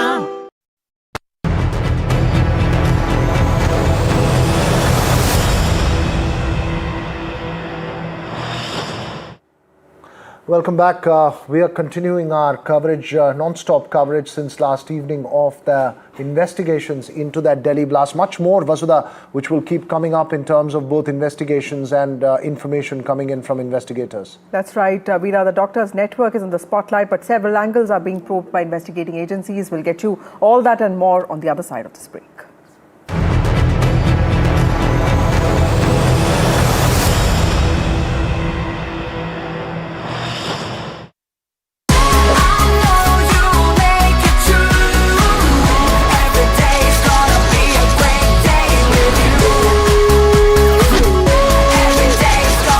Motorola Edge 60 Pro.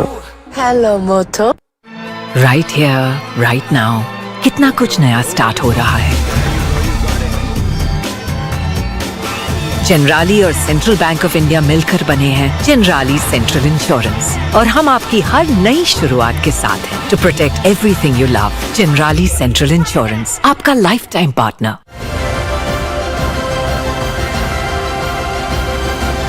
हम 4 प्रमुख राजनीतिक दलों के प्रतिनिधियों से पूछेंगे कि बिहार में बाल विवाह को समाप्त करने के लिए उनकी क्या ठोस योजनाएं हैं.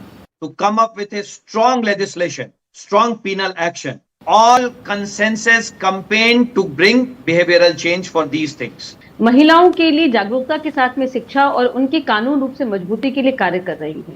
जैसा कि मैंने कहा कि साइकिल योजना, पोशाक योजना, 35% रिजर्वेशन इन जॉब में, महिला प्रोत्साहन राशि हो गई, आप उद्यमी हो सकते हैं, महिला जीविका हमारी है. सरकार कानून इस तरह से इम्प्लीमेंट करे, बना देना काफी नहीं है, कानून बने हुए हैं, लेकिन उस कानून पे इम्प्लीमेंट करना उसको संजीदगी से और ये इंश्योर करना, क्योंकि डिटरेंट के तौर पे वही काम करता है। हमें अपराध खत्म करने पड़ेंगे और महिलाओं के साथ जो अपराध होते हैं, क्योंकि काफी बार परिवार ये सोचता है कि अगर लड़की बहुत दिनों तक रहेगी घर में और उसके साथ कुछ हो गया तो वो जो है उनकी जो सजा है वो ऐसी होनी चाहिए कि जिससे लोगों को समझ में आए। डेटरेंस वहां होना चाहिए, मैं समझती हूँ।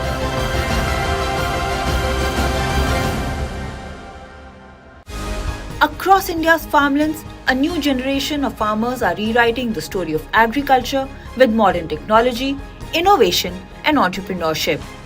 The PepsiCo Voices of Harvest Awards 2025 honor India's champions of sustainable progress across 10 distinct categories that reflect the changing face of Indian agriculture.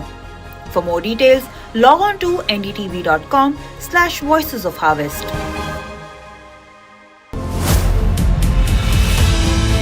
Under the leadership of Honorable Chief Minister Yogi Adityanath, Uttar Pradesh is today contributing to the nation's development story with new energy and a new vision, and will continue to do so. The nation has resolved that now it will neither stop nor tire, as Prime Minister Modi said at the NDTV World Summit. हम न रुकेंगे न हम थमेंगे, हम 140 करोड़ देशवासी मिलकर तेजी से आगे बढ़ेंगे। In the past few years, Uttar Pradesh has made remarkable progress in the fields of infrastructure, education, health, industry and tourism. The construction of expressways and airports has enhanced connectivity, while initiatives like Invest UP have accelerated industrial growth by creating an investor-friendly environment. जो लोग कहते थे उत्तर प्रदेश बीमारू है, आज कोई उत्तर प्रदेश को बीमारू नहीं कह सकता। आज उत्तर प्रदेश भारत की अर्थव्यवस्था का एक ग्रोथ इंजन बना हुआ है। Wow, so you use this trading app too? Yes, because it promises guaranteed returns. Guaranteed returns. Your trading app is authentic, right? Here's the catch. First, they promise guaranteed high returns with a grin, then trick you to download a fake app and pull you in. Well said, well said. SEBI and NSE advice. Download apps only from the verified apps list on SEBI's investor site. An investor awareness initiative by SEBI and NSE. एक तरफ winter sports का रोमांच, दूसरी तरफ चार धाम यात्रा का आनंद। एक ओर बर्फ से ढके पहाड़ तो दूसरी ओर बाबा केदार और बद्रीनाथ, देवभूमि उत्तराखंड इस बार कुछ इसी अंदाज में पर्यटकों का स्वागत करेगी।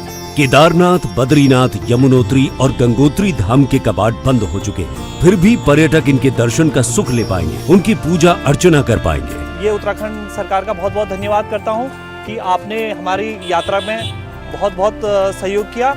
उत्तराखंड में पूरे साल पर्यटन को बढ़ावा देने के लिए मुख्यमंत्री पुष्कर सिंह धामी के नेतृत्व में प्रदेश सरकार शीतकालीन चार धाम यात्रा करा रही है। यात्रा में देवताओं के शीतकालीन गद्दी स्थल जोड़े गए हैं। ऊखी मठ में भगवान केदारनाथ, ज्योतिर्मठ में बद्रीनाथ, मुखबा में मां गंगा और खरसाली में मां यमुना के दर्शन किए जा सकेंगे। शीतकाल में चार धामों के कपाट बंद होने के बाद सभी लोगों के व्यवसाय पर गहरा प्रभाव पड़ता है, जिसे देखते हुए आदरणीय प्रधानमंत्री जी से मार्गदर्शन प्राप्त कर हमने इस वर्ष शीतकालीन यात्रा की ऐतिहासिक शुरुआत की है। शीतकालीन यात्रा में सरकार इन स्थानों को मिलाकर एक धार्मिक और पर्यटन सर्किट तैयार कर रही है। इसे एडवेंचर टूरिज्म से भी जोड़ा जाएगा ताकि सर्दियों में भी राज्य में पर्यटकों की संख्या बढ़े। पिछले 100 साल में जितने यात्री यहाँ आए हैं ना, आने वाले 10 साल में उससे भी ज्यादा आने वाले हैं।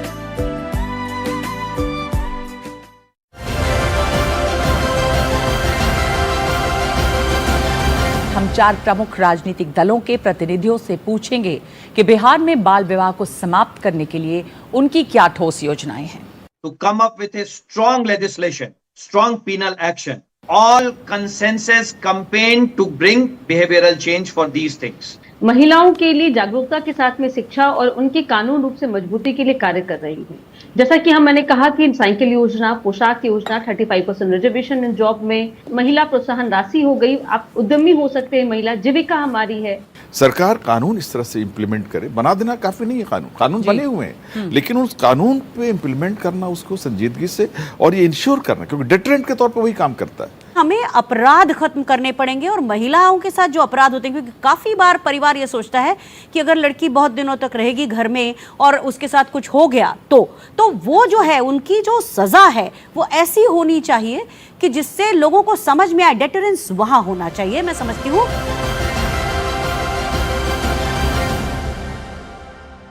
भाई साहब, आपने भारत कनेक्ट का नाम सुना है? एक और social media app.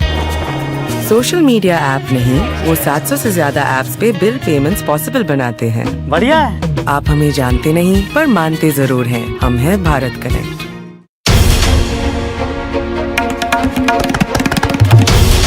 This is NDTV and you're watching NDTV 24/7.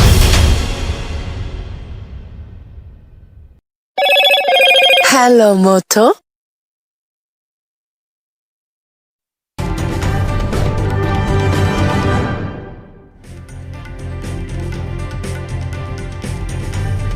Hello everybody, you're watching NDTV. The terror blast that happened in New Delhi yesterday near the Red Fort is being probed from all angles. High-level security meetings have taken place at the Home Minister's residence, and the Prime Minister has also spoken about it, saying that the accused will be led to justice. Right, from CCTV footage to searches that are on, investigators have been trying to piece together the sequence of events that led to that blast. They have been able to identify the suspected suicide bomber or a Fidain attack, as some of the investigators have been telling off the record.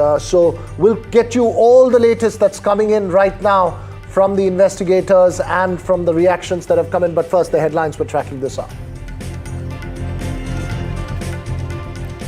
Prime Minister Modi sends out a stern message on Delhi blast case in which 9 people have been killed. Speaking in Bhutan, he says the government will go to the root of this conspiracy. Defence Minister Rajnath Singh has also warned that those responsible for this will not be spared. The link emerges between the deadly blast near Delhi's iconic Red Fort and quote-unquote white-collar terror module that was allegedly busted by police teams of Jammu and Kashmir and Haryana. The car in which the explosion took place was owned allegedly by Amir, who was part of the module. First pictures of Delhi blast suspects have surfaced now. Dr. Umar, who is suspected to have been inside the car during the blast, emerges as the key face of this terror case. A possible Jaish link has also emerged from this. And the first images of Dr. Shaheen, who was arrested in Lucknow. Ammunition seized from Dr. Shaheen's car, allegedly accused of heading the Jaish's women's wing in India. Searches are underway in the Al-Falah University in Faridabad, where several of the doctors who were part of this module allegedly studied. Voting underway in Bihar elections. It's phase 2 of Bihar polls. 122 constituencies across 20 districts are voting today. Over 60.4% turnout has been recorded in all of these seats concentrated in Shahbad, Magad and Simanchal areas of Bihar. The voting percentage has been 60.4 till 3 p.m.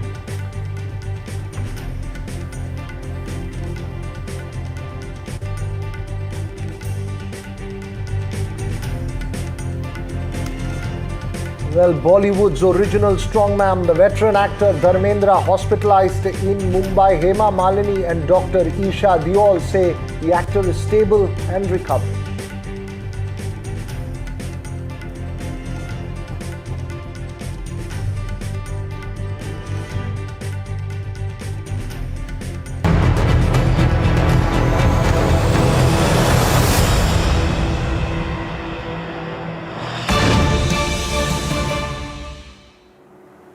Well, Home Minister Amit Shah chaired an important review meeting today on the Delhi car blast with senior officials, and what we understand that he has instructed them to hunt down every culprit behind this incident. That's right. Everyone involved in this act will face the full wrath of the agencies according to information or the message coming out of that meeting. It's a high-level security meet. Remember, the Prime Minister will be back in India and there is a possibility of further confabulations and meetings at the top level, including a CCS, Vasudha, perhaps tomorrow. So multiple developments that we're tracking at the moment from the national capital. That's right. This is the third high-level security meeting that has been chaired by the Home Minister. The Home Minister chaired one last night, and after that he has been having the series of meetings at his residence in which not just IB officials but also officials from J&K Police and also Delhi Police have been participating. He has also spoken to FSL officials, is what we understand, and he has been taking stock of the situation every hour, is what we understand, and also has been talking to the Prime Minister who is in Bhutan, informing him about all the updates that have come in with regard to the investigation. That's right. Much of these decisions will depend on categorical and confirmed information and both intelligence inputs that have come in, Vasudha. But these meetings would be crucial for India to assess the situation and also in terms of formulating a response. That's right. Vishal joins us. Vishal has been tracking this meeting very closely. Vishal, we saw the Home Minister visit LNJP Hospital yesterday. He spoke to the witnesses and there have been a series of high-level meetings since last night. Tell us about the latest meeting that has taken place. What kind of instructions has he given out to officials?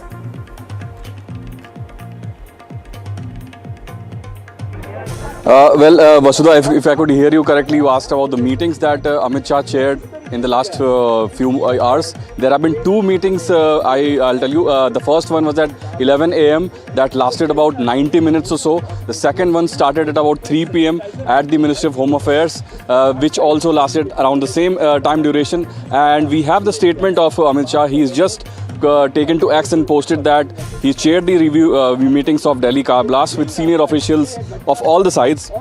He has instructed all the higher officials to hunt down each and every culprit behind this incident. So the message is loud and clear from the Indian authorities that whoever is responsible for the blast that happened in that distance, about 100 meters from where we are standing, those white drapes tell you the story. Everything that happened last night is behind those white curtains, and that is what Amit Shah is talking about. He said that every culprit behind this ghastly incident will be hunted down and won't be spared.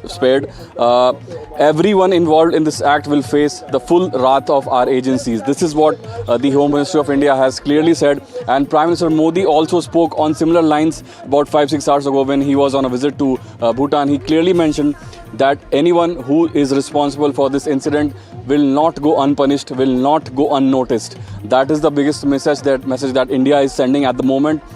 We are right at the ground zero where all of it unfolded last night. You can see security officials standing in the distance.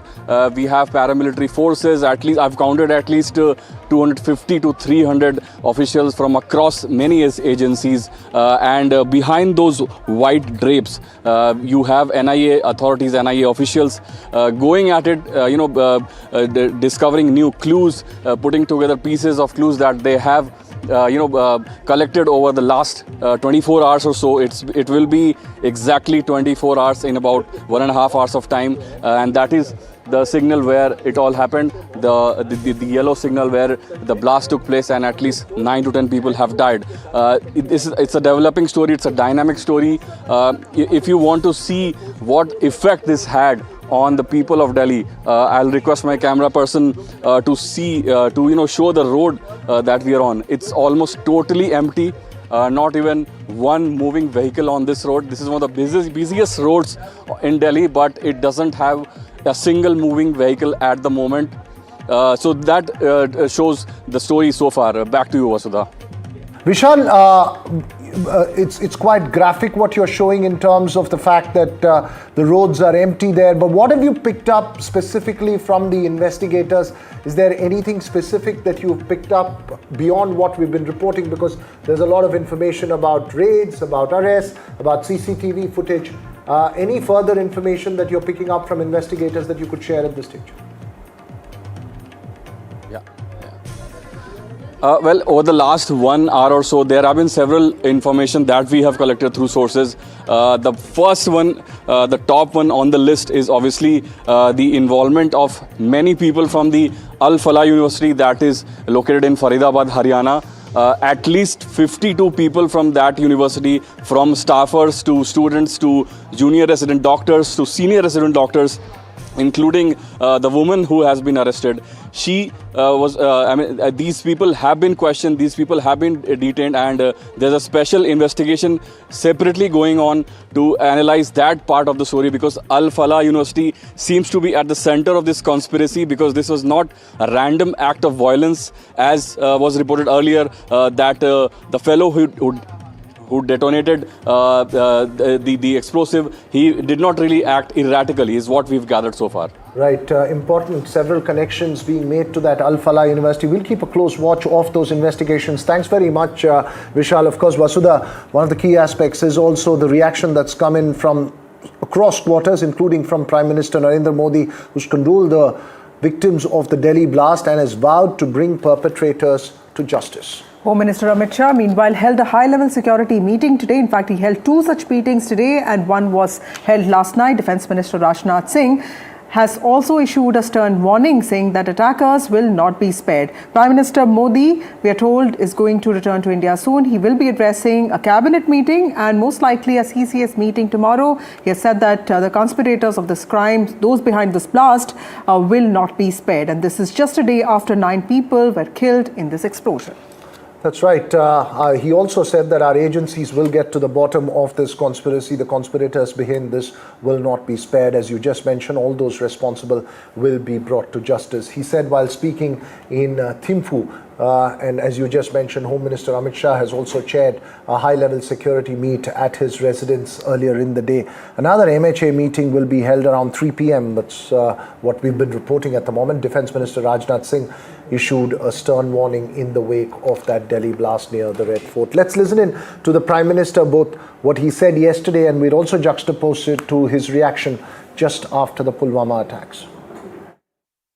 India will identify, track and punish every terrorist and their backers. We will pursue them to the ends of the earth. India's spirit will never be broken by terrorism. हमारी एजेंसियां इस षड्यंत्र की तह तक जाएगी।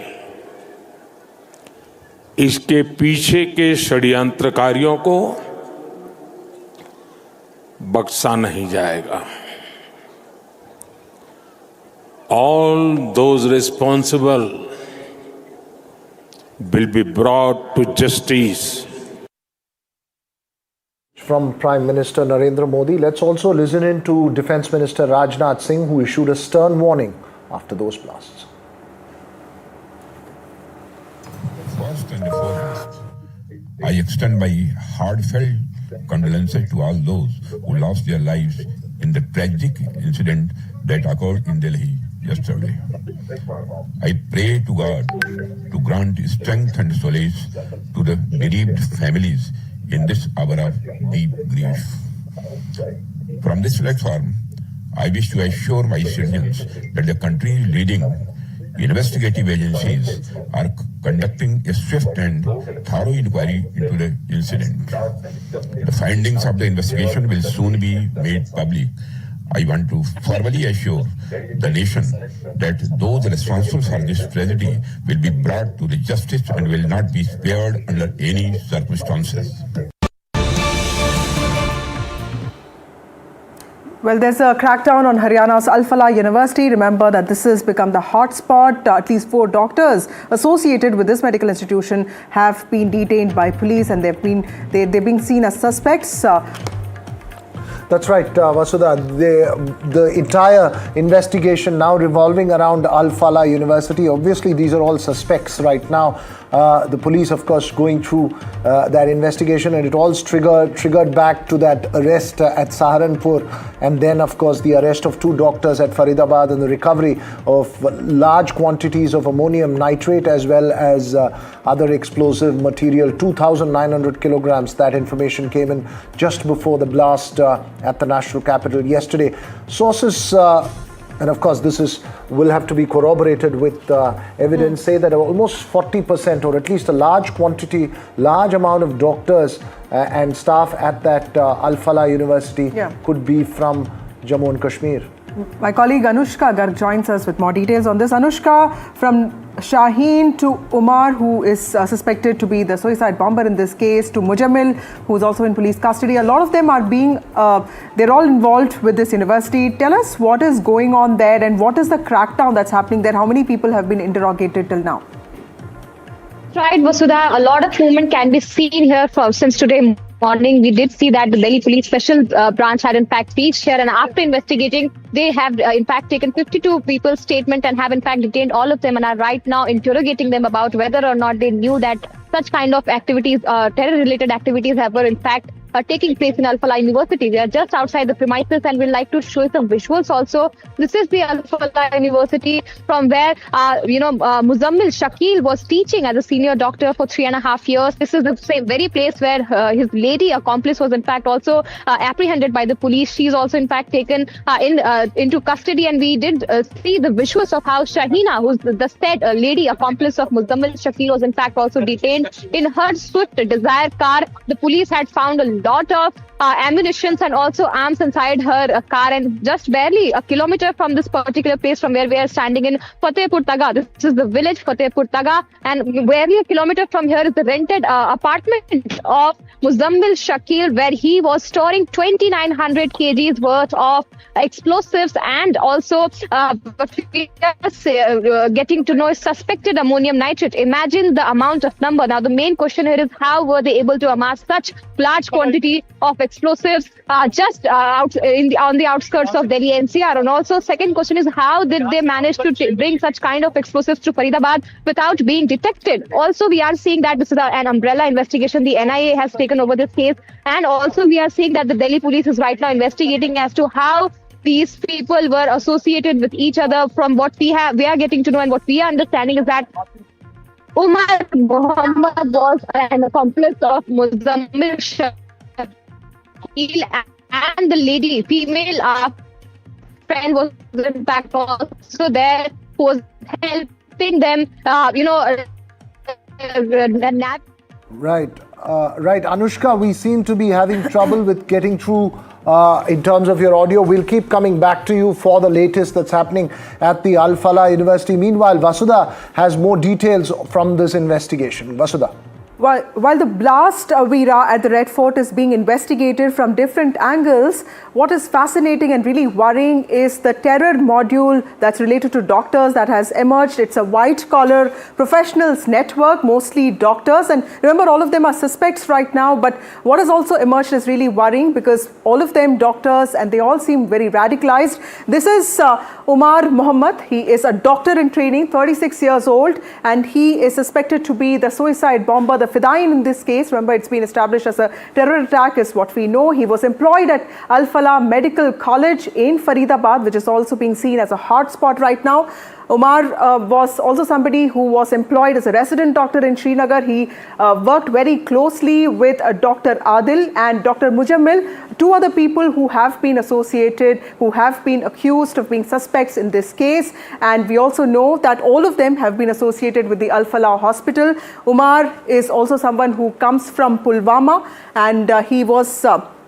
this is Mujammil Ahmed, and he was also somebody associated with Umar. Umar is a 36-year-old, and all three of them, Adil, Umar and Mujammil, work together. Mujammil Ahmed is somebody who was also associated with the Al-Falah Medical Hospital. Of the four, three doctors seem to have connections with Kashmir, two of them from Pulwama is what we understand.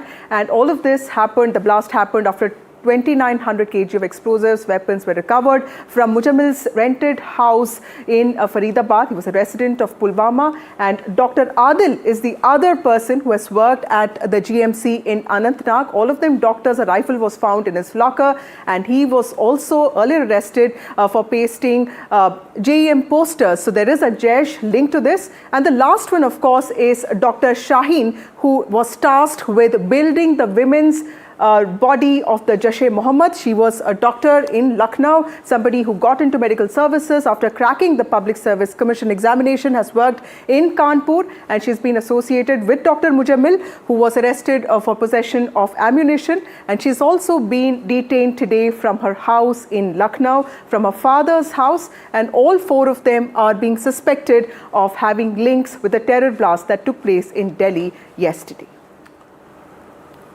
That's right. Dr. Umar Mohammed, as Vasudha was just mentioning, is the suspected suicide bomber behind the blast at that Red Fort. And the police, we believe, have collected Umar Mohammed's family's DNA to ascertain the identity of the body that was obtained from the car at the blast site. The other key conspirator, Umar Rashid, involved in the case, is a government employee and Rashid's brother. Amir Rashid had handed over the keys to another conspirator, Tariq. That's the journey of that I-20 car. According to sources, Umar drove the car from Badarpur border, and we had even CCTV footage showing him cross the Badarpur border into the national capital from Faridabad and brought the car to the Red Fort parking lot, where he allegedly sat for 3 hours at the parking lot. After that, Adil and Muzammil's arrest from Faridabad. Sources say Umar Mohammed panicked and detonated the explosive near the Red Fort metro station. Of course, the last bit is conjuncture at this stage. But more about Dr. Umar, who is the suspected suicide bomber. Vasudha has the details. Thank you, Veera. Dr. Umar Mohammed was the suspected suicide bomber behind the blast at the Red Fort. The suspect was Dr. Adil and Dr. Mujammil's aide. He worked very closely with them, all three doctors. Dr. Umar was 36 years old. He was born on 24th February 1989. Remember, he's the bomber who's suspected to have died yesterday, and his family's DNA is now being collected, and the verification process will also establish what his identity was. He was a doctor in training at Al-Falah Medical College in Faridabad. He was also somebody who has worked as a resident doctor in Srinagar earlier, and he comes from Pulwama, and he's also been a resident doctor in Anantnag. So clear links with Kashmir. Remember, of the 4 suspects, 3 of them are doctors associated with Kashmir, and Dr. Umar Ahmed and Mohammed, and his father, of course, Nabib Bhatt, is what we understand, a 36-year-old doctor. And this is the worrying part, because all 4 suspects in this case are professionals, working professionals, doctors, and there seems to be a certain sense of radicalization that has worked, and all of them were reportedly working closely, and they contacted each other through Telegram groups, is what we understand. They were all active on Telegram, and they were part of a Jaish-e-Mohammed module, is what we understand from our sources.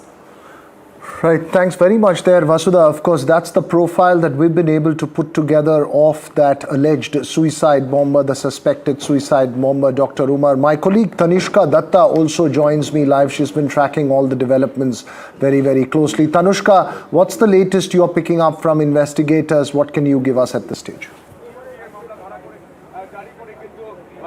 Right, I'm currently present at the Red Fort, right in front of the Red Fort, in fact, wherein this blast happened yesterday in the evening at around 6:52 p.m., which we do know of. And what we know as of now, fresh, is, we have 2 CCTV footage that we've come across of, the car, the I-20 white Hyundai car, of its whereabouts at 8:13 in the morning. It was at Badarpur Toll Plaza, and thereafter, of course, it went about the city and came to central Delhi, and right here at Chandni Chowk, which is wherein, after that we have another CCTV video wherein this car and 3 men are getting a pollution check of the white Hyundai car that exploded near Delhi's Red Fort on Monday, killing 9 people. We do know that 9 people have been killed, and as of now 8 bodies have been identified from the LNJP hospital. What we also understand is that, of course, that Dr. Umar Mohammed, who was the suicide suicide bomber at this point, spent 3 hours in the car before actually panicking and detonating the bomb from the car itself, just only a few meters from where I am standing at, a few hundred meters. So to my right, I will ask my camera person to pan to the right, is the Red Fort, which is a little far away from where the blast happened, but not, just 100 meters away. To my left is the Jain temple. So definitely, and the Chandni Chowk market as well, definitely a very crowded area this is, and a very, definitely a, huge tourist hotspot too.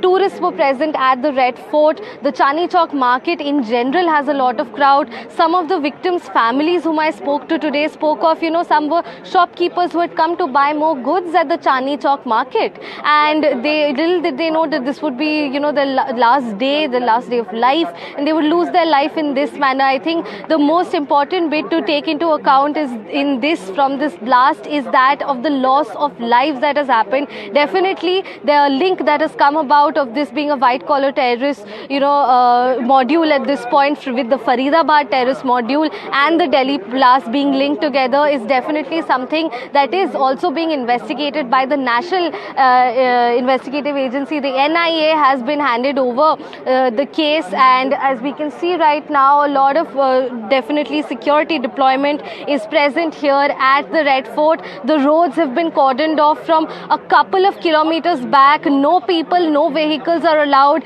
Usually this area is hustling and bustling with traders, with tourists, not just from the state but from other states, even from abroad. And this is what the condition is of this very, important area of the country. Red Fort is somewhere from where the Prime Minister also unfurls the flags for Independence Day, and definitely, this is in the heart of the capital that a tragedy like this has happened. We do know that Prime Minister Modi has also said that the conspirators behind this will not be spared. Back to you.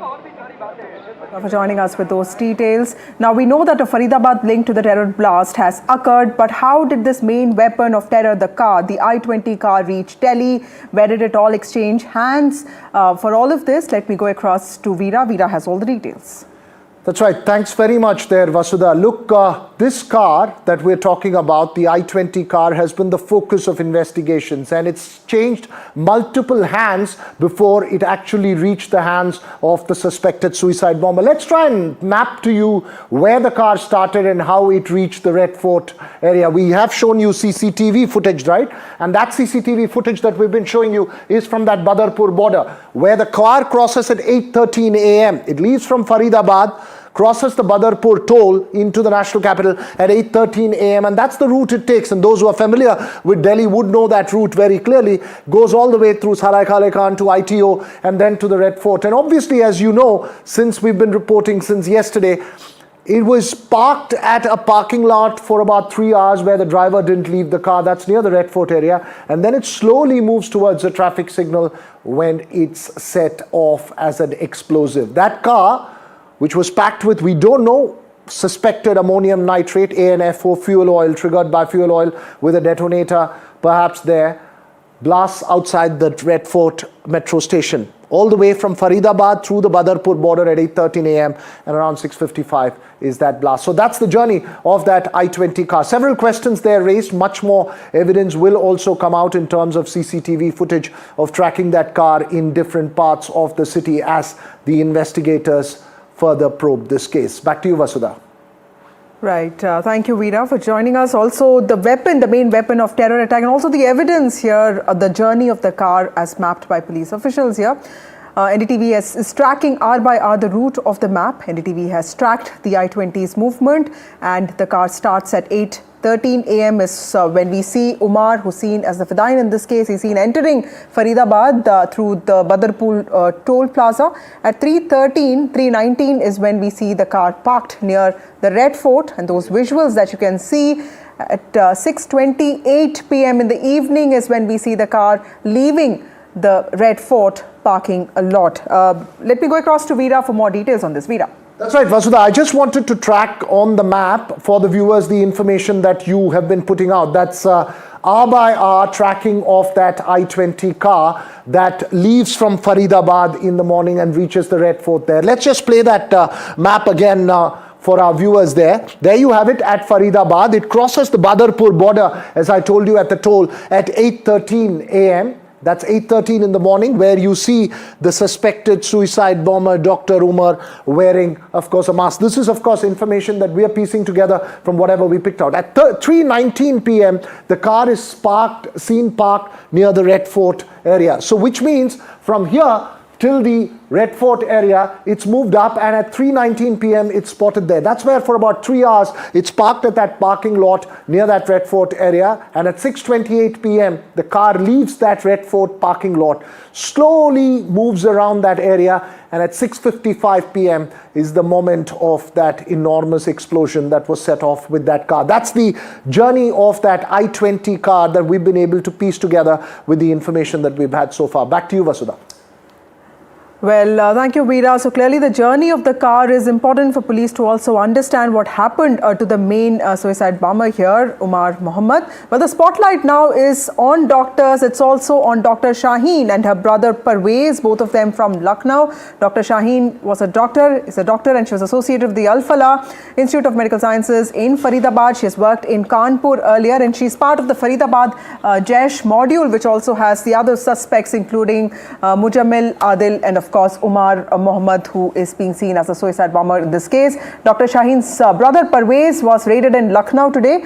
His father's house, Said Ansari's house, was raided. Parvez works in an integrated university in Uttar Pradesh. NDTV has accessed exclusive details on Dr. Shaheen. Well, she was also working at Faridabad's Al-Falah Medical College and was an associate for Dr. Umar, as you just mentioned, the suspected suicide bomber behind the Red Fort blast. Dr. Shaheen was allegedly assigned to establish and lead the women's wing of the Jaish-e-Mohammed, which is deeply concerning, Vasudha, given that these are all highly educated doctors and ones who've even cleared the Public Service Commission, as you just mentioned there. Security agencies are now tracking Shaheen's associates, Shaheen's digital trail being scanned to unearth the full extent of whatever they're investigating in terms of this terror network that was planned. Obviously, all this is based on suspicion at the moment. They will be looking for hard and clear evidence in this case to figure out the exact network and the exact nature of involvement of each of the members that are being probed. At the moment, obviously, we need to categorically state that these are all suspicion investigators are pursuing. Investigators believe that Dr. Shaheen was in contact with possible handlers across the border in Pakistan as well. And on the other hand, Shaheen's brother, Dr. Parvez, is absconding or isn't been traced down by the police as yet, though they have made searches at the residence. What is, however, interesting, Veera, is we don't know yet if these doctors were also using their professional networks and also their own expertise to raise funds, but it's clear in some ways that they've all been associated with this terror attack that took place. Of course, the investigation is on. They're all being questioned, and Dr. Shaheen's brother, Dr. Parvez, is absconding, is what we know. The ATS is tracking him, but raids have happened across the states of Haryana and Uttar Pradesh, and she's in police custody now. Let's listen into what her father said in Lucknow today. हमें तो किसी से नहीं पता, आप ही लोग से पहली बार पता लग रहा है जी। डॉक्टर शाहीन फरीदाबाद में कब से रह रही थी, कुछ आइडिया आपको? डेढ़ साल हो गए करीब। किसी डॉक्टर मुजम्मिल का आपने नाम? नहीं, हमने कभी ना उनके मुंह से सुना है, ना हम मुजम्मिल को जानते हैं। ठीक। Dr. Shaheen, part of the Jaish-e-Mohammed Faridabad module, arrested from Lucknow. This is the female doctor who worked at Faridabad's Al-Falah Medical College near the capital. And along with Dr. Umar, who allegedly triggered the blast outside the Red Fort, and Dr. Muzammil, who was hiding nearly 3,000 kgs of explosives, is part of the 10/11 terror conspiracy. It was here that Dr. Shaheen, along with Dr. Umar and Dr. Muzammil, used to work, the Al-Falah Medical College in Faridabad. It was here that her Swift Desire car was recovered with ammunition stacked inside, a network of white-collar terrorists, radicalized on Telegram groups and waiting to strike terror. NDTV has accessed exclusive details about Dr. Shaheen and her role in the plot. She was allegedly recruited by the Jaish-e-Mohammed to establish the terror organization's women's wing in India. Its Pakistan arm is headed by Jaish chief Masood Azhar's sister. Dr. Shaheen was allegedly assigned to establish and lead the women's wing of Jaish-e-Mohammed. Shaheen's digital trail is now being scanned to unearth the full extent of the women-led terror network that was planned. Investigators believe she was in contact with handlers across the border in Pakistan. NDTV Bureau Report. Well, that's the profile of Dr. Shaheen, but the key questions and the burning questions that we are raising here on NDTV at the moment, which needs answers to understand what really unraveled there. Is that suicide bombing, was that suicide bombing a panic reaction to the Faridabad bust? Because remember, as soon as investigators go there in Faridabad and unearth enormous amount of explosives, including 350 kilograms of ammonium nitrate, which could be used to make ANFO, it's suspected that it's possibly Dr. Umar who left Faridabad, came out and in panic reaction took out that explosion there at the Red Fort, as tragic as it was. The second big question is, does this expose potentially, were the explosives potentially moved to other locations too? How closely will investigators have to probe further details from this? Because that's another concern. Remember, several states and several cities were also put on high alert after that blast, as is normally the case. But in this case, what about whether there's more explosives that's there outside as well? Then the Delhi blast, originally planned as a serial attack, because that question repeatedly raised after that 2,900 kilograms of multiple IED-making substances that were found accordingly in Faridabad. Of course, 350 kilograms of that was ammonium nitrate, which has been commonly used along with fuel oil, ANFO, in explosions in the past, including one in Oslo when about 900 kilograms of it was packed into a car in 2011. Does weapon recovery imply a mass shooting plan? That's another concerning question before the investigators. And how many more Jaish sleeper cells are there in India? And does this expose a well-planned structure that's existing in India that intelligence agencies were not aware? Remember, after the dismantling of the Indian Mujahideen, the investigators have been able to contain several elements, both from the radical, monitoring of radical elements and bringing them to book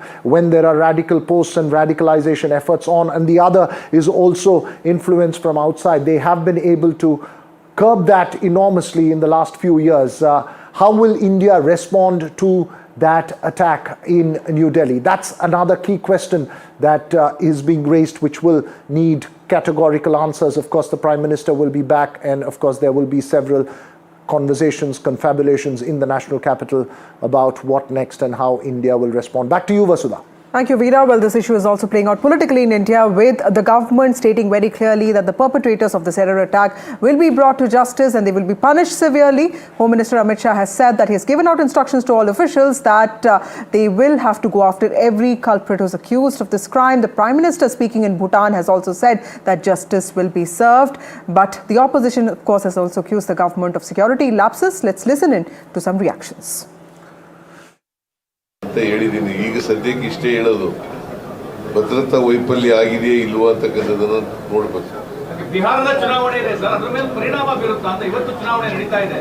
ಇವತ್ತು ಚುನಾವಣೆ ನಡೀತಾ ಇದೆಯಲ್ಲ, ಅದೇ ಅದರ ಮೇಲೆ ಪರಿಣಾಮ ಬೀರುತ್ತಾ ಇಂಥ ಘಟನೆಗಳು ಅಂತ. ಯಾಕಂದ್ರೆ ಹಿಂದಿನ ಇದರಲ್ಲಿ ಈ ತರ ಪರಿಣಾಮ ಬೀರಿತ್ತು ಅಂತ ಘಟನೆಗಳು ಬೀರೋ ಸಾಧ್ಯತೆ ಇದೆ. ಅಲ್ಲ, ಪಾಸಿಟಿವ್ ಅಲ್ಲಿ ನೆಗೆಟಿವ್ಲಿ ಅದು ಬಿಜೆಪಿ ಫೇವರ್ ಬೀರುವ ಸಾಧ್ಯತೆ, ಕಾಂಗ್ರೆಸ್ ಫೇವರ್ ಬೀರುವ ಬಿಜೆಪಿ ವಿರುದ್ಧವಾಗಿ. सरकारने किती गंभीर्याने घेतला आणि कशा प्रकारे सुरक्षेचा आढावा घेतला होता? बहुत ही दुर्भाग्यपूर्ण घटना है। सरकार ने बहुत गंभीरता से इसको लिया है और हमारी सरकार इस प्रकार की कृत्य करने वाले लोगों के खिलाफ कड़ी कार्रवाई करेगी और आतंकवाद को समर्थन करने वालों इस देश में कोई जगह नहीं है। निश्चित रूप से सब लोगों ने उनका धिक्कार करना चाहिए और निरपराध लोगों की एक प्रकार से जो मृत्यु हुई है मैं उनको श्रद्धांजलि अर्पित करता हूँ और निश्चित रूप से जो दोषी होंगे उनके ऊपर कड़ी कार्रवाई। This is a heinous act. In case if it is done by any terror organizations, central government has to establish whether it is the terror act or it is a chemical bomb, and if it is a terrorist act, then we have to go to the bottom of the sun. We have to establish the entire chain. Somewhere, the security also has to be made responsible. When Rameshwaram Cafe had happened here, we're resigning for this one. Now we have to take own responsibility. The Home Minister should resign. If it is a terror act, or even if it's a chemical bomb case, then also they're responsible. It's a failure of intelligence, security breach, and that too in front of Red Port. क्या कहेंगे आप दिल्ली के धमाकों के बाद अब? अच्छा, क्या बोलना है दिल्ली धमाके के बाद? पहलगाम और पुलवामा से लेके अभी तक कितने धमाके हुए? 3 दर्जन से ऊपर। सैनिक कैंप पर हमला, हमारे फोर्सेस पर हमला, कितना बदला ले लिया आपने? जखीरा हमको फरीदाबाद में पूरी बम्बई दिल्ली ख़त्म करने वाली जखीरा मिली, तो इंटेलिजेंस कहाँ थी? गायब थे। इंटेलिजेंस किनके जिम्मे में है? और 12 घंटे के तक आप इंतजार कर रहे थे कि कोई और बड़ी घटना घटे, तो क्या 9 और 11 के बदले 1100 मारेंगे? और किस पर अकाउंटेबिलिटी तय होगी? भैया, अमित भाई को सिर्फ आप चोरी करने का मंत्रालय दिए हुए हैं कि वोट चोरी कैसे होगी, सत्ता में हम कैसे आएंगे, प्रबंधन का मंत्रालय आप देखिए। देश सुरक्षित अमित भाई के रहते नहीं रह सकता है। अमित भाई को एक मंत्रालय, चुनाव मंत्रालय दे दीजिए, उसमें चुनाव आयोग को साथ लगा दीजिए, और जितना चोरी करने वाले तरीके हैं वो उनको ज़्यादा ज्ञानवर्धन है। वो देश के लिए वो सही गृह मंत्री नहीं है, इसलिए उनको हर कीमत पर रिजाइन कर देना चाहिए। Whatever it is, it's too early to speculate. But one thing is established, that Mr. Amit Shah has been the most incompetent Home Minister in the history of independent India. Delhi riots 2020, Pahalgam, Manipur, Pulwama, unrest throughout the country. As a Home Minister, he goes to Bihar, he goes to Madhya Pradesh and says that Bangladeshis are entering the country. Recent Pahalgam attacks, there is no accountability whatsoever. I mean, any other government would have ensured that the Home Minister resigned. The only reason why I think the BJP is tolerating this incompetence is because Mr. Amit Shah has all Mr. Modi's secrets. Sir, at this point in time, what is your first thoughts on the investigation and what kind of compensation will be provided to the affected people? Well, Honorable Home Minister Shri Amit Shah ji has already taken the matter in his own hands, and he is looking after every micro and minute issues related to this unfortunate blast that happened yesterday in my constituency. And all the security agencies, including Delhi Police, is on their toes to find out the cause.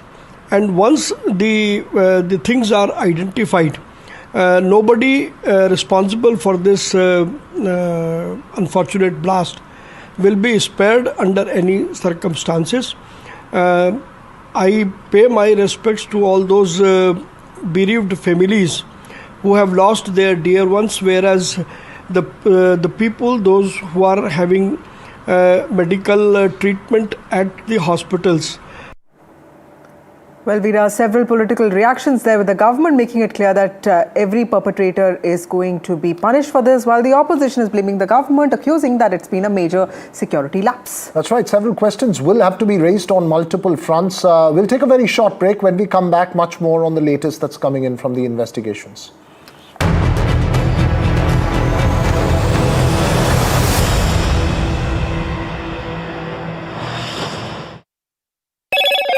Hello, Moto. Motorola, India's leading AI smartphone brand. Motorola Edge 60 Pro. Grab Motorola Edge 60 Pro today.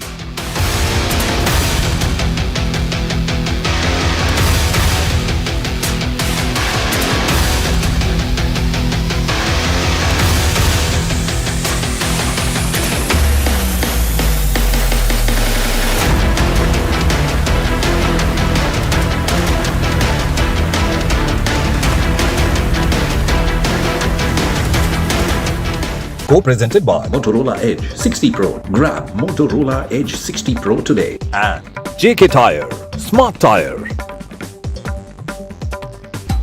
I killed my plants. Ah, bummer. Try putting them in the shower. On it. Am I supposed to be in the shower with them? Definitely not. The all-new Motorola Razr 60, dangerously cool.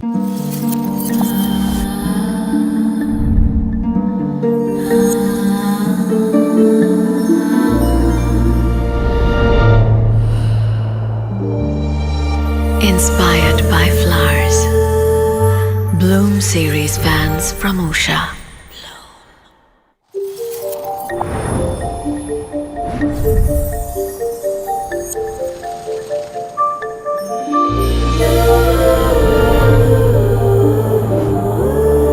Inspired by flowers. Bloom series fans from Usha.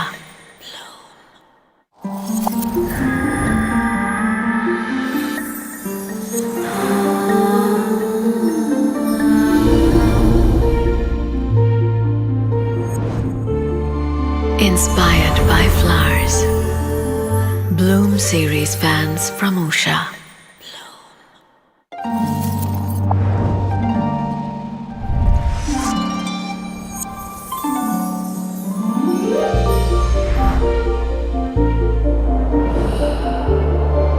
Inspired by flowers. Bloom series fans from Usha.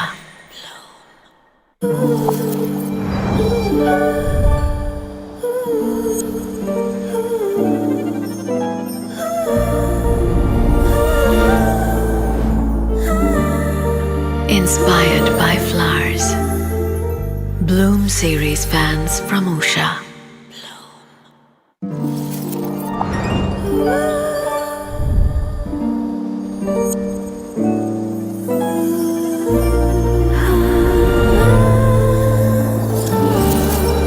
Inspired by flowers.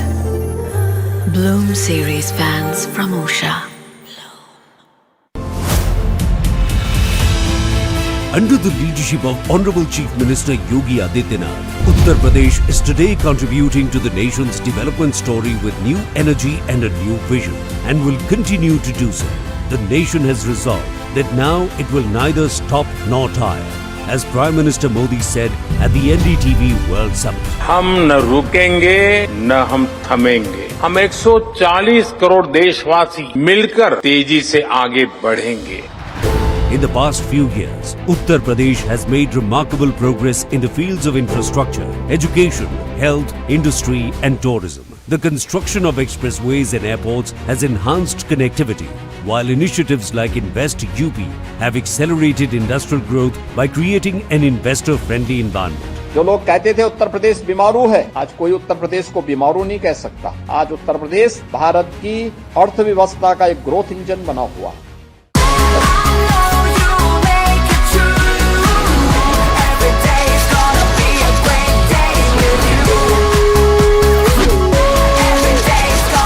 Motorola Edge 60 Pro. Hello, Moto. एक तरफ winter sports का रोमांच, दूसरी तरफ चार धाम यात्रा का आनंद। एक ओर बर्फ से ढके पहाड़ तो दूसरी ओर बाबा केदार और बद्रीनाथ। देवभूमि उत्तराखंड इस बार कुछ इसी अंदाज में पर्यटकों का स्वागत करेगी। केदारनाथ, बद्रीनाथ, यमुनोत्री और गंगोत्री धाम के कपाट बंद हो चुके हैं, फिर भी पर्यटक इनके दर्शन का सुख ले पाएंगे, उनकी पूजा अर्चना कर पाएंगे। ये उत्तराखंड सरकार का बहुत बहुत धन्यवाद करता हूँ कि आपने हमारी यात्रा में बहुत बहुत सहयोग किया। उत्तराखंड में पूरे साल पर्यटन को बढ़ावा देने के लिए मुख्यमंत्री पुष्कर सिंह धामी के नेतृत्व में प्रदेश सरकार शीतकालीन चार धाम यात्रा करा रही है। यात्रा में देवताओं के शीतकालीन गद्दी स्थल जोड़े गए हैं। ऊखी मठ में भगवान केदारनाथ, ज्योतिर्मठ में बद्रीनाथ, मुखबा में माँ गंगा और खरसाली में माँ यमुना के दर्शन किए जा सकेंगे। शीतकाल में चार धामों के कपाट बंद होने के बाद सभी लोगों के व्यवसाय पर गहरा प्रभाव पड़ता है, जिसे देखते हुए आदरणीय प्रधानमंत्री जी से मार्गदर्शन प्राप्त कर हमने इस वर्ष शीतकालीन यात्रा की ऐतिहासिक शुरुआत की है। शीतकालीन यात्रा में सरकार इन स्थानों को मिलाकर एक धार्मिक और पर्यटन सर्किट तैयार कर रही है। इसे एडवेंचर टूरिज्म से भी जोड़ा जाएगा ताकि सर्दियों में भी राज्य में पर्यटकों की संख्या बढ़े। पिछले 100 साल में जितने यात्री यहाँ आए हैं ना, आने वाले 10 साल में उससे भी ज्यादा आने वाले हैं।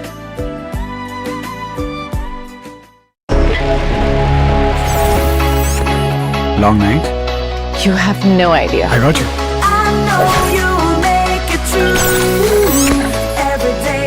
Motorola Edge 60 Pro. Hello, Moto. 2047 में कैसा होगा विकसित भारत का विकसित उत्तर प्रदेश? क्या आप चाहते हैं कि कृषि क्षेत्र में नवाचार और पशुधन की समृद्धि से बढ़े अन्नदाता की आमदनी, गांव-गांव तक पहुंचे चौड़ी सड़कें, हवाई यात्रा के लिए किसान की जेब में हो पैसे, विश्व स्तरीय शिक्षा और वर्ल्ड क्लास इलाज, बढ़े उद्योग, रोजगार, नौकरी और अपना व्यापार, रिन्यूएबल और ग्रीन एनर्जी हो यूपी में फुल, ताकि कभी न हो बत्ती गुल। डीप टेक, एआई और इलेक्ट्रॉनिक संसाधनों का बिछे जाल, सांस्कृतिक धरोहर का पुनर्जागरण और गौरव काल। क्या आप चाहते हैं ऐसा उत्तर प्रदेश? अगर हाँ तो उठाइए मोबाइल, QR कोड को स्कैन करें और पोर्टल samarthuttarpradesh.up.gov.in पर लिखकर या बोलकर दर्ज कराएं सुझाव। आपके सुझाव से बनेगा विकसित यूपी का रोड मैप और मूल्यवान सुझाव देने वाले किए जाएंगे सम्मानित, क्योंकि आपकी राय विकसित यूपी बनाए।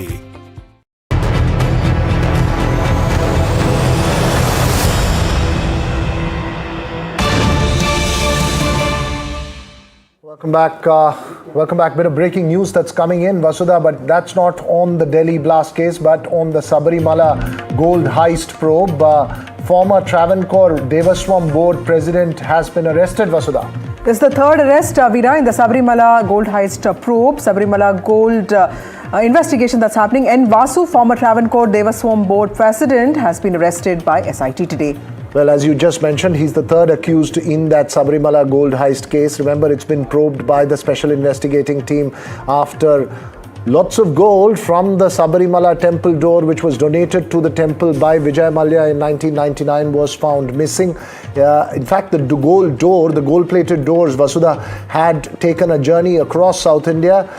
In fact, even to some houses of actors as well. So Vasu, who has been arrested, is known to be the representative of the ruling LDF government there, Vasudha. That's right. He was also the Devaswam Board commissioner for 2 years before becoming the president of TDP. That's right. Of course, there have been multiple questions raised about it. We'll keep a close watch on that investigation as well as the investigations into the Delhi blast case, which is our prime focus at the moment. And also, in a bit from now, Padmaja will be in with the latest on Bihar and the fact that voting will conclude in phase 2 at 6 p.m. Yes, just a few minutes left for the polling in Bihar to end. 122 seats are voting today across 20 districts. The focus is on the Magad Shabad part of Bihar, and also Simanchal, where the Muslim vote becomes very important. But yes, is Nitish Kumar going to make a comeback, or is it going to be the Mahagathbandhan way? My colleague Padmaja Joshi joins you on the other side. Thanks for watching.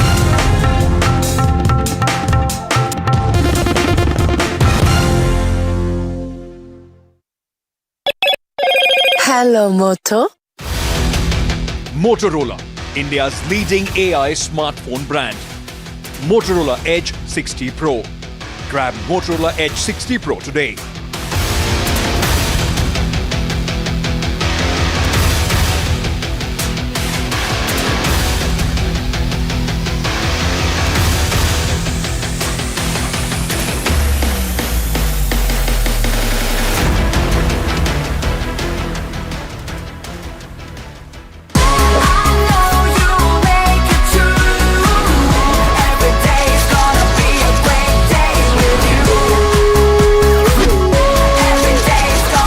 Motorola Edge 60 Pro.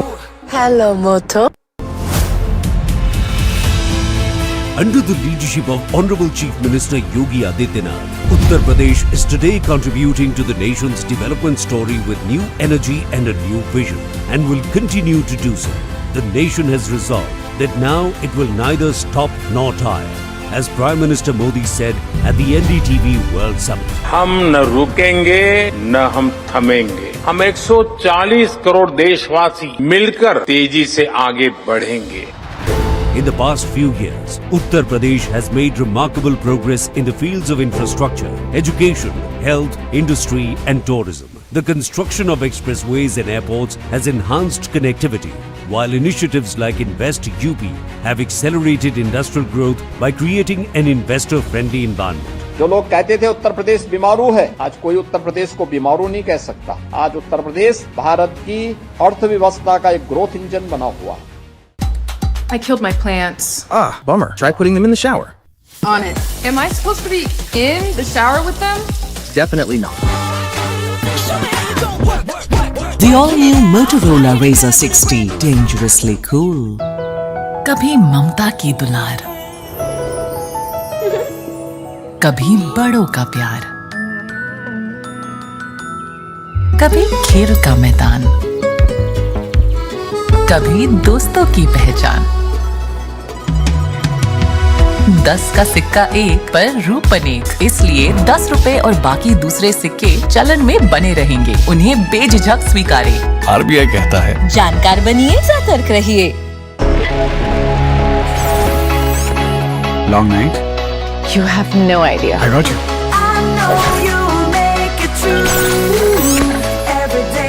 Motorola Edge 60 Pro. Hello, Moto. Khadi सिर्फ एक वस्त्र नहीं, बल्कि भारत की आत्मनिर्भरता और सांस्कृतिक विरासत का प्रतीक है और आज वैश्विक फैशन और सस्टेनेबल लाइफस्टाइल की नई परिभाषा बन चुकी है। वर्ष 2024-25 में वर्ष 2013-14 के मुकाबले 1,16,000 करोड़ रुपए के खादी ग्रामोद्योग प्रोडक्ट्स का उत्पादन, जो लगभग 350% की वृद्धि है। 1,70,000 करोड़ रुपए के खादी ग्रामोद्योग प्रोडक्ट्स की रिकॉर्ड बिक्री अर्थात 450% वृद्धि दर्ज हुई और साथ ही पिछले 11 वर्षों में लगभग 2 करोड़ लोगों को केवीआईसी ने रोजगार दिया। तो आइए भारत की आत्मनिर्भरता को बढ़ावा दें और खरीदें खादी और ग्रामोद्योग उत्पाद। विजिट करें नजदीकी khadi store.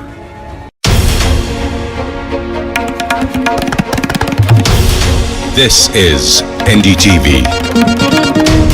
and you're watching NDTV 24/7.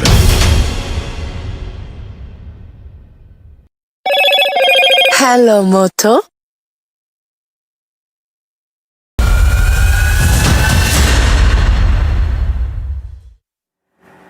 Good evening and welcome. Thanks for tuning in to NDTV 24/7. Polling has concluded in the second and final phase for the Bihar elections, and with that, all eyes will be squarely on the 14th of November results day live. While the first phase was arguably more high profile and had most of the familiar faces in the fray, people like Tejasvi Yadav, Tej Pratap Yadav, the two deputy chief ministers. Phase 2 as well will decide the fate of 12 sitting ministers in the Nitish Kumar government. In addition to that, 24 people who've been ministers in the Mahagathbandhan government are testing their fate in the critical regions of Shabad, Mithilanchal as well as Magad. The 122 seats are spread across 20 districts, but without a doubt, the most high-profile, politically sensitive seats come from the Simanchal region. 24 assembly seats, which will this time around see a tight contest between the Congress and RJD on one side, and on the other side is the third front, which comprises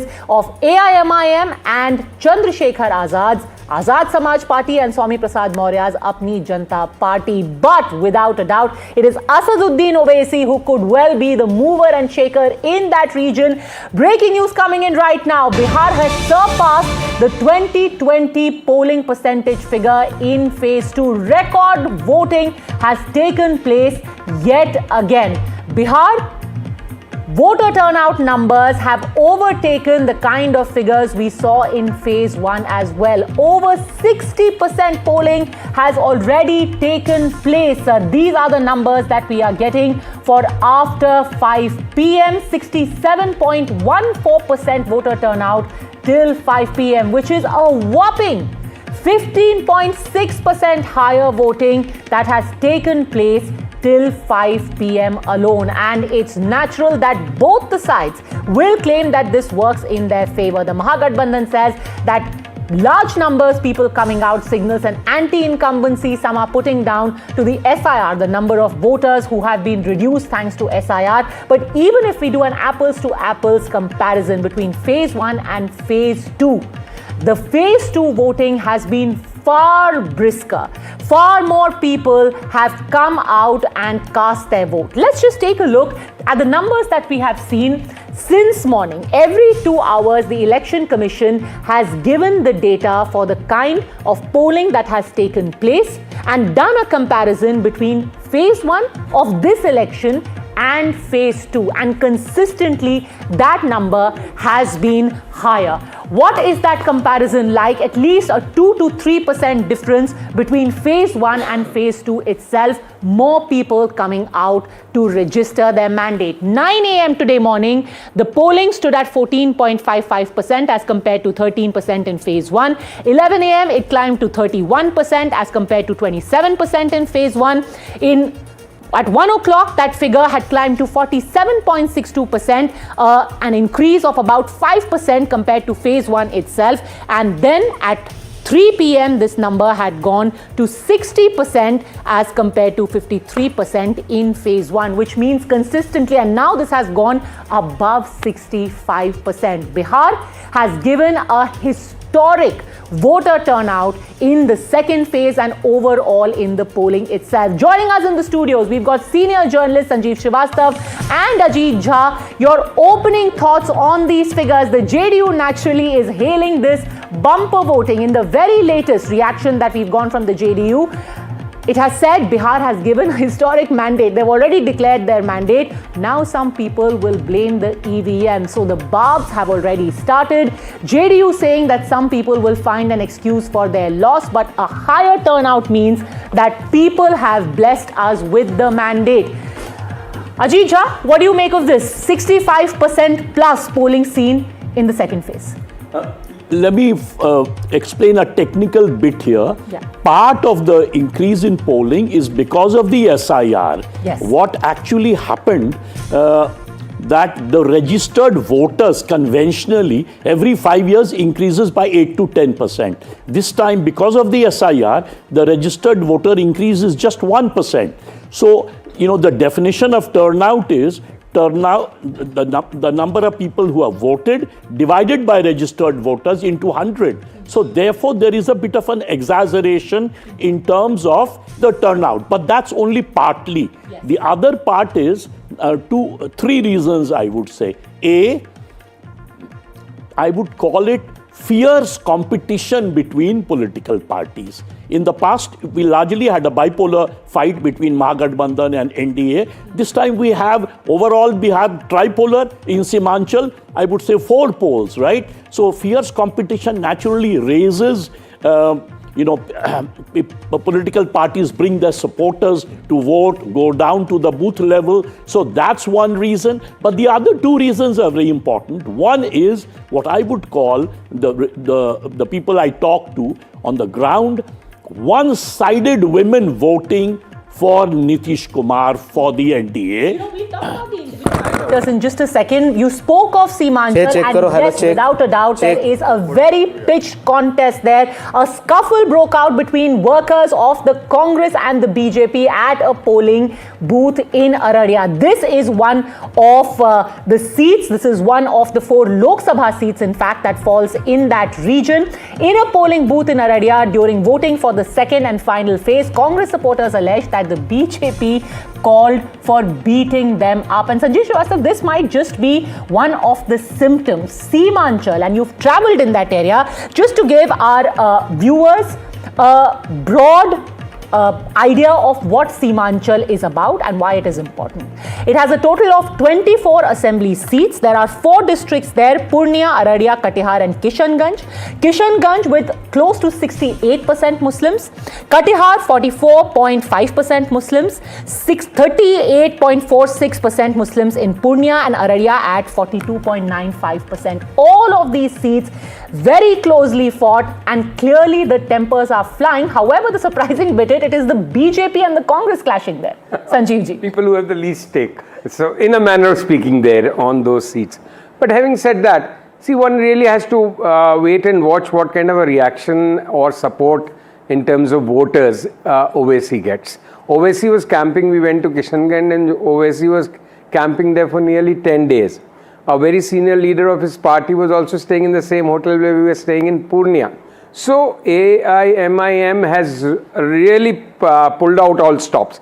And they have a point, while some consider them as a spoiler or a team B of BJP, they have consistently maintained that Muslims should have their own voice and should elect their own MLAs. So what kind of a response he gets on the ground will be very crucial for both the NDA and the Mahagathbandhan. You really think that Owaisi is going to take away votes? Because most people brought back the wisdom to Delhi that vote katwa is not going to work this time. I don't think so. I'll still wait for 14th November because my wisdom is not the final wisdom in any case.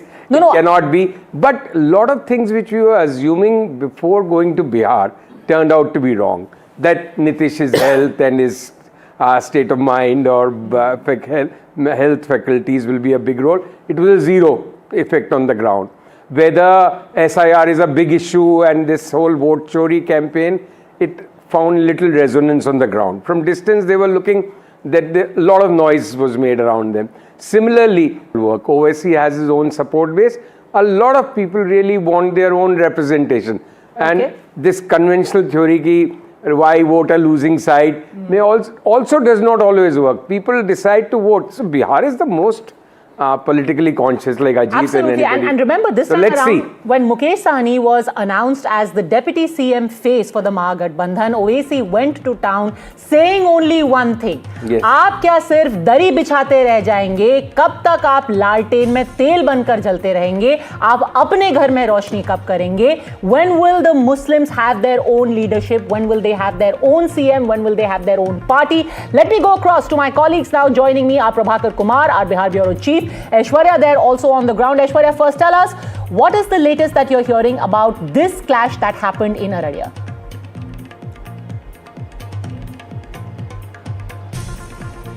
Well, clash between BJP and the Congress supporters over there. We have seen such clashes in different parts of Bihar, specifically in Araria and also Waris Aliganj, where wives of two strong Olds are contesting. Their JDU supporter was beaten up. Car was broken as well. In Araria, we have been told that few people were injured as well, and police took cognizance. Heavy deployment of the police personals took after that when the reports came to the senior police officials. DSP was also summoned to that particular spot. The situation came under control in just a few minutes, but yes, it was just near the polling booth that we have been told where the BJP and Congress supporters clashed with each other. Okay, let me get a quick word in from Prabhakar on the voter turnout that we have seen so far. Just to again repeat for our viewers, the Bihar polling up to 5 p.m. in phase 2 right now is at 67.14%, Prabhakar. And what should be commended for the Election Commission is that largely it has gone off without incident. This time around, you've had polling taking place in the least number of phases, only 2 phases, and that too has gone off more or less without a hitch. Prabhakar. Yeah, very encouraging, Padmaja. I mean, the way the people, especially the women, have come out and voted in large numbers, it is very encouraging, and the entire effort of Election Commission to urge people to come out and vote has actually shown results on the ground. But if you see the data, whenever people come out and vote in large number, it can be either way. I mean, either it's a pro-incumbency vote or an anti-incumbency vote, and the data shows that those two are equal in number. So we don't know whether it's a pro-incumbency or anti-incumbency. But one thing is for sure. So whatever the results would be, because the people have come out and voted in large numbers, the results would be decisive. So as they are saying, either arsh pe ya farsh pe, so probably the Bihar results would be either arsh pe ya farsh pe for each of these factions.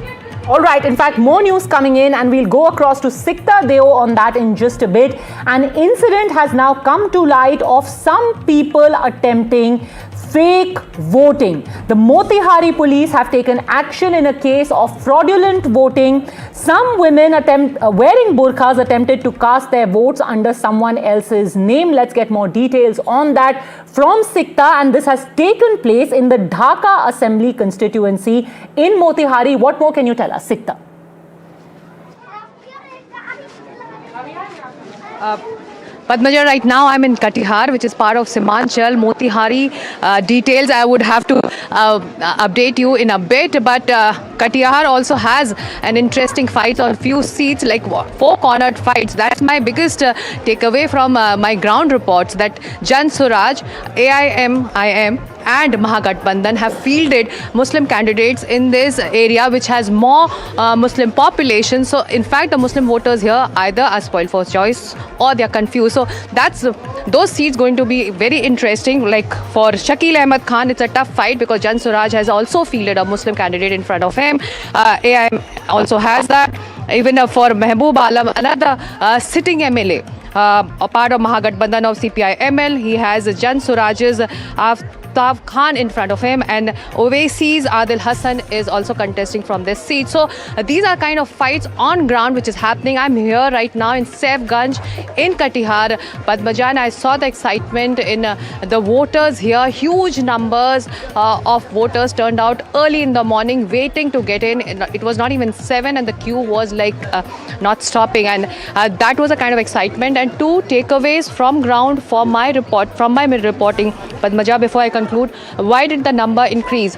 Because the poll dates were so close to festivals, whether it was Diwali or Chhath, a lot of people stayed back. They wanted to vote and go back. And the other one, the SIR process also created this awareness, and everybody who was here and who was working outside the state wanted to come and check the electoral list, whether the name was there or not. So I met quite a number of people who have trekked back to Katihar to vote today and spent 2 days here just to vote and go back. So those are the 2 reasons I felt the massive numbers of voter turnout here. This is interesting because a lot of people were watching out for whether this Palayan population would stay back. The first phase, of course, was much closer to Chhath, but would they stay all the way till the 11th? If they have actually stayed back, like Sikta said, she has gone and met those people on the ground. Who will they be preferring? A lot of these people actually, and I also met a few of those on the railway station.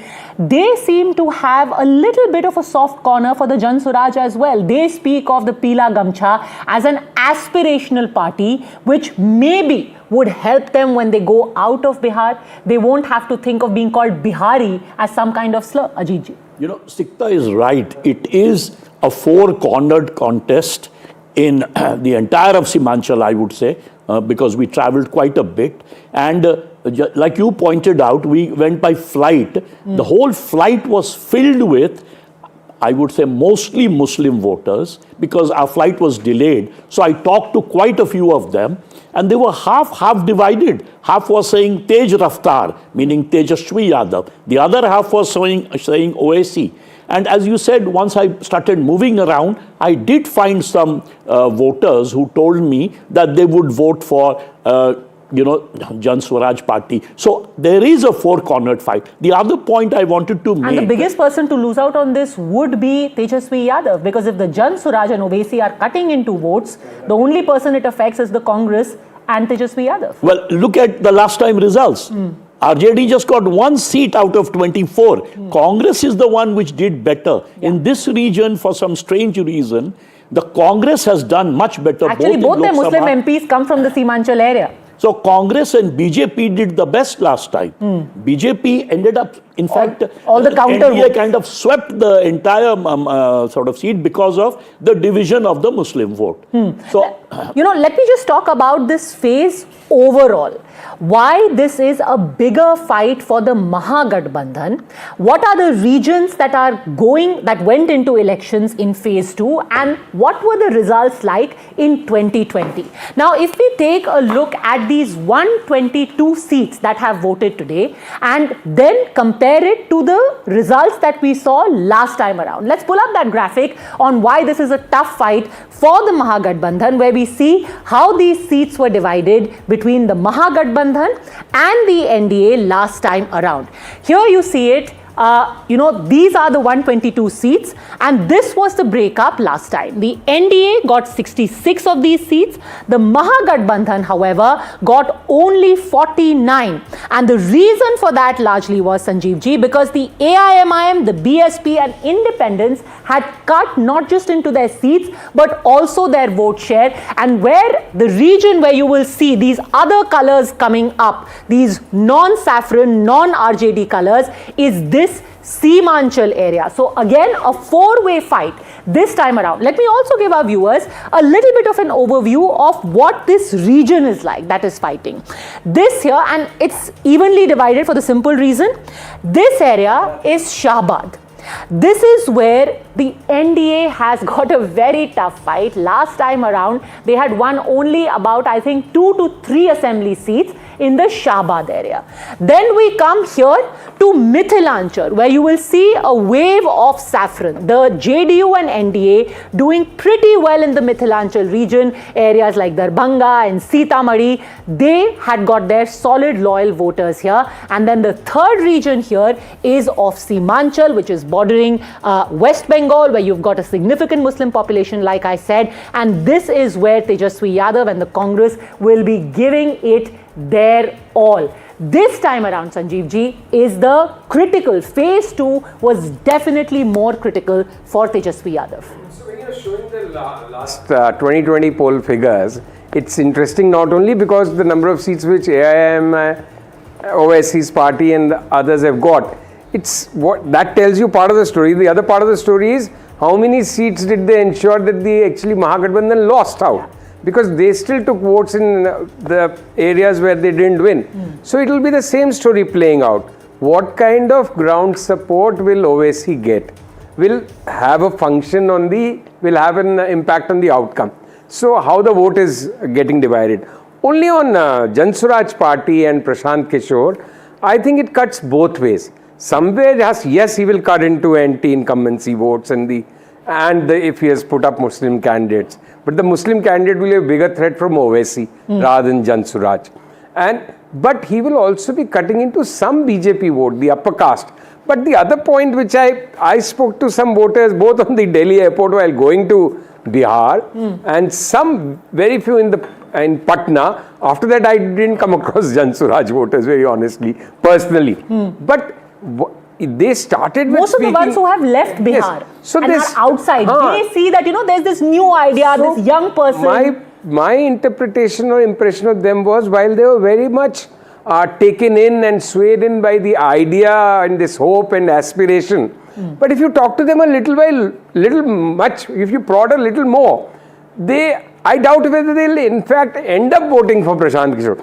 Till the time what their concept is, their thought is, their romanticism about the idea, but when they end up in the polling booth, my suspicion is they'll go one way or the other, one or the other winning side. Let's see. I'll be very curious to find out how exactly the result plays out for Prashant Kishore's party. Well, a lot of people would have said the same thing about Asaduddin Owaisi as well, and yet you had 5 seats going to Owaisi. There is a difference. Owaisi plays to the very basic aspirational level of the minority vote. Yeah, he's playing to identity. Because he says, what you said, कि कब तक दरी बिछाओगे? So that point hits the Muslims somewhat. Yeah, but maybe it also hits people when Prashant Kishore says, कब तक आप जात पात पे वोट देते रहोगे? बिल्कुल सही बात है.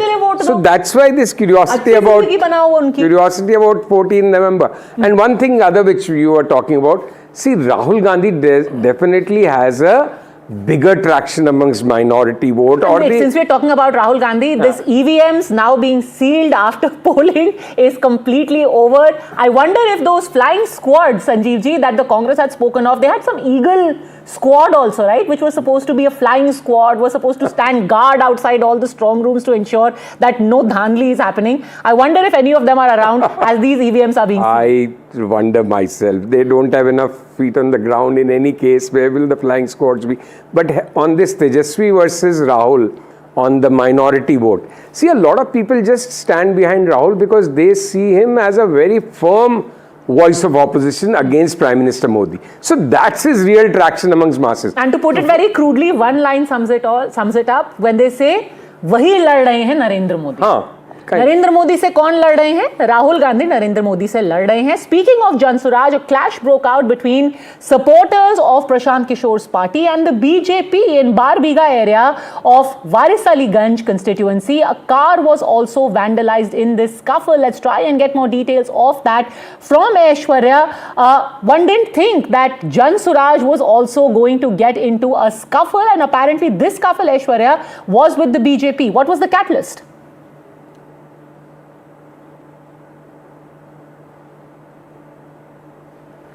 All right, I think we seem to have lost the line with Aishwarya over there. If Prabhakar is there, Prabhakar, can you please answer that question? What really happened? Why did Jansuraj and BJP get into a scuffle?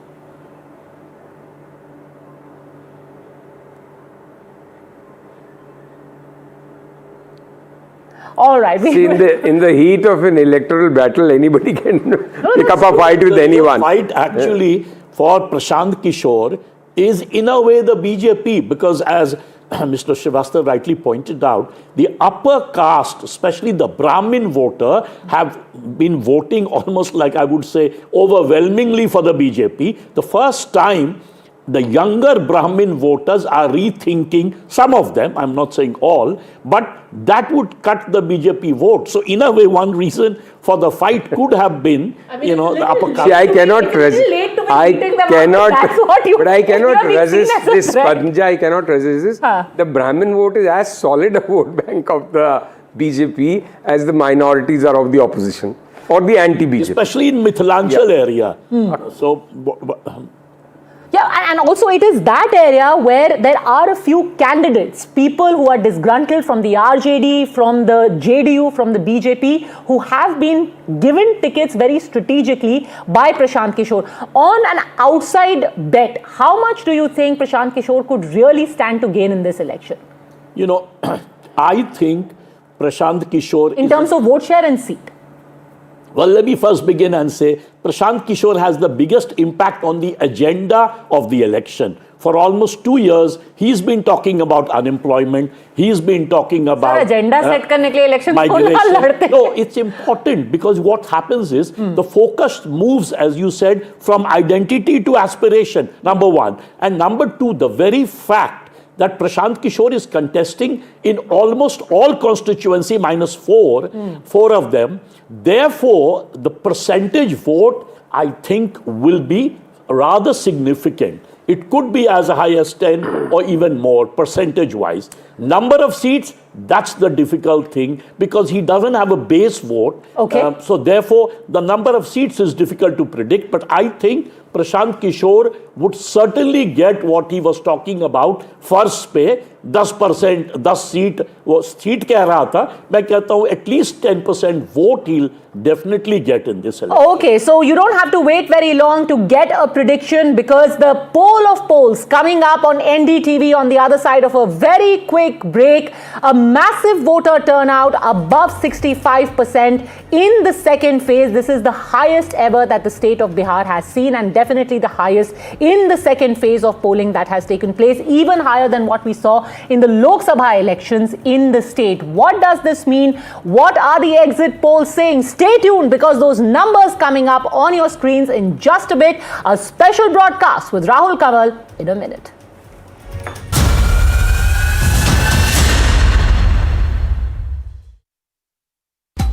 I killed my plants. Ah, bummer. Try putting them in the shower. On it. Am I supposed to be in the shower with them? Definitely not. The all-new Motorola Razr 60, dangerously cool. End of the month और ये बची कुची salary, इतने में क्या ही मिलेगा यार। इतने में तो सिर्फ सोना ही मिलेगा। सोना? तू ठीक तो है ना? गोल्ड ETF, 200 रुपए हो या कम, invest with just a demat account. And the best part, ये रेगुलेटेड है and it's backed by real gold. क्या बात है यार। Gold ETF. It's Aaj Ka Gold. A simple way to diversify and balance portfolios with 200 rupees or less.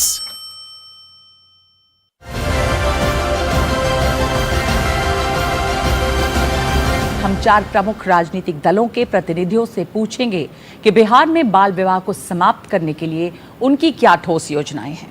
To come up with a strong legislation, strong penal action, all consensus campaign to bring behavioral change for these things. महिलाओं के लिए जागरूकता के साथ में शिक्षा और उनके कानून रूप से मजबूती के लिए कार्य कर रही है। जैसा कि मैंने कहा कि साइकिल योजना, पोशाक योजना, 35% रिजर्वेशन इन जॉब में, महिला प्रोत्साहन राशि हो गई, आप उद्यमी हो सकते हैं, महिला जीविका हमारी है। सरकार कानून इस तरह से इम्प्लीमेंट करे, बना देना काफी नहीं है, कानून बने हुए हैं, लेकिन उस कानून पे इम्प्लीमेंट करना, उसको संजीदगी से और ये इंश्योर करना, क्योंकि डिटरेंट के तौर पे वही काम करता है। हमें अपराध खत्म करने पड़ेंगे और महिलाओं के साथ जो अपराध होते हैं, क्योंकि काफी बार परिवार ये सोचता है कि अगर लड़की बहुत दिनों तक रहेगी घर में और उसके साथ कुछ हो गया तो वो जो है उनकी जो सजा है वो ऐसी होनी चाहिए कि जिससे लोगों को समझ में आए। डेटरेंस वहां होना चाहिए, मैं समझती हूँ।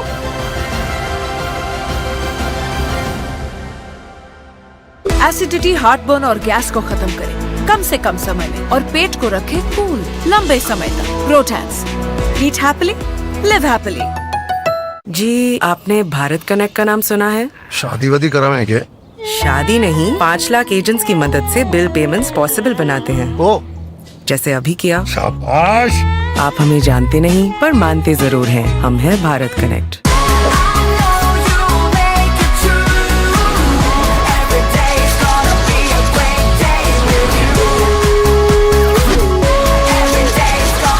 Motorola Edge 60 Pro. Hello, Moto.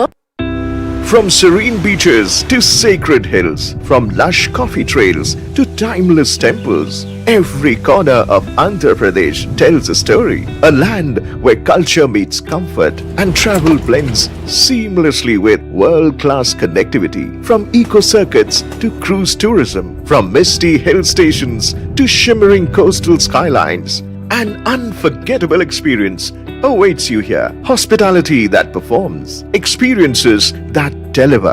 Companies looking for scenic beauty choose Andhra Pradesh. Experience the beauty, experience the culture. Experience Andhra, experience the speed of progress.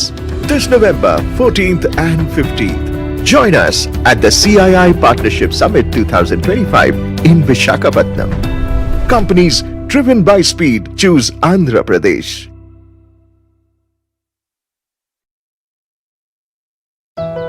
कभी ममता की दुलार, कभी बड़ों का प्यार, कभी खेल का मैदान, कभी दोस्तों की पहचान।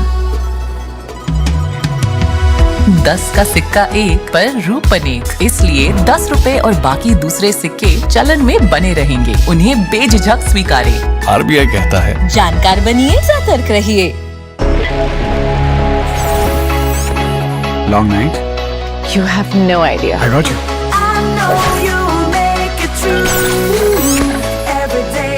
Motorola Edge 60 Pro. Hello, Moto. I'm Riya, proper Mumbaikar.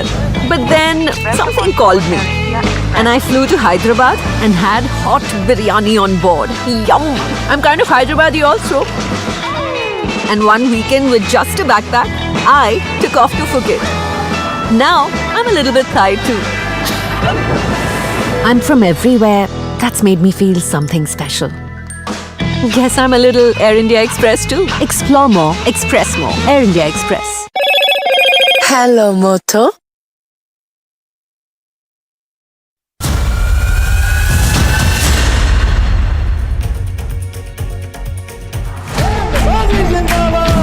जनता जनार्दन को प्रणाम करता हूं।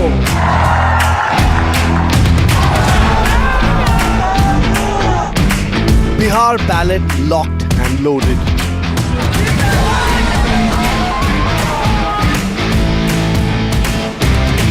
Who has the edge?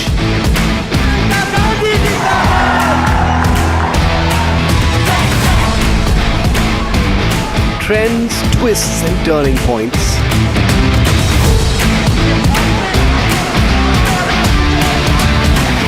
Get set for the NDTV exit poll. You're watching Battleground Bihar with Rahul Kamal.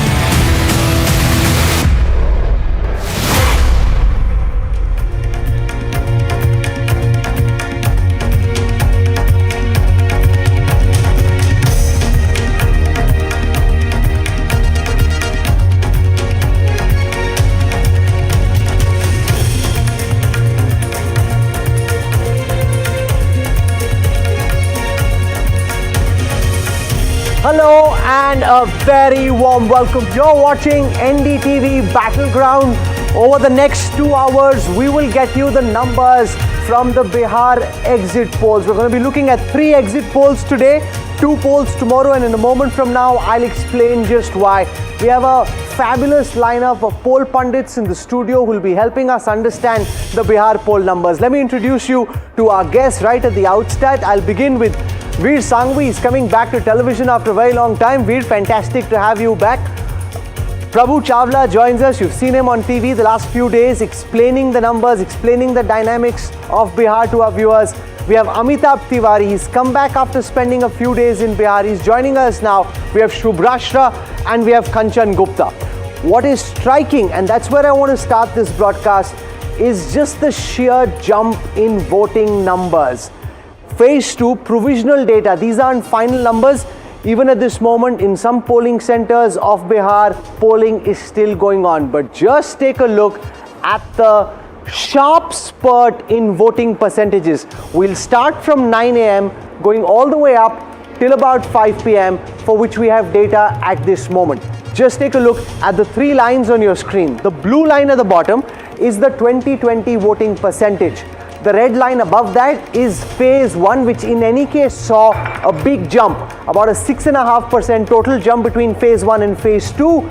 And the green line above that is phase 3. So if in the 2020 assembly elections at 5 p.m. 52.4% voters in Bihar had voted, that has now skyrocketed to 67.1%, 15% more than the last elections. In just a moment, I'll start pulling out the post-poll data, but Amitabh Tiwari, a 15% jump till 5 p.m. between 2020 and 2025. Bihar hasn't voted so much since 1915, all elections going back to independence. What's going on in your home state? Unprecedented and very, very difficult to explain numerically and statistically. Why is it happening? Also to incorporate the results of this high turnout in an exit poll or a post poll is going to take some time because people are still queuing up. I think Simanchal is the region wherein yesterday you were showing that the highest number of deletions have taken place. People who are there still on the list and are migrants believe that they are fortunate enough that their names are still on the list and they have not been deleted as permanently shifted. They are going back in hordes so that their names are not deleted in the next round. Veer Sanghvi, one of the things we picked up on the field was that this sense amongst voters that if we don't go and vote in this election, something's going to happen before the next polling where our names will be stricken off the list forever.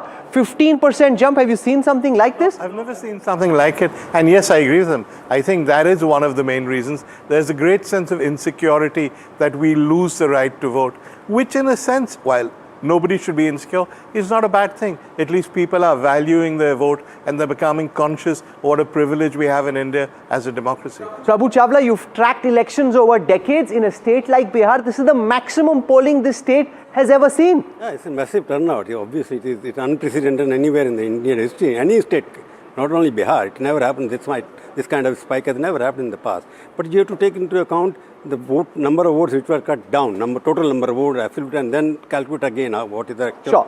So that we calculated. Even if you remove the SIR effect, voting percentage, as we calculated on the show yesterday, still went up by 4%. Yeah. So there was still a big increase. Prabhakar runs our Patna bureau. He's joining us on the line at this moment. I'll start showing you one by one the different post polls that are coming in. Prabhakar, a 15% increase between the last election till now in the data that we have from the Election Commission. What are you picking up from your sources on the ground? What explains this massive surge? So it primarily may be because of the women's voter turnout, because we were on the ground today, Rahul, and we saw a massive queue of women voters, and also the campaign which the Election Commission carried out here in Bihar, engaging all the big faces here, the celebrity faces here, and that campaign actually went on for last 6 months. So that can also be considered as one of the reasons why this turnout was there. Then you have the OSC factor, the way all the political leaders actually actually were on the ground, actually campaigning and urging people to come out. So there can be a number of reasons, Rahul. One of the reasons, as we have been discussing, is the immigrants, actually the migrants coming back to Bihar to vote, to ensure that their name is not struck off from the voter list. Also the SIR effect, the 4% effect, which you are talking about, Rahul. Okay, we now are set with the first set of exit poll numbers. Remember, two of the leading pollsters, Access My India and C Voter, have said that they will be putting out their numbers tomorrow. So the first set of post-poll numbers on your screen right now, this is from People's Pulse. Coming up on your screen right now, People's Pulse projecting a very comfortable win for the NDA. This is the first poll coming up on your screen right now. People's Pulse is projecting a clean, clear sweep for the National Democratic Alliance, predicted to get between 133 to 159.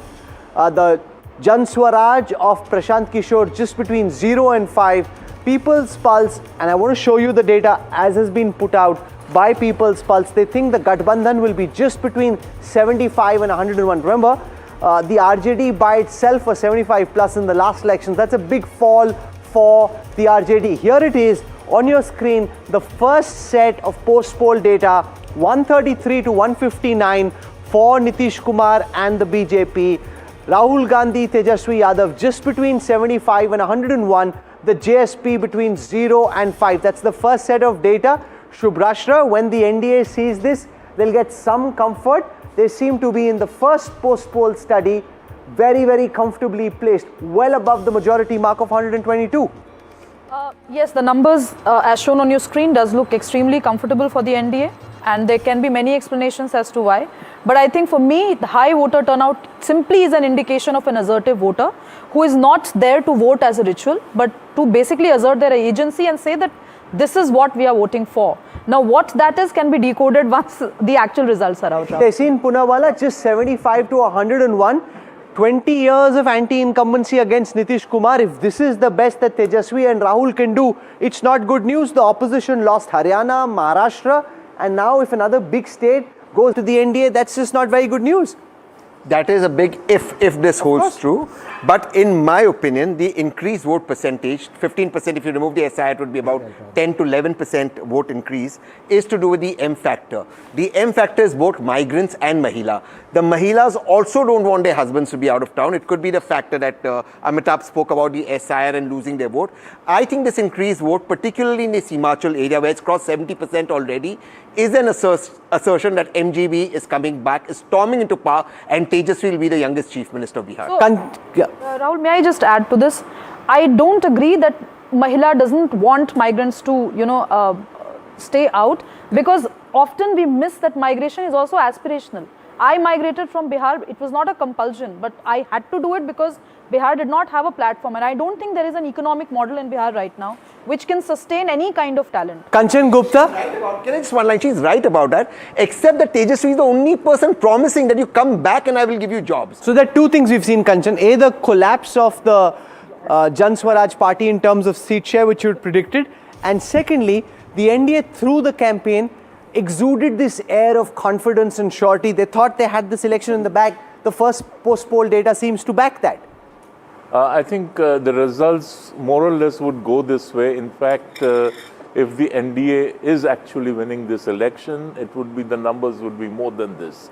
But let me also add over here, I would go with Subhrashta, that you just because men are out of Bihar doesn't mean that women are going to vote against the incumbent government. We have discussed the women's vote in Bihar quite a few times in this studio, and we have come up with various reasons why more and more women would be turning out to vote in elections in Bihar as in other states. Number two, I don't think Prashant Kishore's JSP, end of the day, people would have wasted their votes on that. So now I have the second set of post-poll data, and then we'll start getting into the more granular discussion. This is from Matrice. We've seen People's Pulse so far, projecting that the NDA is very comfortably placed. Let's now see what Matrice is saying. So as I said, we'll put out on NDTV post-poll data given by different agencies.